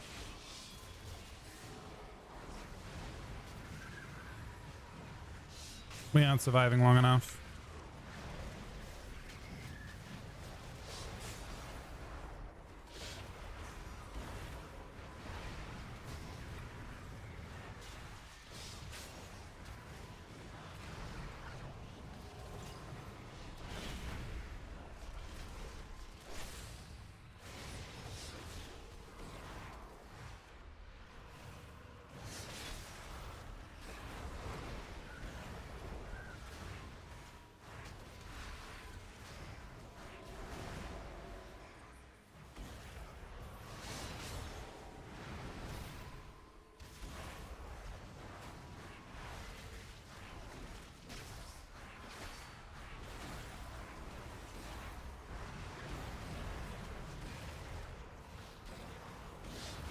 Oh, so interesting. I did not expect this outcome.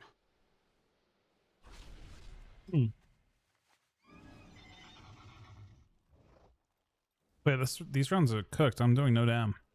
I'm bottom down. Andreas, did you sell me a build that's not good?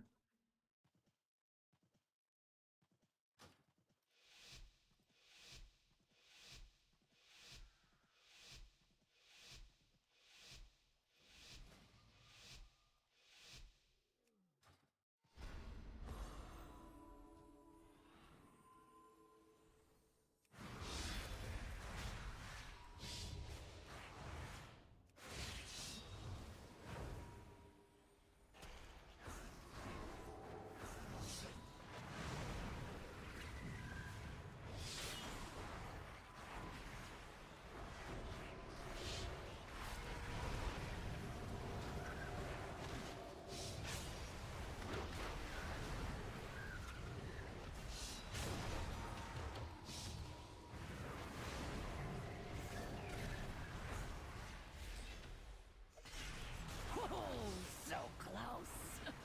This just means more entertainment for me.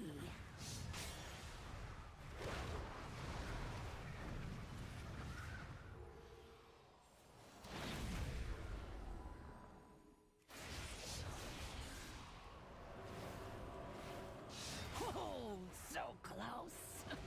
This just means more entertainment for me. It's bad news.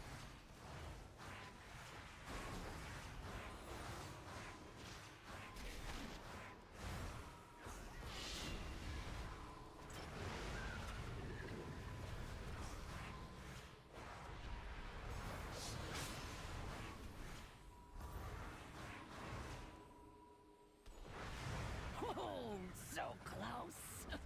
This just means more entertainment for me.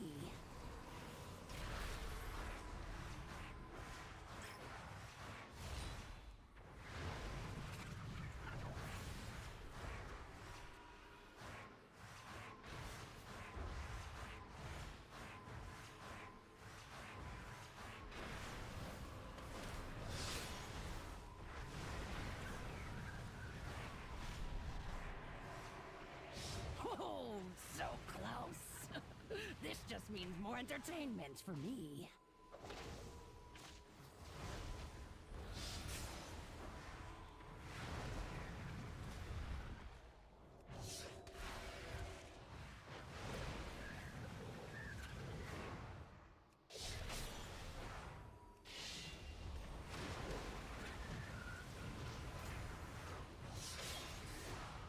Oh, interesting. Uh-oh. I did not expect this outcome.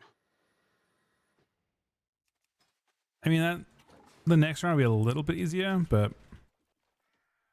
I'm not doing enough damn.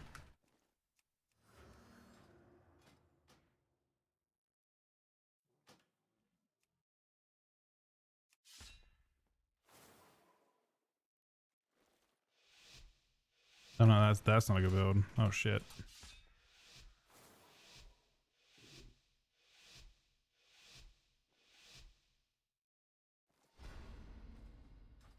This build's also bad, but better.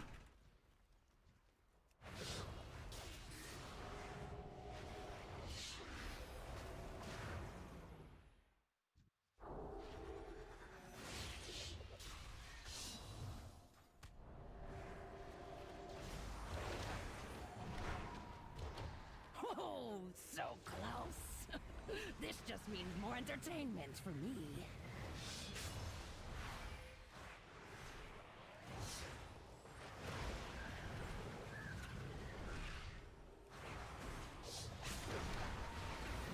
Oh, so close. This just means more entertainment for me.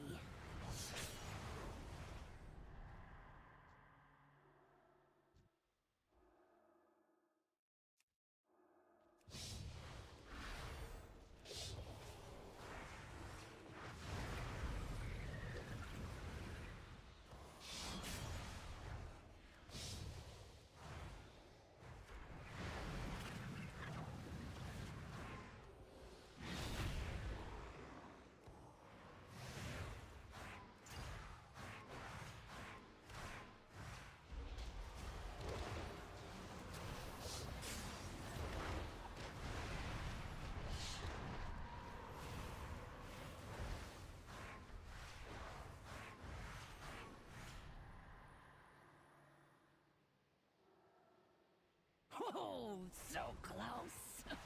This just means more entertainment for me.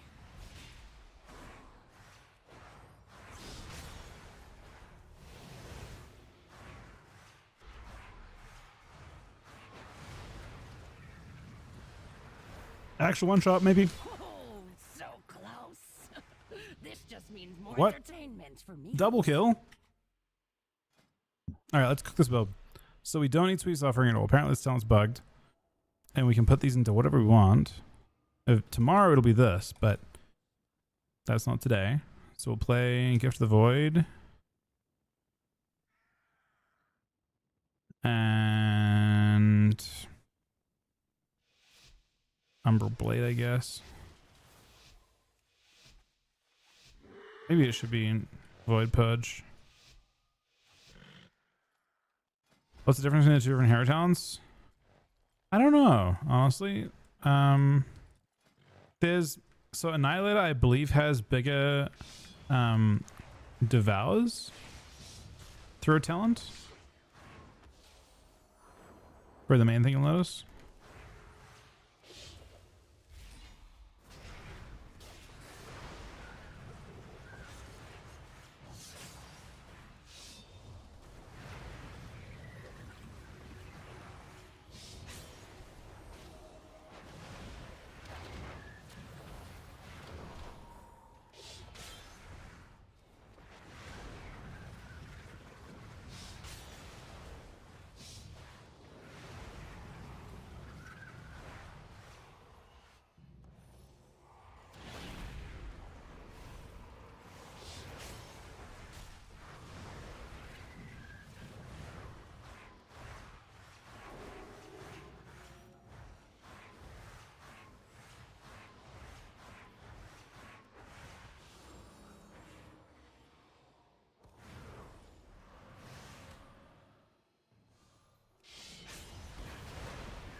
Oh, so close. This just means more entertainment for me.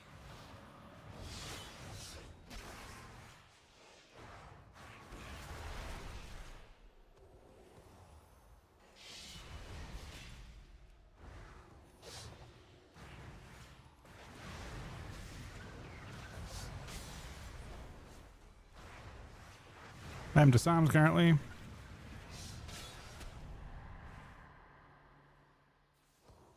Use Bubble Saki should be okay.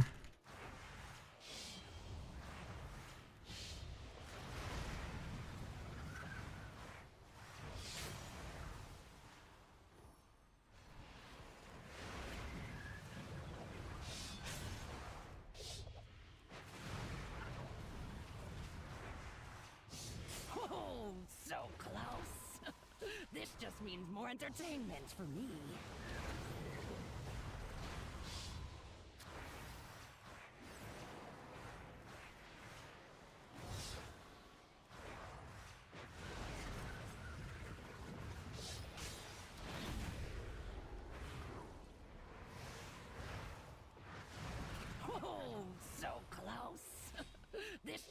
more entertainment for me. Interesting. I did not expect this outcome.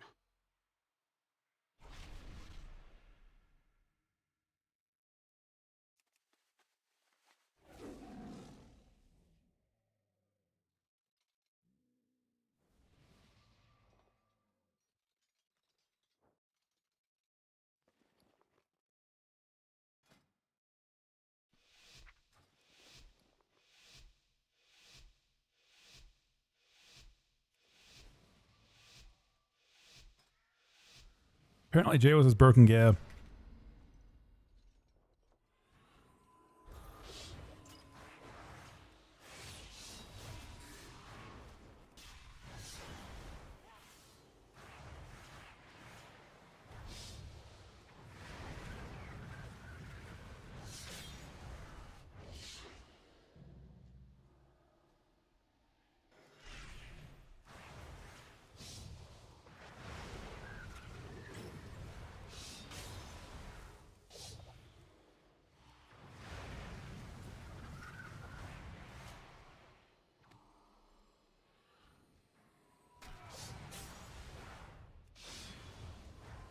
Oh, so close. This is a just space. means more entertainment for me.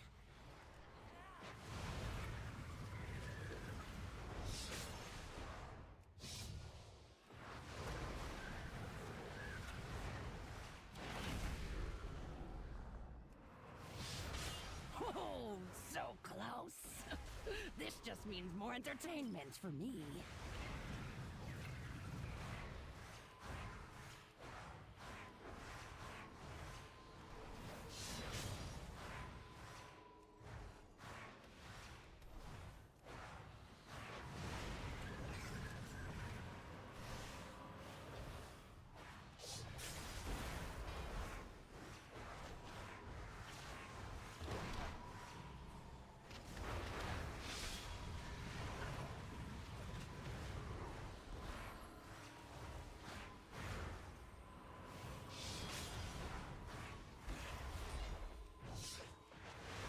Anyone more?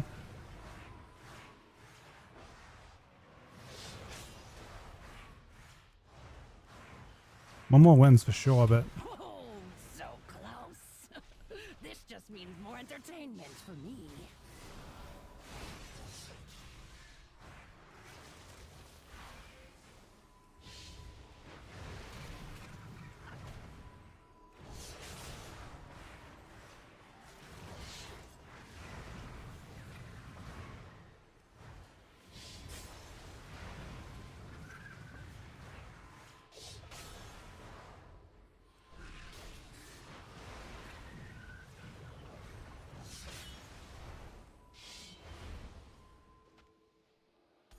Oh, so close. This just means more entertainment for me.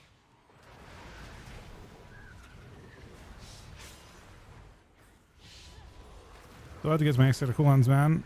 If I get there, we'll win.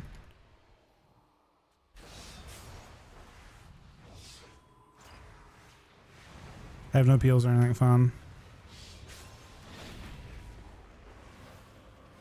I'm powerful now. Oh, so close. This just means more entertainment. Interesting. Oh, we finally got. I did not expect. We finally entered the strong point.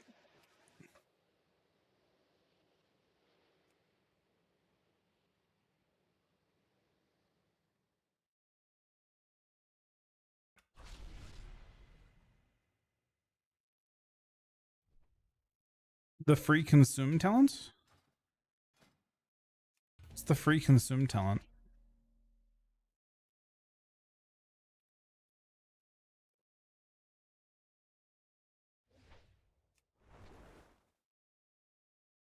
Beckon, you mean?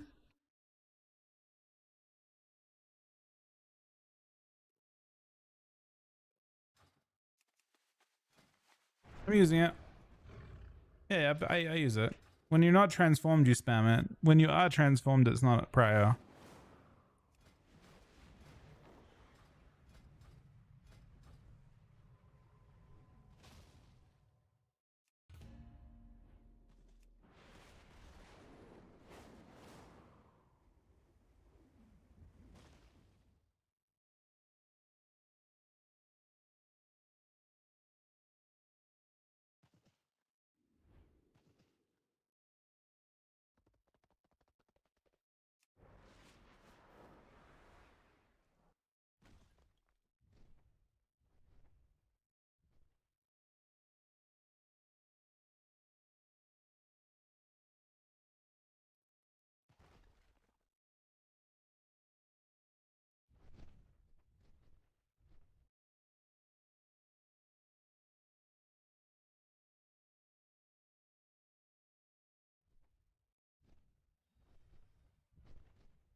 Team of bots win on ABC. Are there bots that like a bot? You mean like the entire game is bot gameplay? The bot does everything. Is that the question? Are there? I don't know if so in order for a bot to be insane,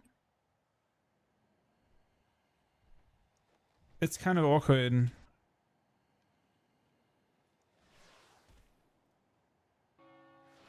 Like structured threes, generally speaking, isn't. They have to communicate. So obviously AI could do it quite well, right? Because it could actually sort out like communication and do it. The issue is that like when you look at like things like Grok or any AI, they don't operate in millisecond type scenarios. They're not the best for that. You want to have something else dealing with that.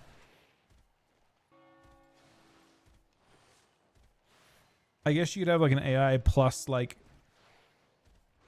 something more automated for reaction and like and millisecond kind of stuff, like really fast stuff.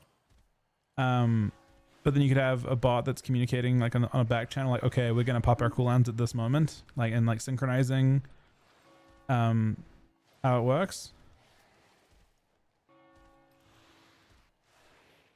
The question is if it's possible.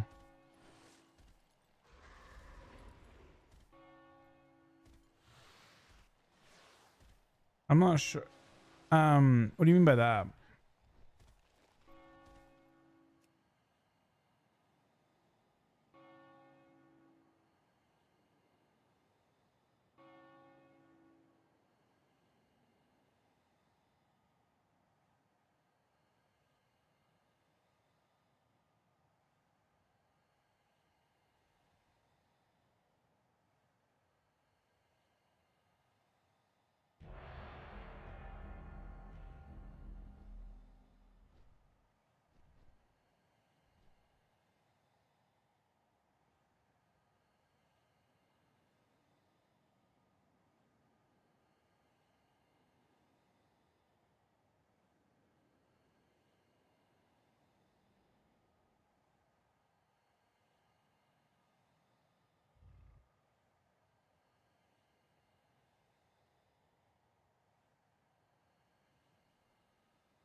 Sorry, I saw a question before.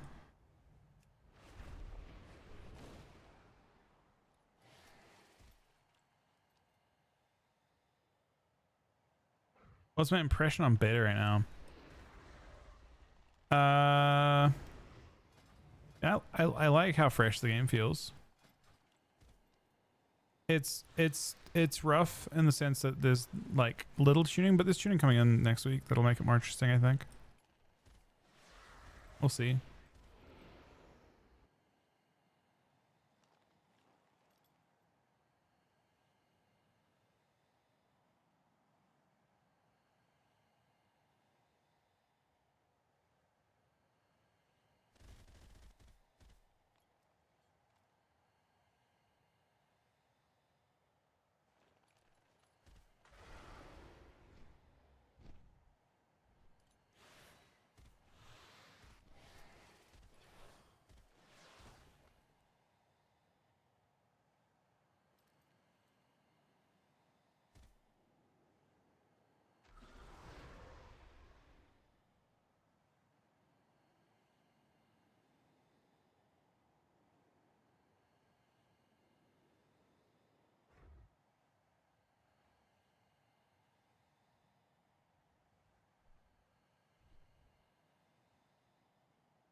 We're finally doing this. Oh, it just dies instantly. You actually just sit up here and tag it.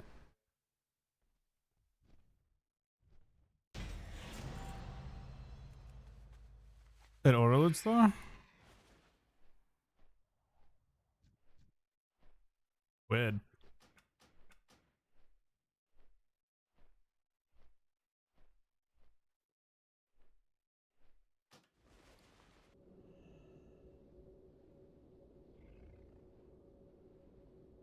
Another question I forgot to answer before as well. Someone asked about whether beta stuff's in yet. Beta has changes yet. Beta does not have changes yet.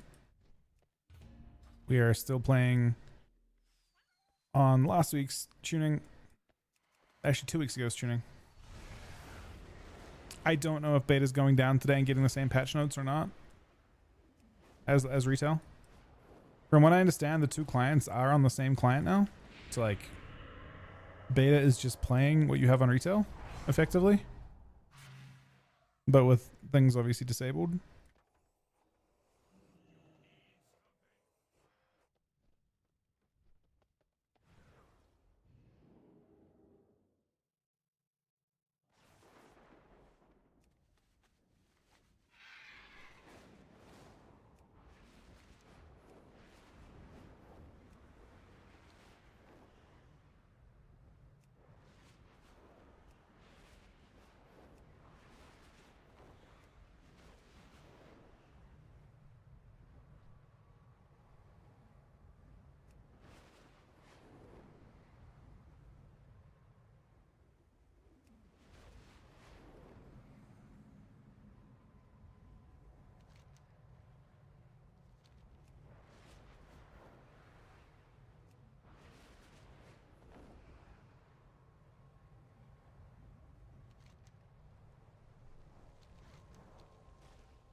Zom's cook with a, I mean, you're gaining 15% damage, you're losing 60% on one ability. I imagine there are builds that aren't just Slam, right? Is Slam the only viable arms build? I mean, I don't know in general, but Ellie might be. There's a lot of stuff that's interesting tomorrow, to be honest. It's gonna feel like a new game tomorrow on beta, I think.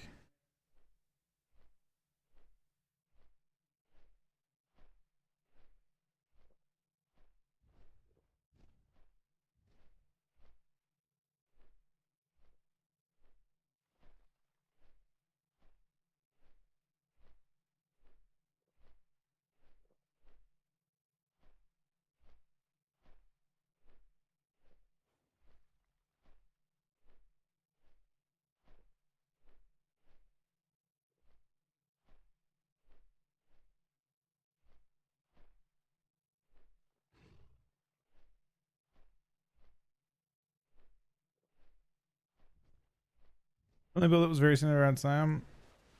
Yeah, maybe.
I'm waiting for this guy to spawn for Mount Farm stuff right now.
Your rage, yes, yes! Bring your rage to bear!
These are the finest goods in the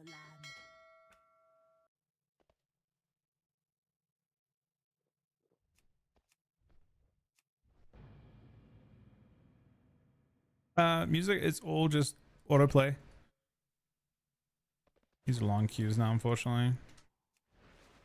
Getting to that time of the night. I think they'll be better tomorrow though, and more healers can queue. I think one of the things that makes beta queues like slowest by far is when heal balance is bad. You have come to the right place. The world is your teacher.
You have come to the right place. Live for your dream.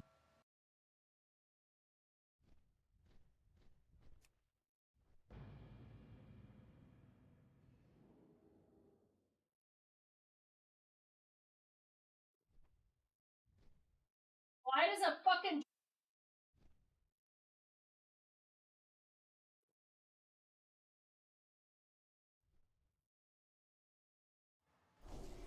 Behold the wonders of Pandaria.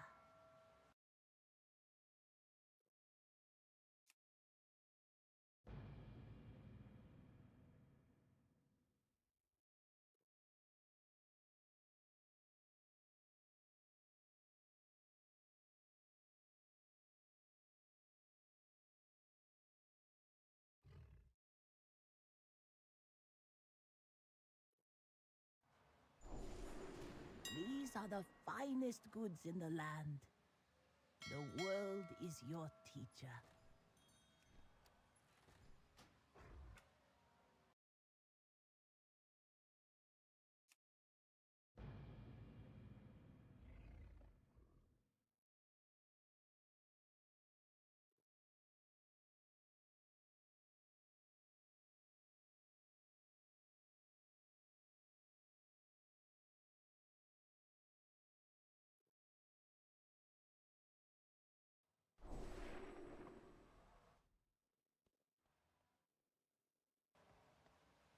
You have come to the right place.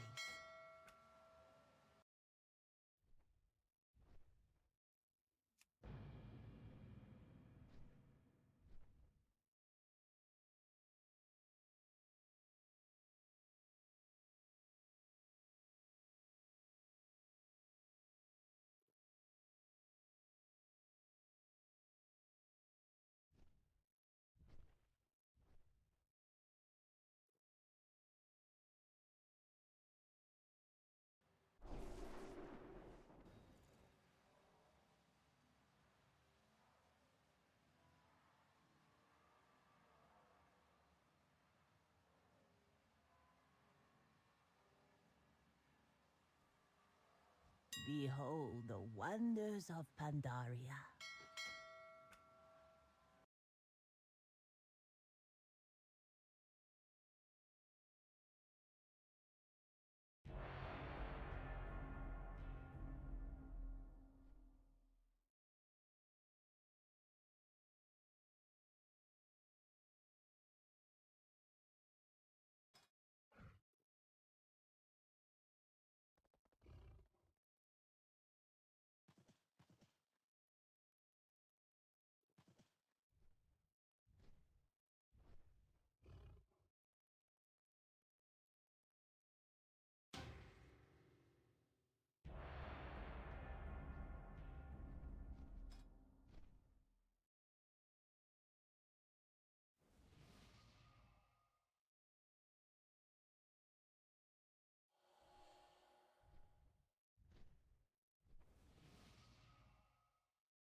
We're getting sick, unfortunately. Oh yeah, sick, I guess. At this point.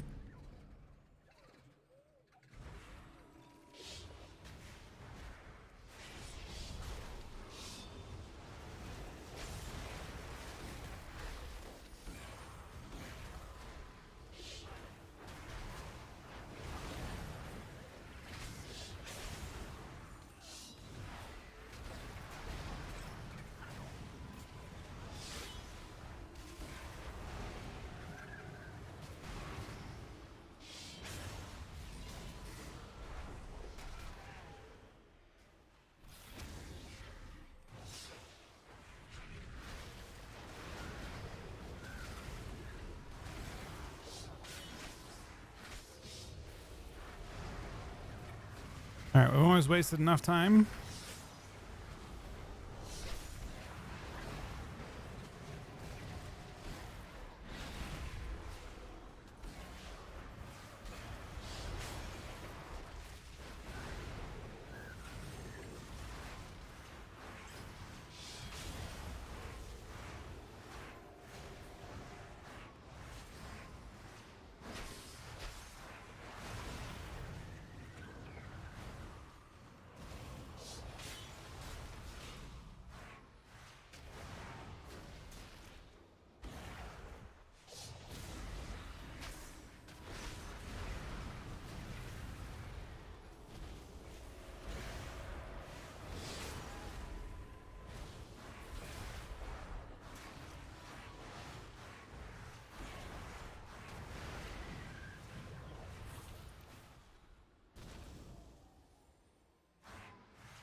Unfortunately, the lock spam fed when I had kind of lethal.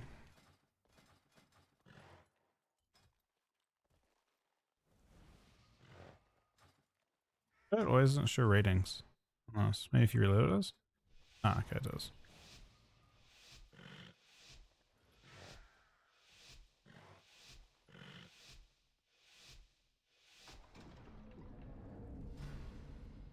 I mean, I basically don't want to kill anyone in this game. There's like no one that's actually good for me to attack.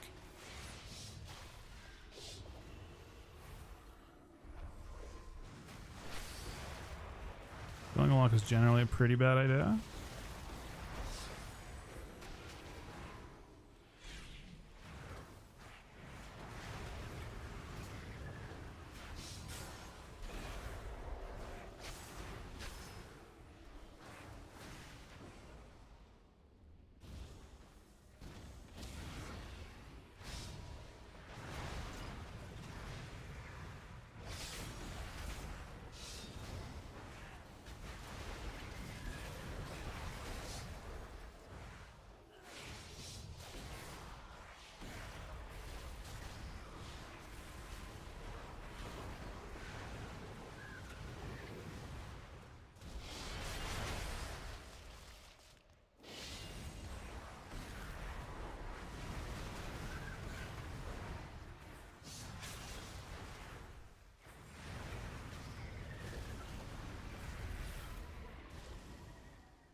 That is a relatively brutal experience.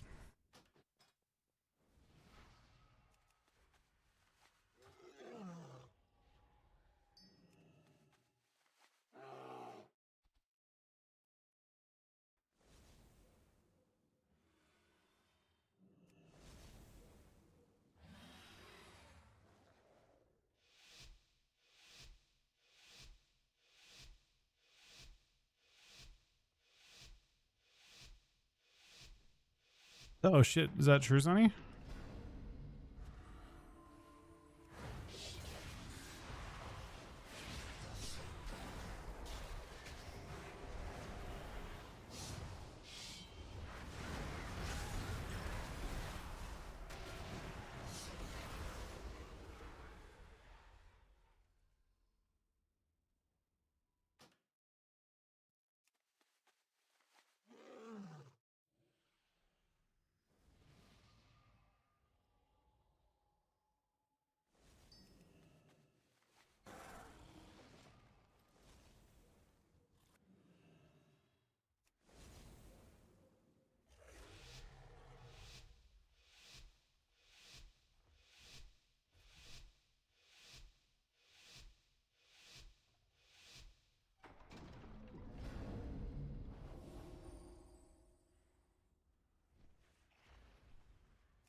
Let's see what we can do.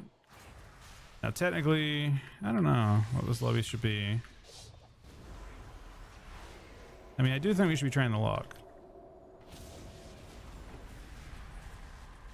Jesus, man.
Blitz on retail? I don't think so.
What's with some people declining shuffle queues?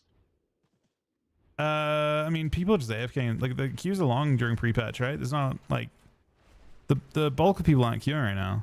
You know, is that it's not. It's a pretty optional time to be playing.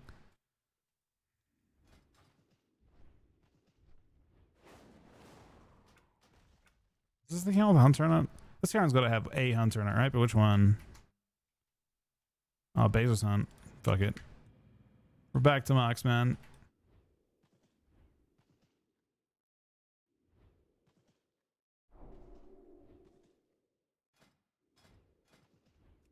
I'm very much looking forward to tomorrow when things are different in some form.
You got a cube.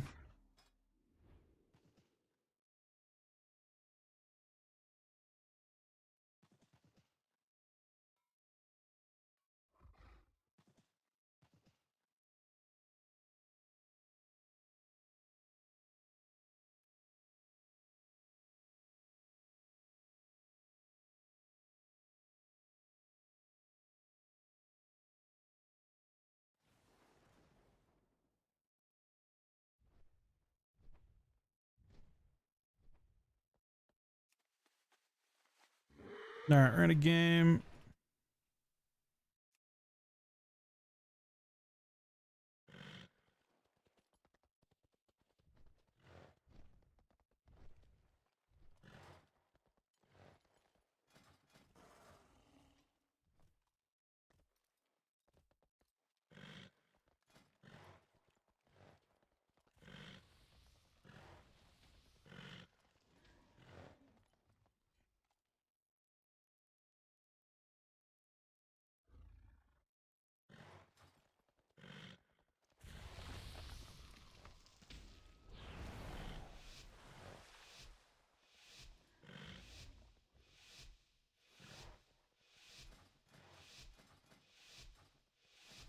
Should we be playing this?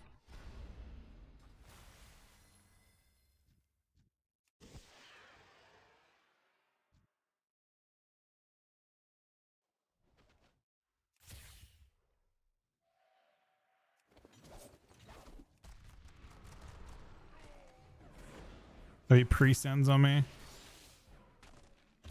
Look at Fane, wall.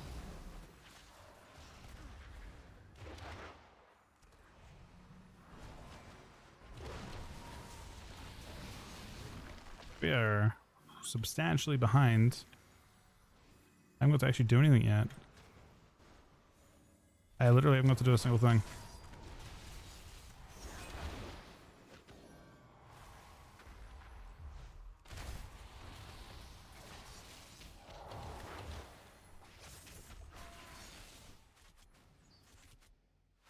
I actually did not get to press a single button. I don't know. I mean, it looks like he's healing.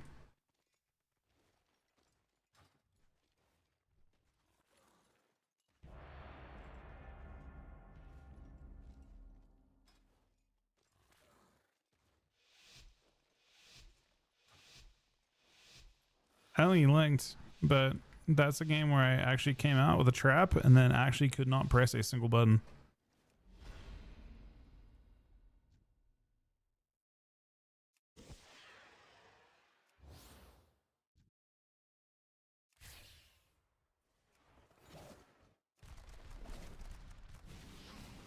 I pre-roll this.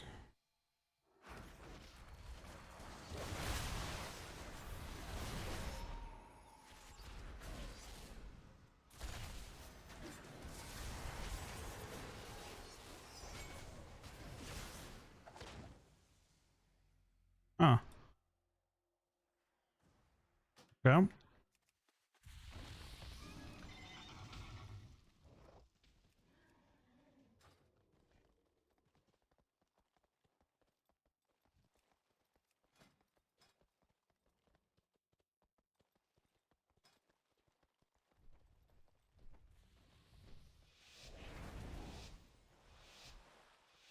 Well, I haven't seen this embellished before.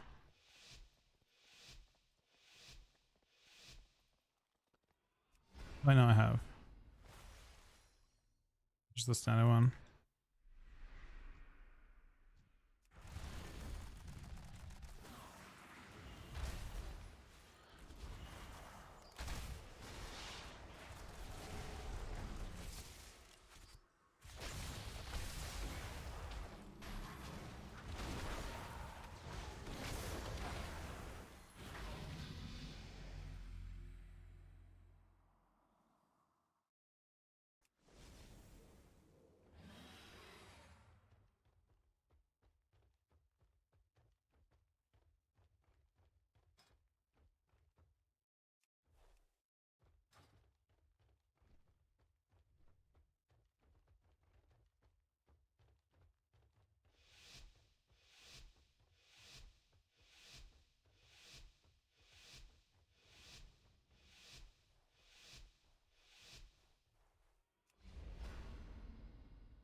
Coon himself, man.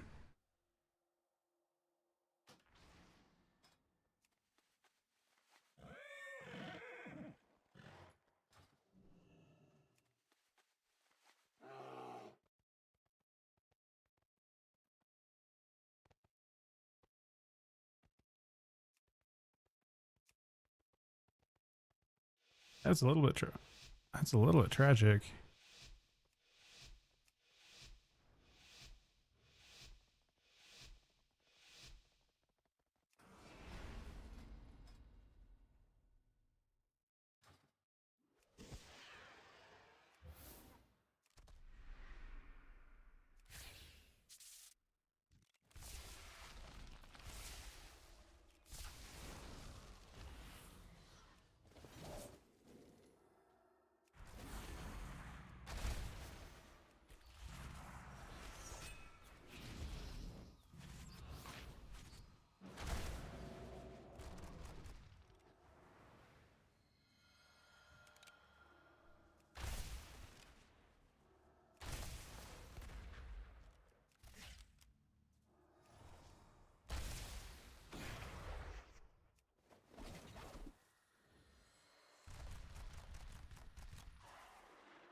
I have the one shot, but I can't press it.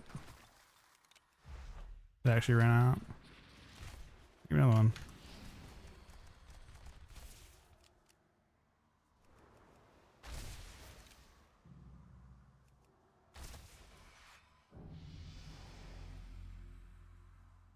Yeah, it's the same as yesterday. However, this lobby has just been a bunch of rounds that are ending in really, really random ways.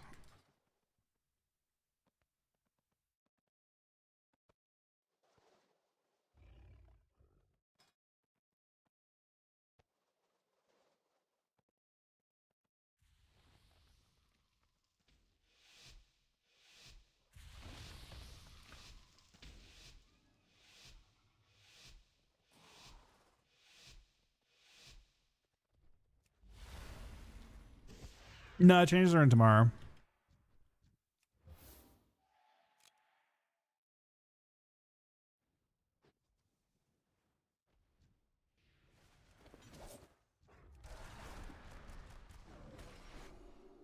Yeah, so I mean these rounds have all been pretty dog shit, if I'm being real.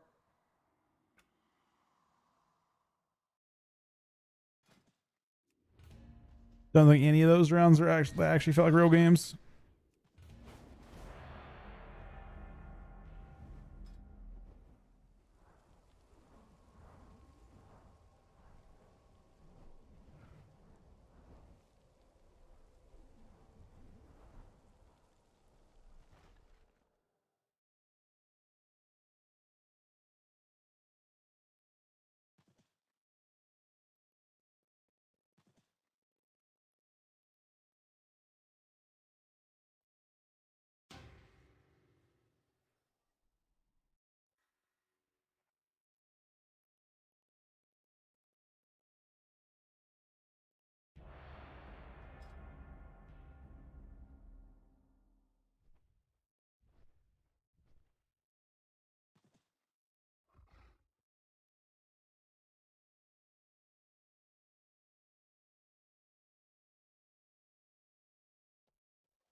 If it ain't everyone's favorite champion, you ready to entertain us?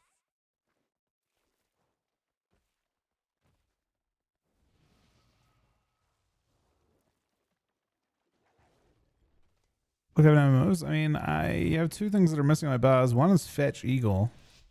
Don't know why I've got that on my bars, but yeah, I mean, this is how my beta bars always look this way. When you go to live, you'll like readjust it to make it look like a little better.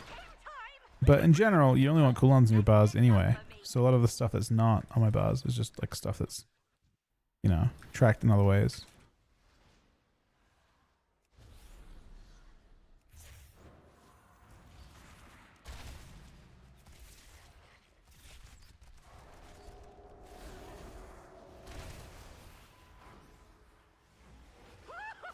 Keeping this fight interesting this time.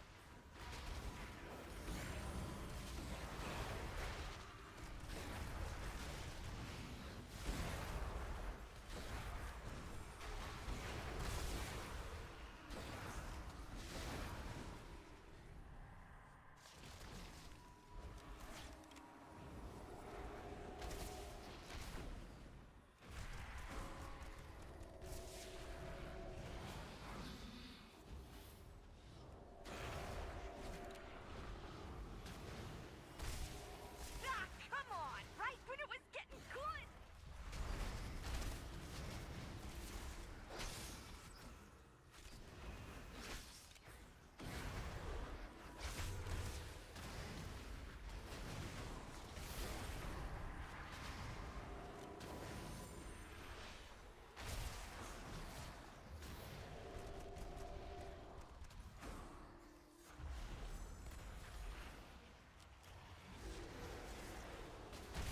Oh, you keep spoiling all my fun!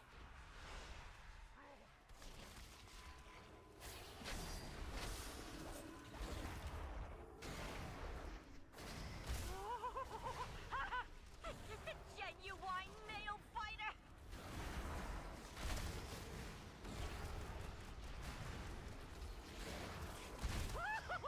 Keeping this fight interesting this time.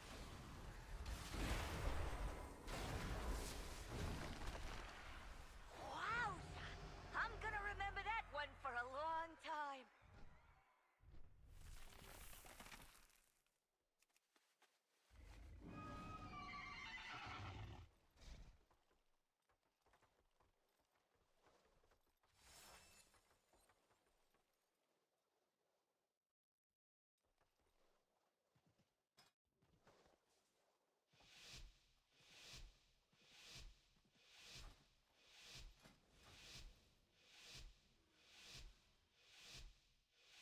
Change is not on live on beta, and maybe until tomorrow. I don't. We don't know.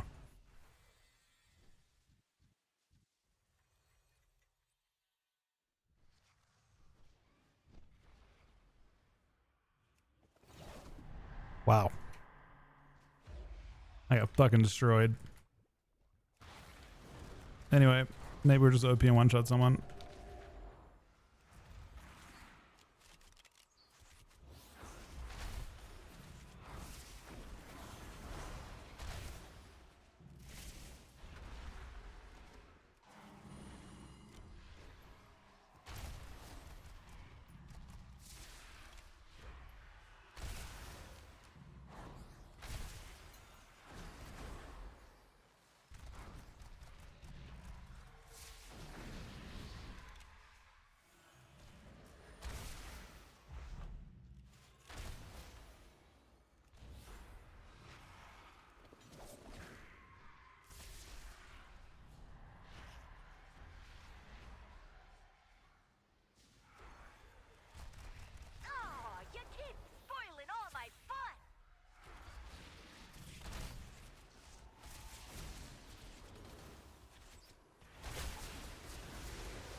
Uh-oh. Spoiling all my fun.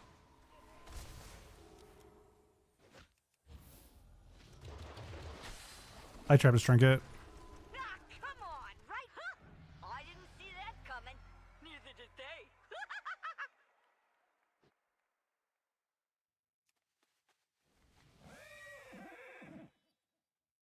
What hunter is this? This is a we're playing Mox Hunter right now. This is beta Mox Hunter.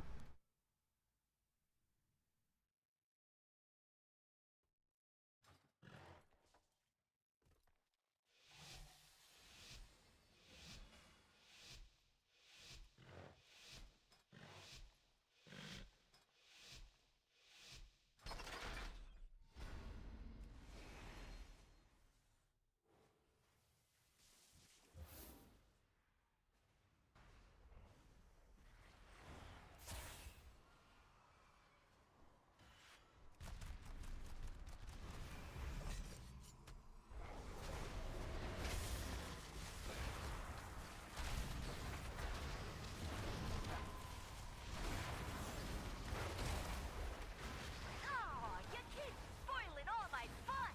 Woo, right in the Interesting. everywhere. I gripped, I feigned, I exiled. I mean, I said to use every cooldown. No, I trinketed that too.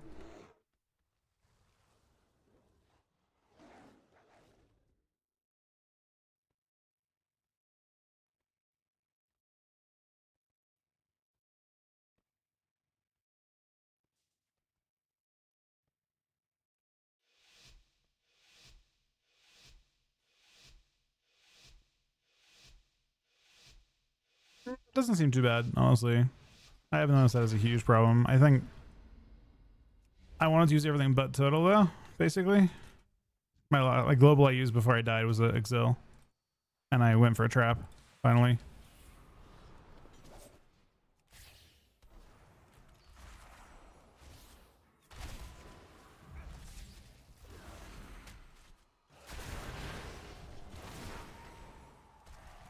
Bro, what the fuck happened to my health there?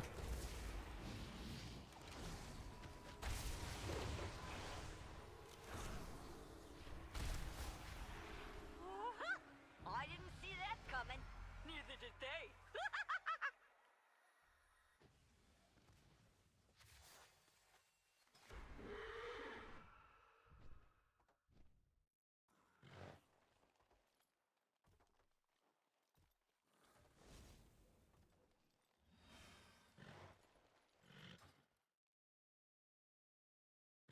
Which is better, DH Devour or Mox Hunter for PvP? Just better DH. I'd say Mox Hunter right now. Mox is pretty sick. Devour is pretty bad, but it's getting buffed tomorrow. Maybe some stuff can change with that.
We got buff. Coming. Neither did they.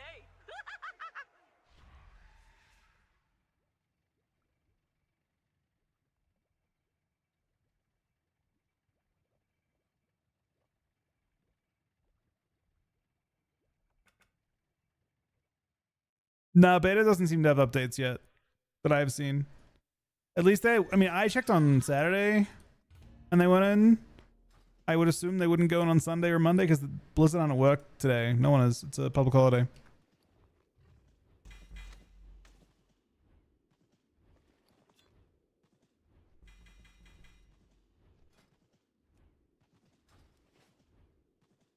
I expect that when servers go down.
What skills you get at level 90 is what?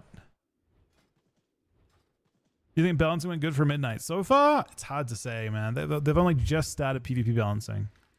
There's still a month until the season starts. My guess is we'll see one more set of tuning that happens kind of in early season. They always kind of do that because early season will look different to like what you're seeing on beta right now. Beta is everyone at max eye level. When the game comes out, everyone will not be max eye level. You'll be, I'm not even sure what eye level you'll be at, to be honest. But, you know, not max eye level for quite some time. So the scale in the different classes will be very different. But which class are you looking to see? You're saying like new skills on Devour? I mean, you get your capstone talents. Happy Chinese New Year, buddy.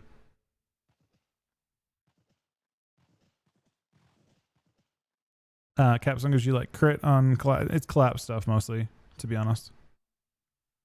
Nothing crazy though for Annihilator. Annihilator doesn't seem to get too much. And then you get 3 extra hero talents. You can already see those on live though. And then you get your tear bonus. Your tear bonus gives you again collapsing star 10% and some void area damage. Nothing crazy. And then for Hunter, I didn't even look at Hunter gets. Rapid fire damage increased by 25%. CDR and aim shot crit damage. Kind of irrelevant, 6% on everything else. And then I didn't know this was a thing, but aim shot always crits. What the fuck? That's interesting. I didn't realize aim shot had a 100% crit chance.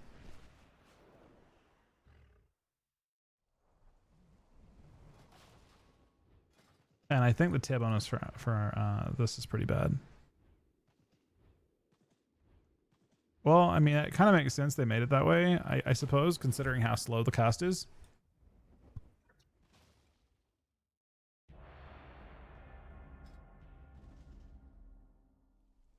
How is leveling ults in previous expansions?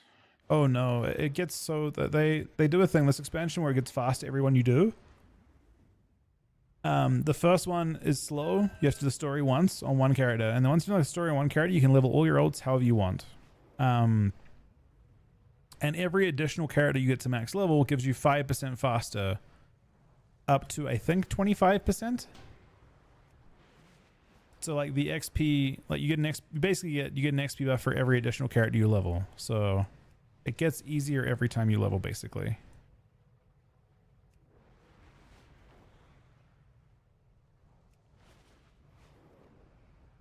Last expansion, by the time you got to the like 5th character, it was like 3 hours, 2.5 hours to go from like 6 or was it 70 to 80. So it got pretty quick. The first one was like 9 hours last time, right? No, not even that long, right? It was like more like 6 hours, 7 hours. You do the entire camp. You have to do the campaign one time. They want you to do the campaign once. So that the first character is always slowest. And then after that, you'll level whatever you prefer. Maybe you prefer questing, but maybe just like super efficient questing. Maybe you want to do world quests. Maybe you want to do like just farming shit. Like you can level through fucking ore if you want to. I know of a lot of people last time that leveled specifically through ore. Weirdly enough, because you can fly the entire time. But you made so much gold on ore that it actually was fine. Like a lot of people just said, fuck it, the first week I'm just going to farm materials. Because you can make a lot of gold that way.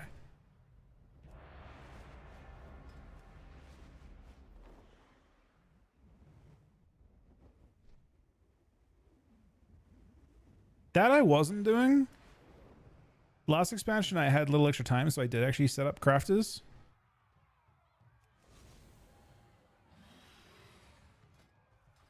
I mean, effectively, if you dump a whole bunch of time into professions, you can basically pay for the expansion with that. Maybe the next expansion or whatever, you know. You can get enough Battle.net currency to.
You have a health stone.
The scythe attack?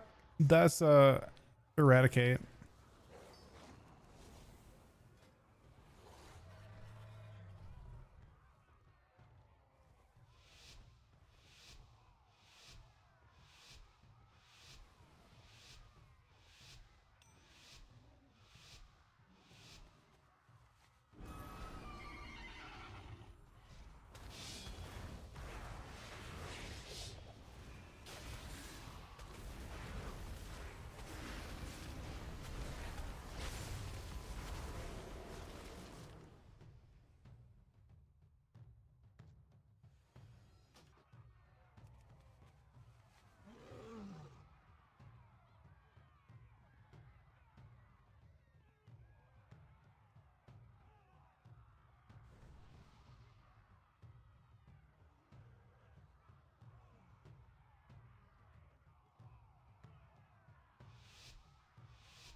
I am just gonna try to AFK, I guess.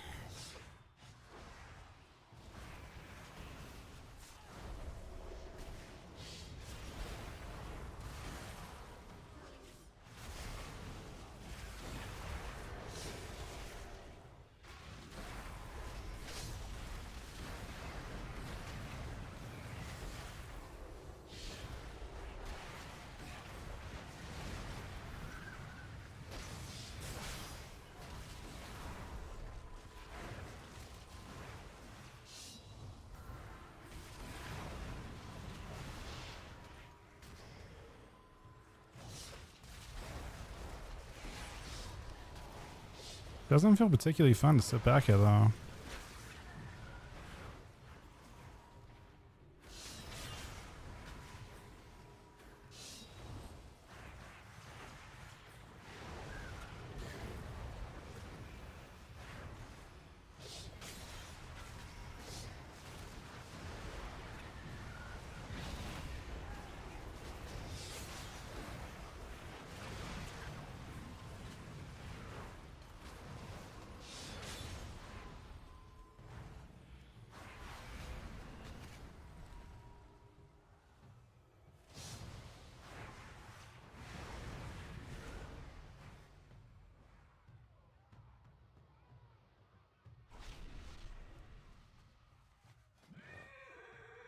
I'm not sure how I can play this build in this lobby. I take too much damage like trying to survive on. I want to kill Death Knight. I can't kill DK. I can't kill. I mean, I gotta try and play on top of a lock maybe, but we're like super fragile. We just can't kite if we sit back.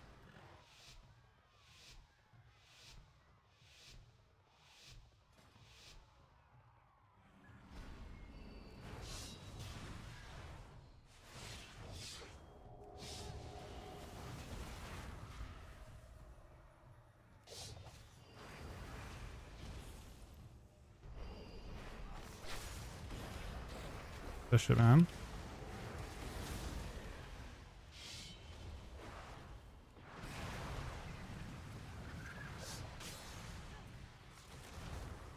I mean, in that time, everyone died pretty much.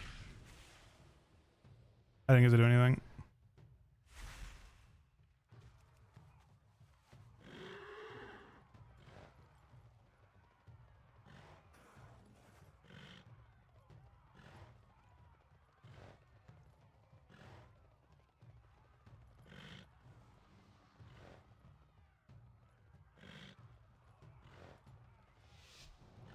I guess I won't even show it. No, I got Infernal Stun into Ghoul Stun. Blind, Infernal Stun, Ghoul Stun, Trinketed. And then we just still have no souls.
Taste the crit bit of PvP. I mean, crit's not good for mini specs, I don't think.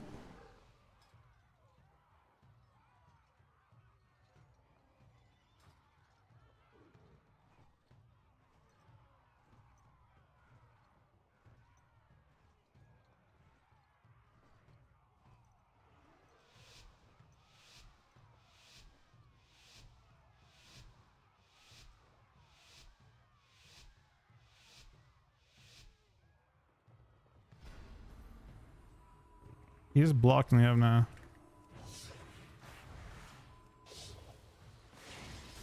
Interesting if that's kind of his plan, I guess.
Didn't get to do much most of those rounds.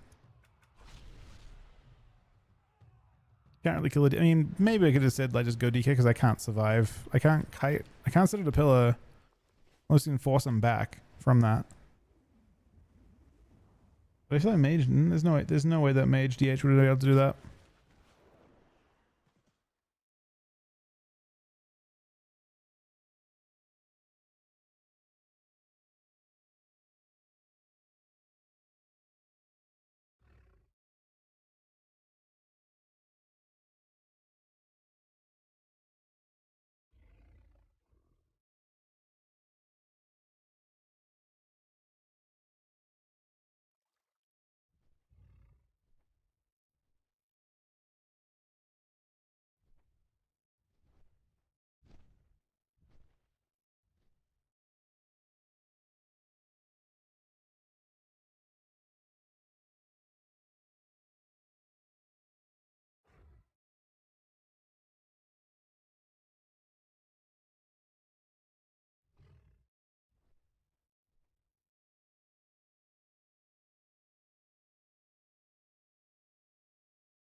You think Devour would be better? GG's today. How's that, buddy? You think Devour would be better after tuning?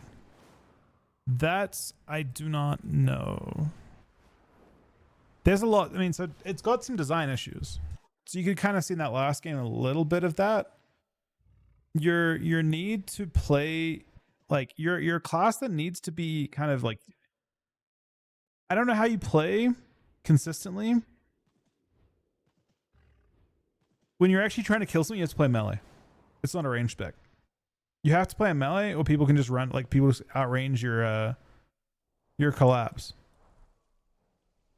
They could maybe fix that by making collapse a longer range, or like making void meta make you have more range while you're in meta form, so like you become like melee outside of it or something. But the way it works right now is you're supposed to be mid range, but because you have long casts, you like have to play in,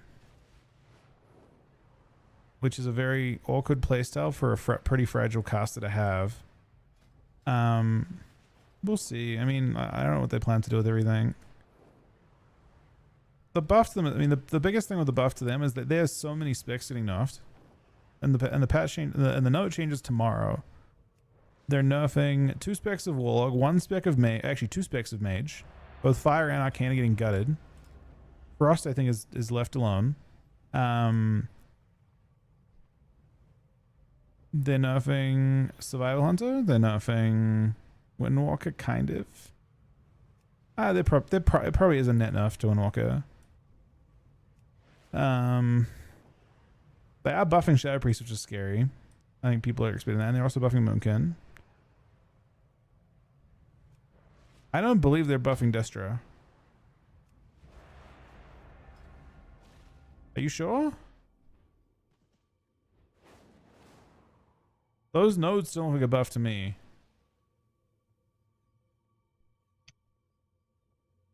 Yeah, it's like a buff to like incinerate and shit that you don't care about. Are you sure those count as a buff?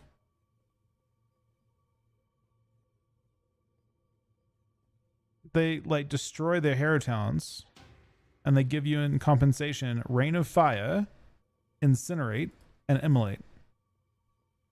That doesn't seem like, maybe your PV damage is similar, but the part that actually hurts are these things.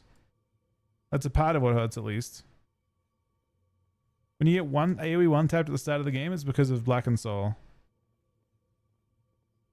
Both hero talents are getting nerfed. They're nerfing Ruination if you play Diabolist, and they're nerfing Blackened Soul if you play Hellcaller. Both of those are an important part of what you do, from what I understand, at least. I have seen many games where like if a lock wins in the opener, it's because their Blackened Soul does infinite damage to everyone. So I don't know. I mean, I would just say, like, the only thing I would say to that is that when I play an arena game against a Destro Lock and the Destro Lock wins quickly, their top damage is Blackened Soul when that happens. But I don't necessarily know how that works. Yeah, I feel like it does fucked up damage on the scoreboard. Like, actually fucked up damage on the scoreboard. Whenever a lock just walks in and dominates a lobby, it's because that dominates the lobby. But it could be because I'm playing a Death Knight some of the times into that. But I again, the compensate, I mean, Eden Conflag, which is something, and Sin, which is kind of nothing. Immolate and Rain of Fire, nothing, I don't think.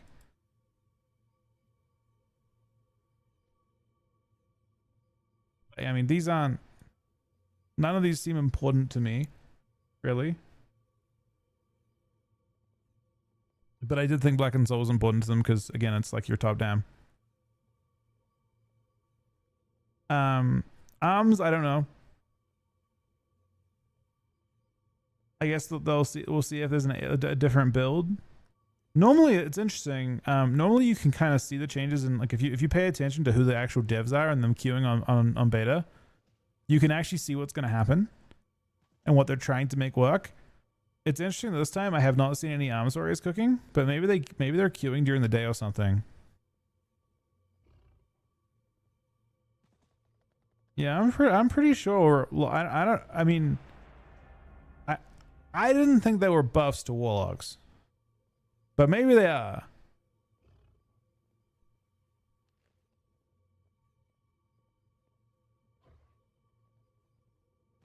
The lobbies where I get really crushed by them, I notice Black and Soul like just AoE killing everyone, but it might be because everyone's in execute range and it just kills everything at once.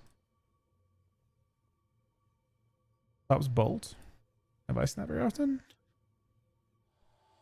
I don't know if I've seen that very often. Do people let you bolt very often? I don't know if I've seen that at all.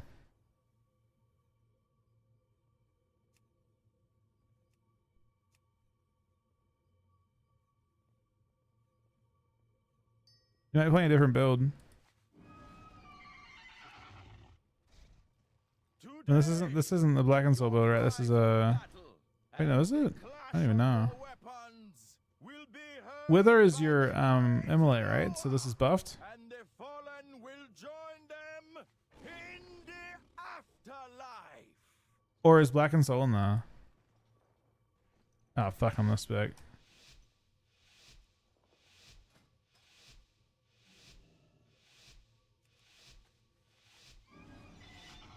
For Zandala!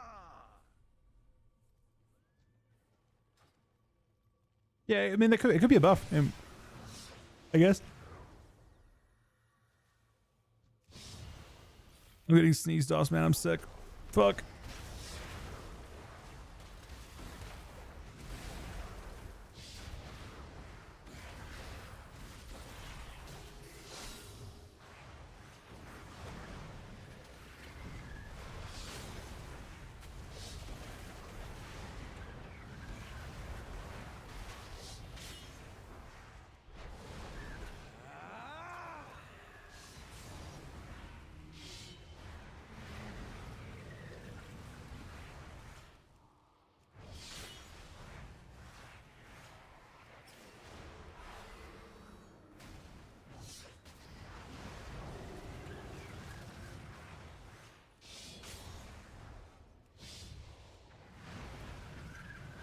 All right, it's time. That's done, probably. Oh.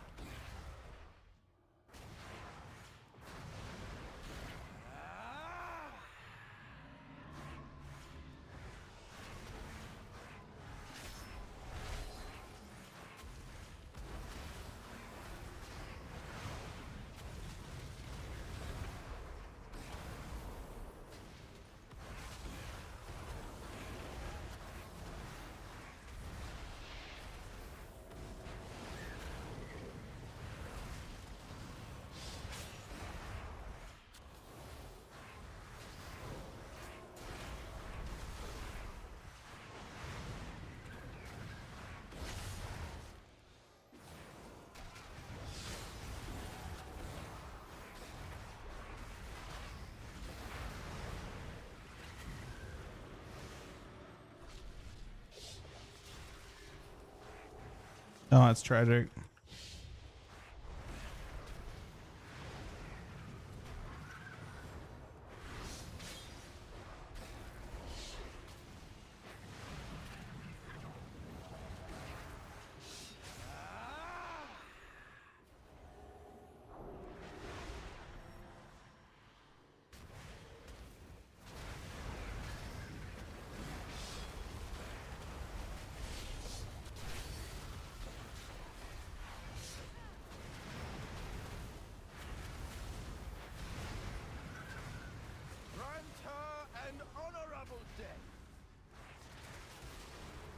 Just trying to survival to do our actual down.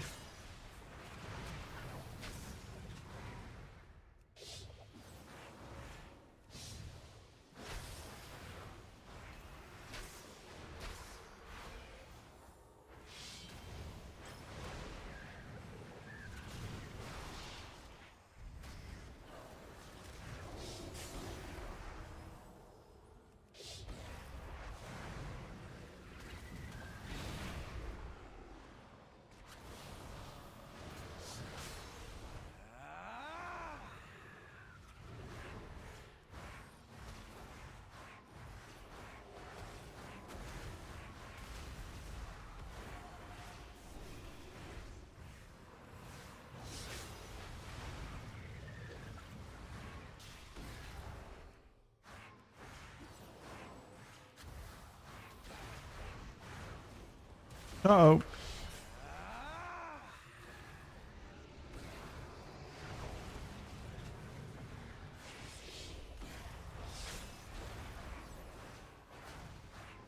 did not have Deloa's blessing this day.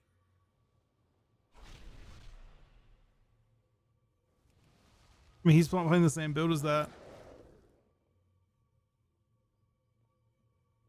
I'm not sure like what's getting. I'm not even sure how the different ones work. This is the.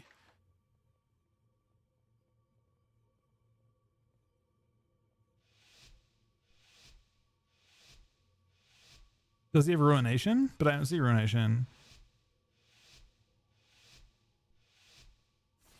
Or is he Hellcaller?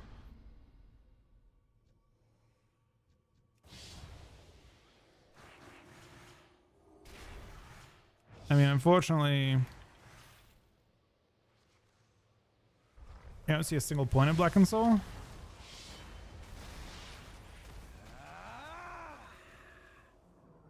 Blur up, but I guess I don't have a button strong enough to deal with that.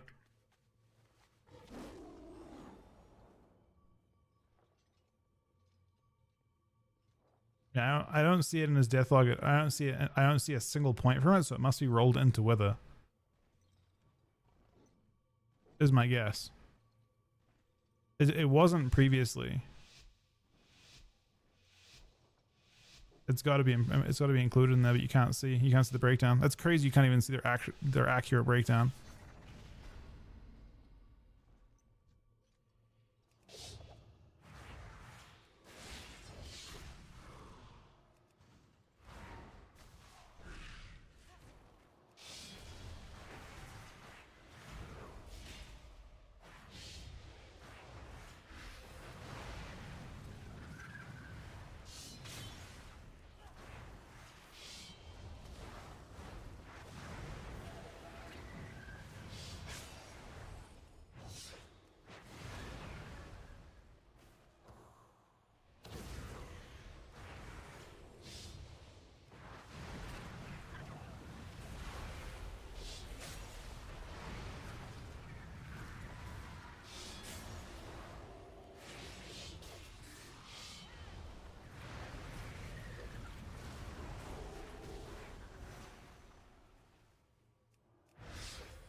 Looks like it's a bit of a. I mean, I don't think he did anything wrong the previous round. It was my fault, but.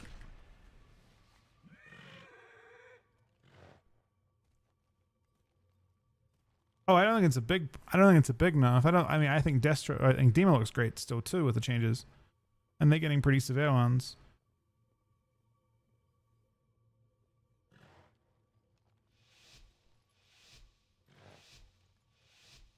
How do you have 2 streams on YouTube? No music and Twitch with music. So you can in the multi-stream stuff, you can like set which tracks go through. And my audio is split from my mainstream. So I have like game sound being routed through, but my music is not.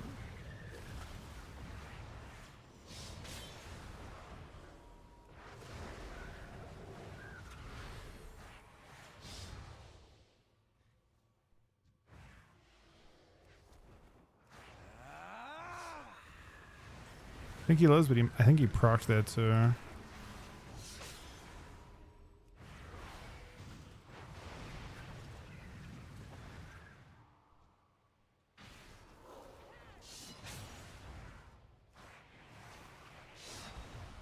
The Q simulator has been rough. I mean, I think it's the nature of Shuffle, to be fair, so I don't know if that will fix. I would say activity in, like, for example, Dragonflight Season 1 was pretty high, but it still was a Q simulator because of that.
Devour not only doesn't have CC, but it actually feels bad to press your CC when you're in your metaform because of how much pressure the game puts on you to stay in that metaform. It's really awkward. None of your CC lasts very long, so it's yeah, it's a really weird spec.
This kind of destroys him.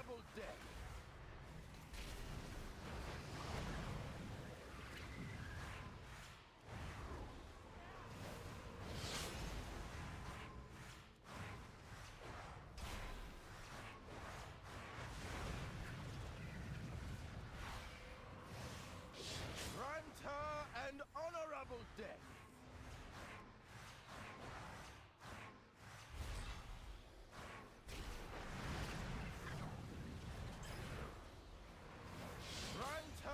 And honorable death. That was a big one shot.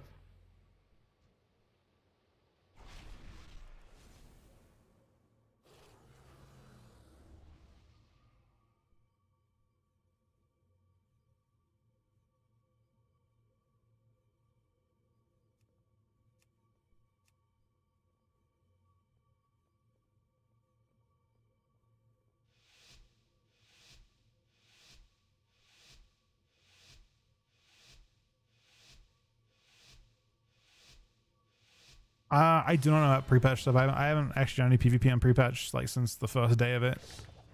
Really, it just didn't seem worth it to me.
And honorable death.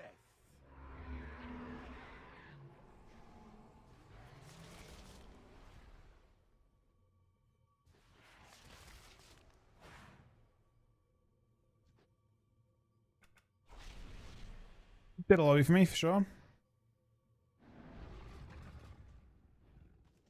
I probably should have my LG. Probably my LG though. On beta, you have everything. This is like what the game will look like. Well, I mean, I guess tomorrow, probably what the game looks like on release at the end of the season. It'll be a bit different. We're max isleable with double embellish every gem slot. Perfect enchants and whatever test that we want. In fact, even some of the really OP PvE gear is available on beta too. I wanted to test that as well. You can get like there's like a double socket ring. There is like a PvE weapon you can get to.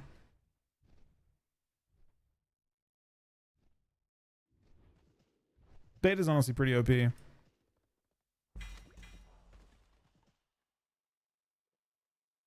Do you think disc will take over? So far, disc does not feel that strong.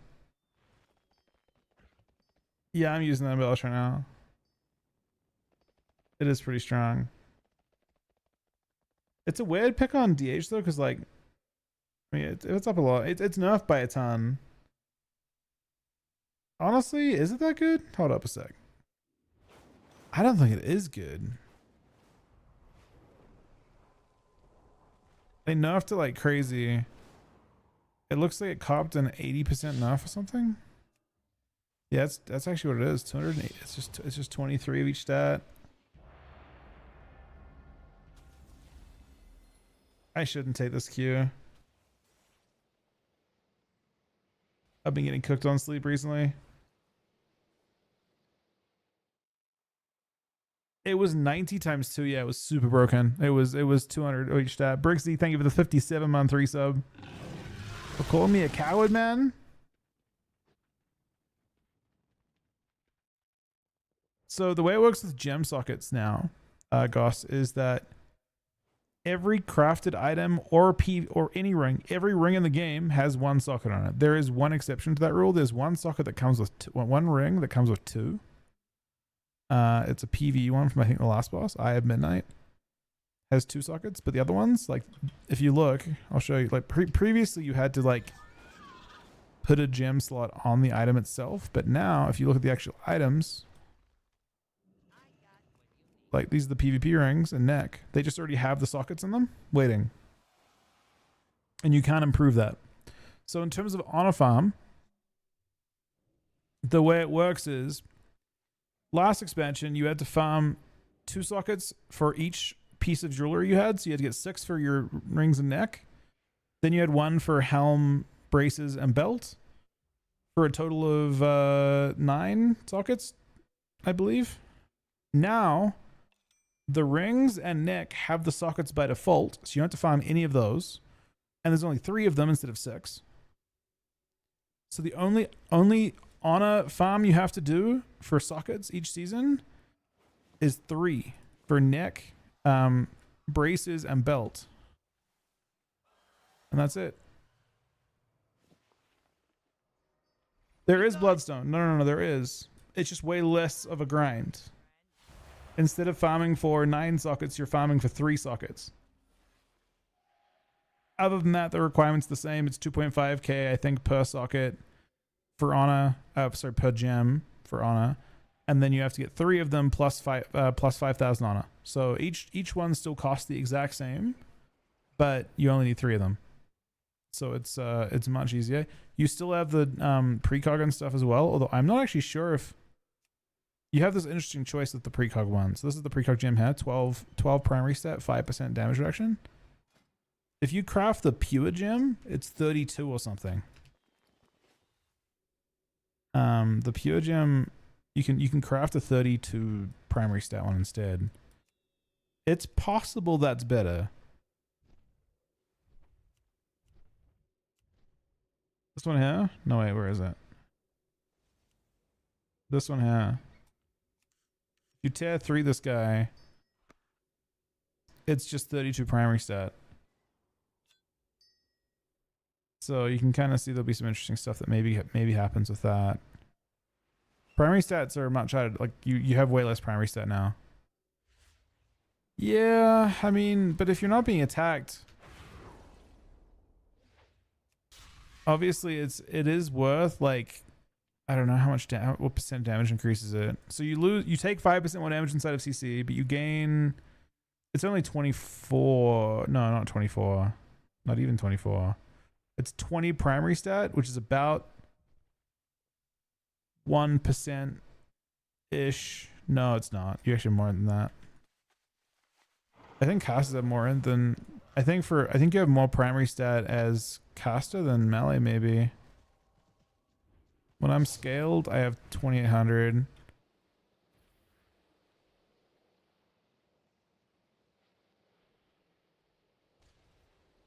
It's not that much. Maybe 1% damage or something for that choice. 1% damage all the time.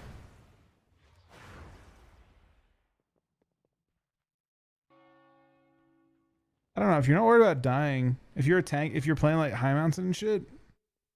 Wait, okay. Weird way of thinking about it, Big Damn. Really weird way of thinking about it. If you were thinking about playing like not, so let's say high mountain with the no 5% damage reduction gem versus like Mechanome or something else, I actually feel like you'll end up really close. You said flexibility. It might be similar in terms of tankiness. I mean, high mountain's probably still worth like 3% DR at all times or something. I feel like high mountain with that might still be tankier than other races without it. Obviously, if you're thinking of playing high mountain with that stuff, that's different. But there are some classes that will still have like more of an offense focus than that. Namely, like I think Death Knight would have more of an offense focus.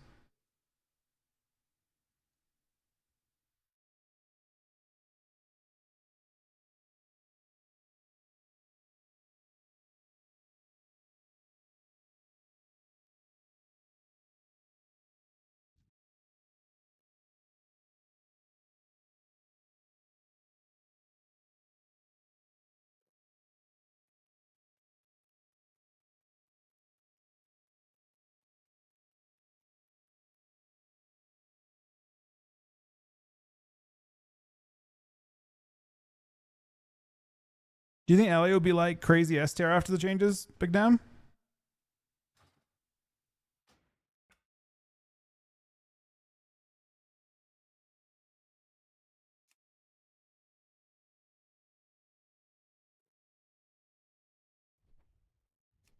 I had to wait. Did you give me a build already on this? I think you already had a build set up, right? I want to try LA tomorrow. No, this is definitely a default build. Very clearly a default build.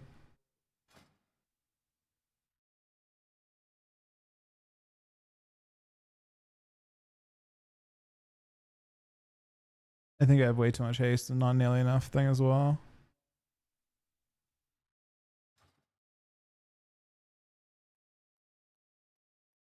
I feel they just die right now. I suspect that will not be the case tomorrow.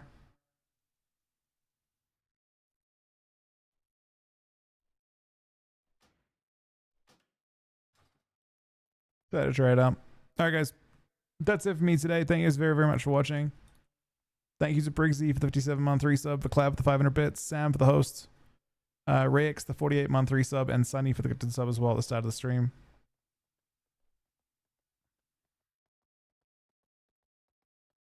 Yeah, I'll probably, I think, I don't know how I built this guy. So I probably just crafted an extra ring that I shouldn't have. No, I should have actually.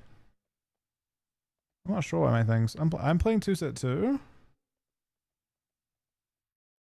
I'm enchanting. My gems and enchants aren't great, probably. We'll figure it out. Enhanced for holiday to get safe to go into midnight for PvP.